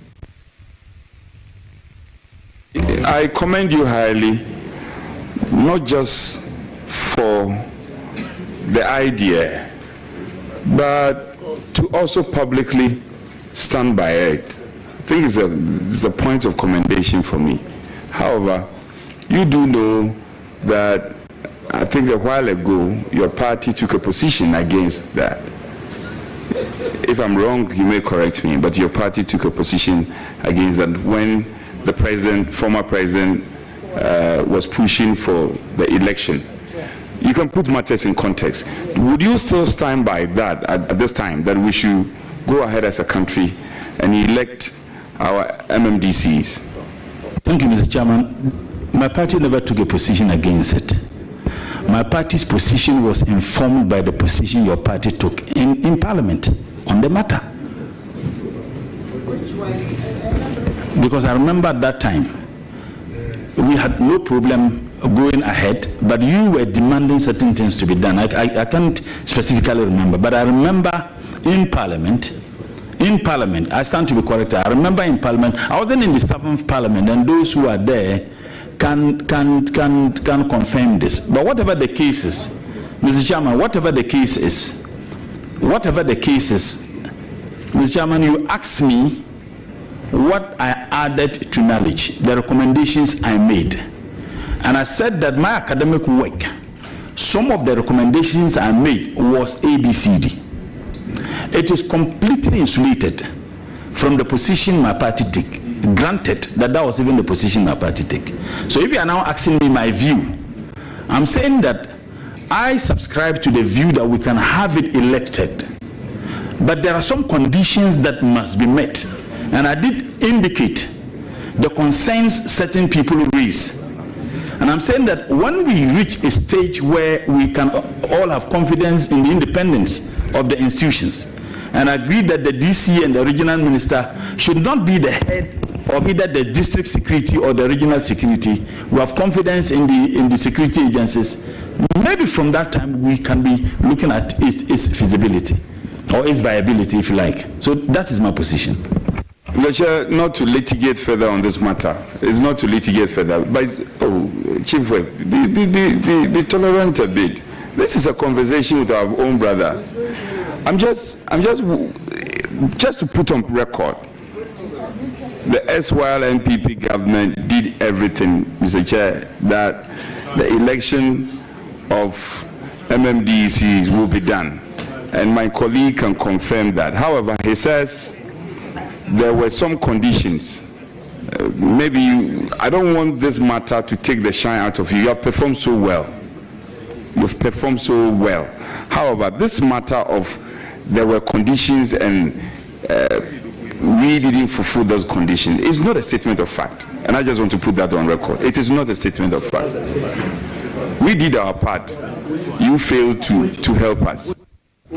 Chairman, I was in Parliament with him, and we're all part of the processes leading to the proposed referendum. The position of the NDC was that we will support the government of the day's agenda for the election of MMDCs, but on non-partisan basis. The government's position was that the election which will allow political parties participation. This was the dichotomy between the NPP government's position and the NDC minority, the NPP government position and the NDC minority position. And the government refused to converge with us. So we declined to support the referendum. So the election, yes, non-partisan, yes. But you said the election with the participation of political parties. So these are the facts. Please, nominee, I think let's make progress. Honorable Patricia, Chairman, it's in our manifesto, so we implement it. Yes. Please, Honorable, go ahead. Thank you very much for the direction, but it's a very good and interesting topic, and we need to be very clear in our minds in pursuing that agenda, what it's going to do. Now you've realized that we had some level of differences. Anyway, on your CV, page 1, there's an observation that the BA psychology, you have 2 dates on. I don't know what the 2003 means and then the 2011. If you can help us correct the difference in name. I don't know whether you started pursuing in 2003 and finished in 2011. If we want that clarity. So if you can help us achieve that. Thank you, Mr. Chair. I think it's just a typo. Yeah. I finished 2003. I went to Legon 1999-2000 academic year, the Mobroa struggle years, and my good friend, the Honorable. So do we have minority leader? Do we have your consent to delete the 20? Yes. I ended 2003. Thank you. But Mr. Chairman is well done. Noted. Please go ahead. Okay. Honorable Nominee, on the back of the final question put by Honorable Anodompre, I want to pursue further and ask you, what would be your top priorities, my 3 top priorities as a Minister of Environment, 3 top priority projects as a Minister of Environment, Science and Technology? Thank you. First and foremost, help make the various agencies financially independent. That's one. 2, build the capacity of people who are working, not just the ministry, but the agencies. And I say this because there are a lot of funding sources. The UNDP I talked about, they have funding that helps to build capacity of agencies and ministries who are working in the area of environmental sustainability. And 2, to work in collaborative fashion with my other colleagues to stem the tide of the havoc caused by galamsey. Thank you. Thank you very much for that answer. And then Mr. Nominee, Mr. Chairman, I heard you rightly say that the implementation of the environmental laws and regulations should rather be the responsibility of your ministry. And especially when it comes to lands and natural resources, they are not the ministry that should be responsible for that. May I know from you, you will be, one of your agencies is the EPA. Do they have the required personnel and the right monitoring systems to undertake this regulatory function appropriately? And if not, what would you do to ensure? Thank you, Mr. Chair. From the outset, I can say they do, but I'll begin to have a proper appreciation of what they do once I get in there. After I had an interactions with the agencies, but I've indicated to the Chief Director that after you approve me and I'm sworn into office, I would have a detailed presentation of each of the agencies, department by department, so that I will do a proper assessment of the capacity of the agencies and the projects they have. From that time, I'll be able to have a proper appreciation of their capacity, and then we'll take it from there. Right, and a follow-up, Honorable Nominee, don't you think by your answer you shouldn't have said that they do, but rather you are not in the know, and that you will find an appropriate way of learning and finding out whether they have the right personnel, the right number of personnel to execute those projects? Thank you, Mr. Chair. I laid my answer with the condition I said from the outset. I get the impression that they do, because I see that EPA is working. Of course, we would want them to do more, but I'm saying that I have proper appreciation once I get in there. But from the outset, based on what I have seen, the documents I have seen, they seem to be doing very well. But at least they need to do more. Very well, Honorable Nominee. There's something that is really, I need to seek some clarity on that. I'm asking if your ministry, the Ministry of Environment, Science and Technology, does not overlap with the new Ministry of Climate Change and what is that second one? I'm not too sure. Yes, there is a ministry. Minister of State responsible, which would, so it is not a ministry. Climate change and sustainability. Yes. It's just an executive officer. It's just an executive. Okay, then I will And then I will drop my question on that because I felt strongly that there was going to be an overlapping, and it is very important that we look at that one.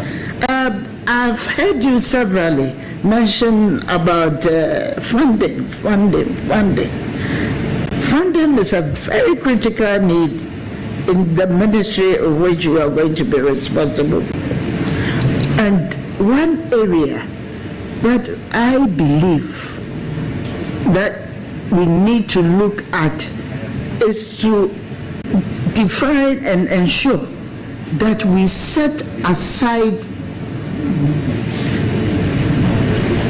a certain percentage of our funds for research.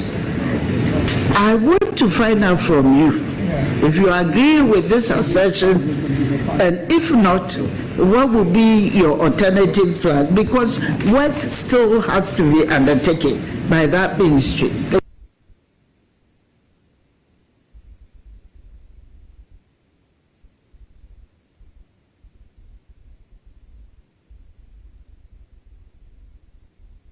Our GDP, if I stand to be corrected, for research funding. I believe that research is not only important, but essential, it's very critical. And I think that the state must take issues of research very, very serious. I'm a research student myself, and I know how impactful research is to our complete, if you like, socioeconomic developments as a state. When proper research is done, it helps even in planning, because you have something, at hand that you can work towards or work on.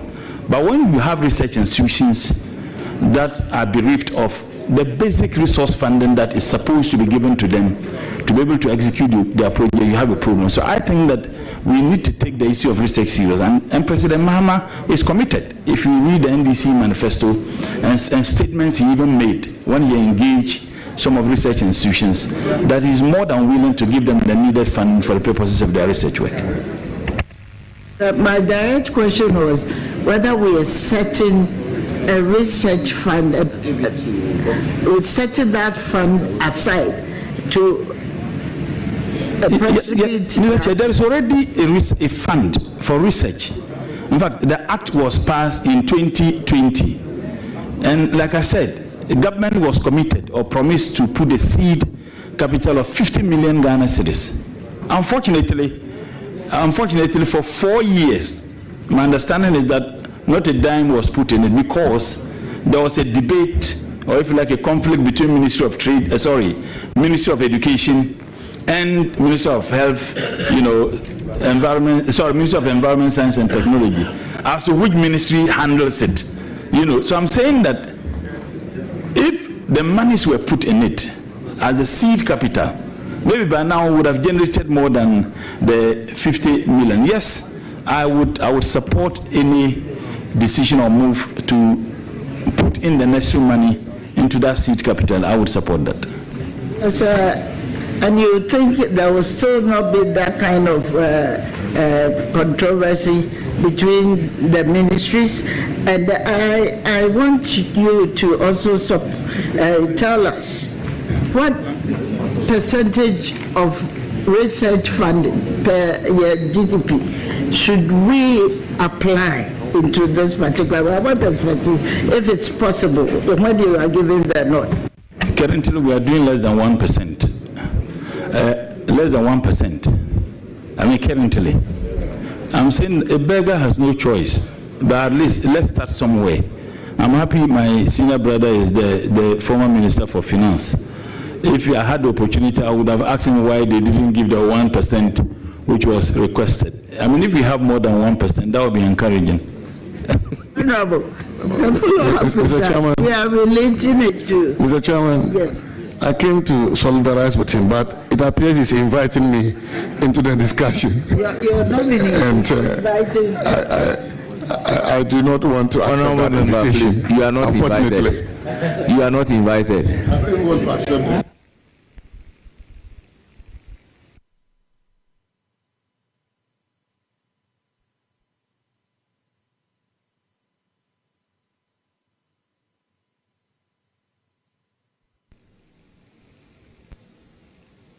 Thank you very much. There's also another aspect of your job which I want to ask you.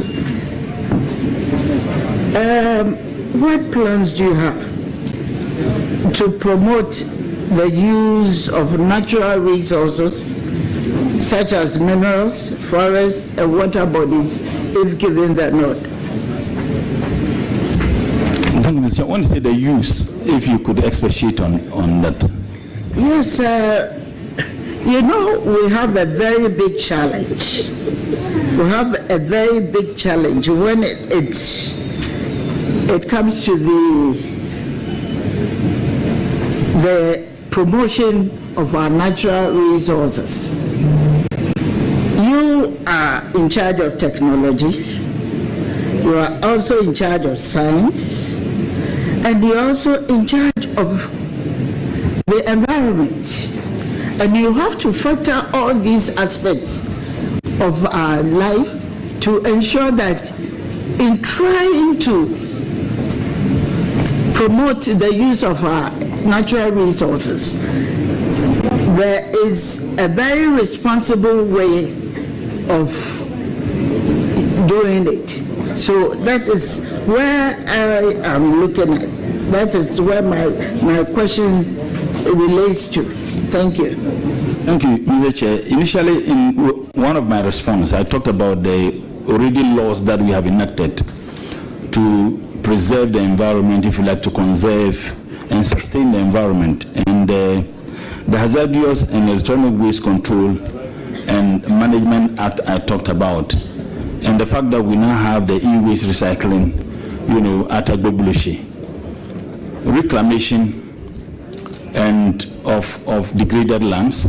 If we have agriculture smart technology, we'll be able to help in this direction, and we can only do so if research institutions are given the needed resources to come out with that, of course, in collaboration with the Ministry of Agric, because we know the effects of our agriculture activities on our environment.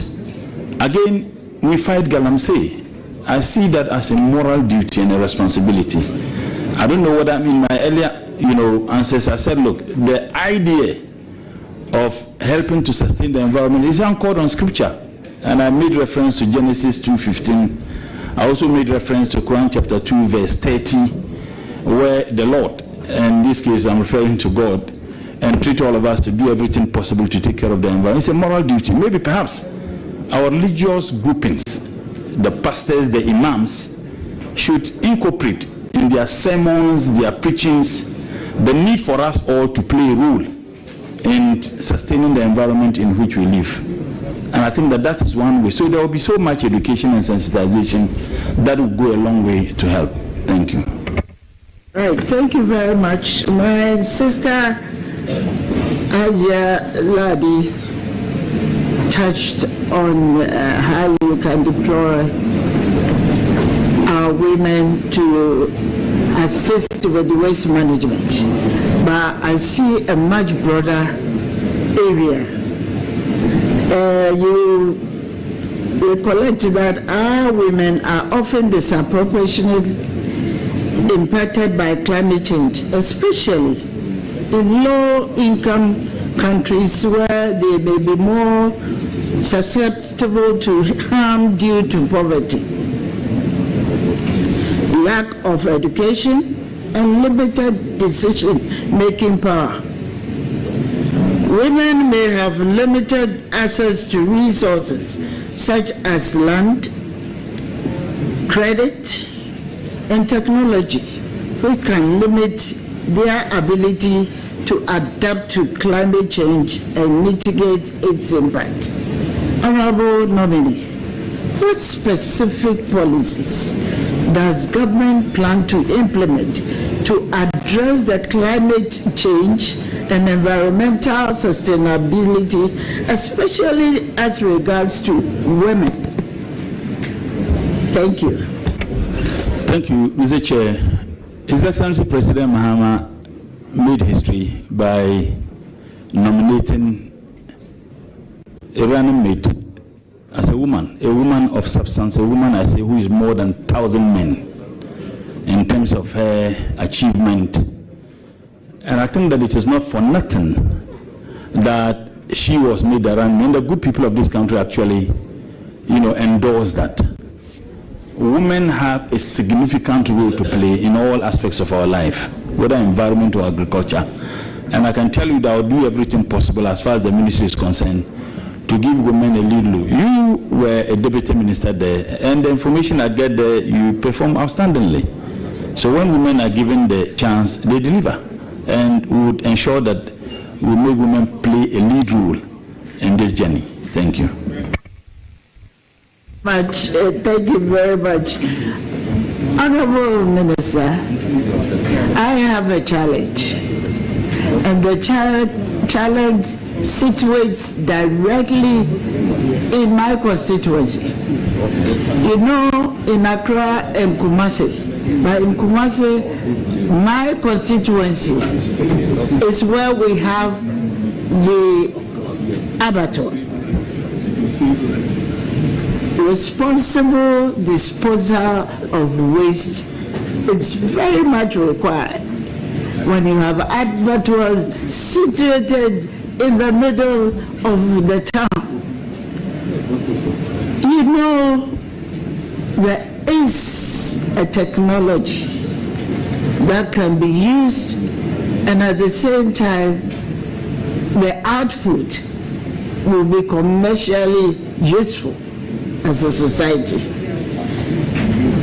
if given the nod. Honorable Minister, how are you going to ensure that the abattoirs in Accra and Kumasi will embark on this responsible waste disposal? As I speak now, if you go around my constituency where the abattoir is at this point in time, I don't think you can breathe well because of the stench that comes out. What would you recommend as a solution or a technological solution to address that particular issue? Thank you. Thank you, Mr. Chairman. Honorable, you indicated that there is a technology. Yes. I indicated to you yesterday that I shall be engaging you. As a matter of fact, I've engaged several other, players in the industry. The former minister, I spoke with him on phone. I had a discussion with you. You are my mother. I'll come and sit with you to see how we can all together exploit that technology for Mother Ghana. I know you are a patriotic citizen, so we'll do that. But self-discipline is also very important. There are laws and regulations governing the conduct of anybody in this country, including those who operate the abattoirs. We must ensure that they adhere to those regulations. But we'll look further into some of the technologies and see how we can harness it to be able to solve some of these problems. Thank you. Right. Much. Mr. Chairman, women in science is something that is very much required if we want to achieve our sustainable development goals and ensure the inclusion of women in addressing climate actions and all other actions. What would be your best approach to ensure that we have equal numbers of women? Maybe I shouldn't use equity, I should use equality, but equity. We have an appreciable number of women and girls undertaking science in school. Thank you. I think that the STEM, like I said earlier, is not only important but essential. And my earlier suggestion is that if we can incorporate STEM education at all levels of education, curricula of all levels of education. One thing I've observed as a trained teacher, at the lower primary you may have the numbers of girls and boys the same. Sometimes the girls are more than the boys, particularly in rural Ghana. But as they progress, the number of girls, reduce, and then the boys will have that. And in some communities, unfortunately, they feel that girls are not supposed to go to school. There's a profound socio-cultural, aspects of our life that hinders the growth of girls, particularly in the area of science. I have 2 boys, 2 daughters, and they are wonderful girls. And I will do everything possible to assist them, just like I assist the boys, to be able to unearth their enormous potentials. So if we introduce or incorporate STEM education at all levels, and maybe emphasize the need for girls to be able to bridge the gap between boys who excel in the sciences and mathematics and engineering, so that the girls can catch up with. I think that is one thing that will help. We have an affirmative law in Ghana now. How do we harness that law to ensure that the implementation or enforcement of it yield the needed intended results? Unfortunately, we may have laws, but the ability to enforce the laws for the purpose for which they were crafted, for me, has always been the challenge. Maybe that is one thing we need to look at, and we need everybody to be engaged, particularly Parliament. Right. Thank you very much. You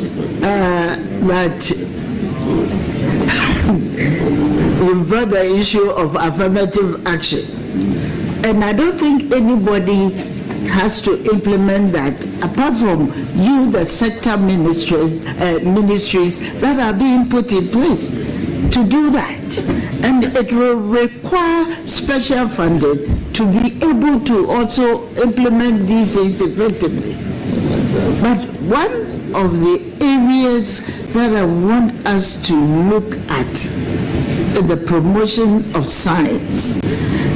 I don't know, Honorable Nominee, whether you are aware that UNESCO has a special project to ensure the enhancement of women in sciences. I'm not sure. I'm asking, do you have any such idea? Thank you, Mr. Chair. Not only science, even in cultural education, I know UNESCO, and UNESCO have had that for a very long time. When I was the Secretary General of the All Africa Students Union, I had the opportunity to have attended UNESCO conferences, that bordered so much on how we could bring women to equal par, if you like, with men in terms of science education, in terms of culture, in terms of many other things. So I do have some understanding of what UNESCO does with regards to women. Thank you. Then I am going to engage you so that we'll find ways of ensuring that we can enhance the women or girls' participation in science subjects, and also be able to apply technology to the common things that we do on an everyday basis. You realize that women are managers of the home, even the food that we eat. If there are scientific way to prove that certain food will inure to a good health, that one can be promoted. So I believe that I'm not preaching. I'm preaching to the converted. That's what I'm saying. I'm preaching to the. So I want you to take a cue from that. Honorable Nominee, I know if I have to go on and ask you questions, you talk, you speak till we all go to sleep. So I'm going to end here because you love speaking and you are always so I'm going to end here and wish you well in your future endeavor. Thank you. Thank you very much, honorable members. I will give the floor to Honorable Kwaku Ruketegen. Thank you very much, Mr. Chair. Comrade, congratulations. Presido. Thank you. Just a quick, I want to follow up. Well, it's a question, but it's something that came out of what Honorable Patrick Boama said, and then something you yourself said, which I think was very important, and that is to take you back to this carbon trade business. One thing you said, which is something that President John Dramani Mahama has already said about this, every man, planting a tree, which you have now taken it further to be every child also planting a tree. I mean, there's a lot to get from this carbon trade. And if we have the capacity and build out what you are talking about and what President Mahama has said earlier on, then we can be able to build that capacity to get that carbon credit, which will obviously become some of the monies that you can call it IGF, to fund, your ministry at least. But for me, the most important part, and I want your opinion on this, and I'm happy that the finance minister, former finance minister, is also here, that we have a revenue target. You can contribute from your ministry more than for just your ministry, but you can actually contribute nationally to basically in driving up our revenues. We have all these oil companies and mining companies and all that. I want to know your view about how we can actually sort of get people to pay, or get institutions to pay for their carbon footprints, so that we will use that to raise revenue for the ministry, of finance, and by that I mean for the nation. Just your view on that, because you made a very, very, very important point on the credit, carbon credit. But looking at the other side of the carbon footprint, which is basically some kind of a tax that will be earned by the state. Thank you. Thank you, Mr. Chairman. I think that stakeholder engagement is very, very important. And particularly Parliament has a role, because you are talking about enacting a law. We first and foremost must have the buy-in of Parliament. We must have the buy-in of various agencies and ministries who will be working in that area. And I think that maybe it's one thing I need to think through. I may have further, discussions with you. If we can start something at the ministry, I think it's a laudable idea. Thank you very much. Comrade, congratulations. Thank you. Honorable Muntala, Mr. Speaker, Katuma Biola, Zaplaga Avil Pam. I not actually. We have to translate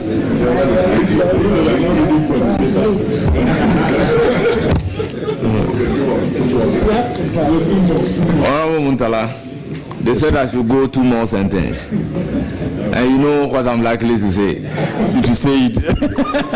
I shouldn't say it, eh? No. Okay. I recognize Patrick Nomo, Chief Director, Ministry of Environment, Science and Technology. Hadia Muntala, wife of the nominee. Bawa Fuseni, Tamale Dakbema. For Idrisu Abdul Jabbar, Gambihin Dana, Mohammed Yusuf, Salambi Lana, Mahama Idrisu, Sintaro, Sakoya Lana, Abdul Rahman Mohammed, Rep of Yana, Idrisu Mohammed Bobrina, Sheikh Abdul Salam Ahmed, Northern Regional Chief Imam, Alhaji Alasan Dandawa, Dukcho Yakub Isa, Abaria Sunni Community Tamale, Abaria, okay.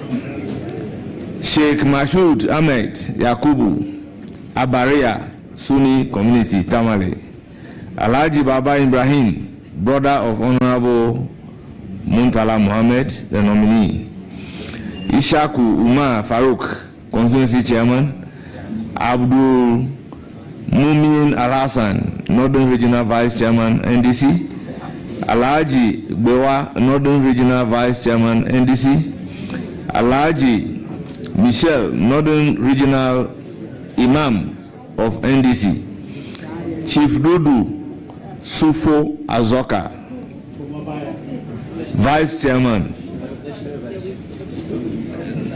National Vice Chairman, NDC. You are all welcome. Honourable Member, thank you for attending upon the committee and taking your time to express your views about questions asked. You hear from the committee and you are hereby discharged. The next nominee, thank you, Mr. Chairman, should be ready to take the chair. Watch. Power 97.9, of course, on TV XYZ. Younger core parliament, appointment committee, no name, younger back to the studios. Hanum say, Nipa Yen Wiesiano, Ibrahim Mutala Mohammed, Minister Designate for Ministry of Environment, Science and Technology. And I watch in Semu Ediachen, one questioner, Madam Patricia PJ, vetting committee, one vice chair, and as a deputy vice chair, no, also Wabisano about the environment. No, Yakwenya, don't know bet me, I did Abuya Ghana, young Sassinade, and on Chim say, Oba, on the stakeholders, Ebenyan Kongwesin, watch in Semu ye, at the Achira Wong, na, to me, Abuya Oman Ghana, Kanko, Nina Monsono. In some wrong Bisano or their home sequence, who say, Mutala, why very calm and not seeing 70 years, and away ya no one, Bako, Eddie, and my Yanara. You bet you bear analysis no, Eddie Abuayang, our TV and FA radio. So, but in the meantime, no, Mami Trami Hutia, Namin Koji, Mabua from Krato, our TV, Namimra, na Yentraso, our TV, Sentiment Damas, a TV for young comrades, but on radio, no.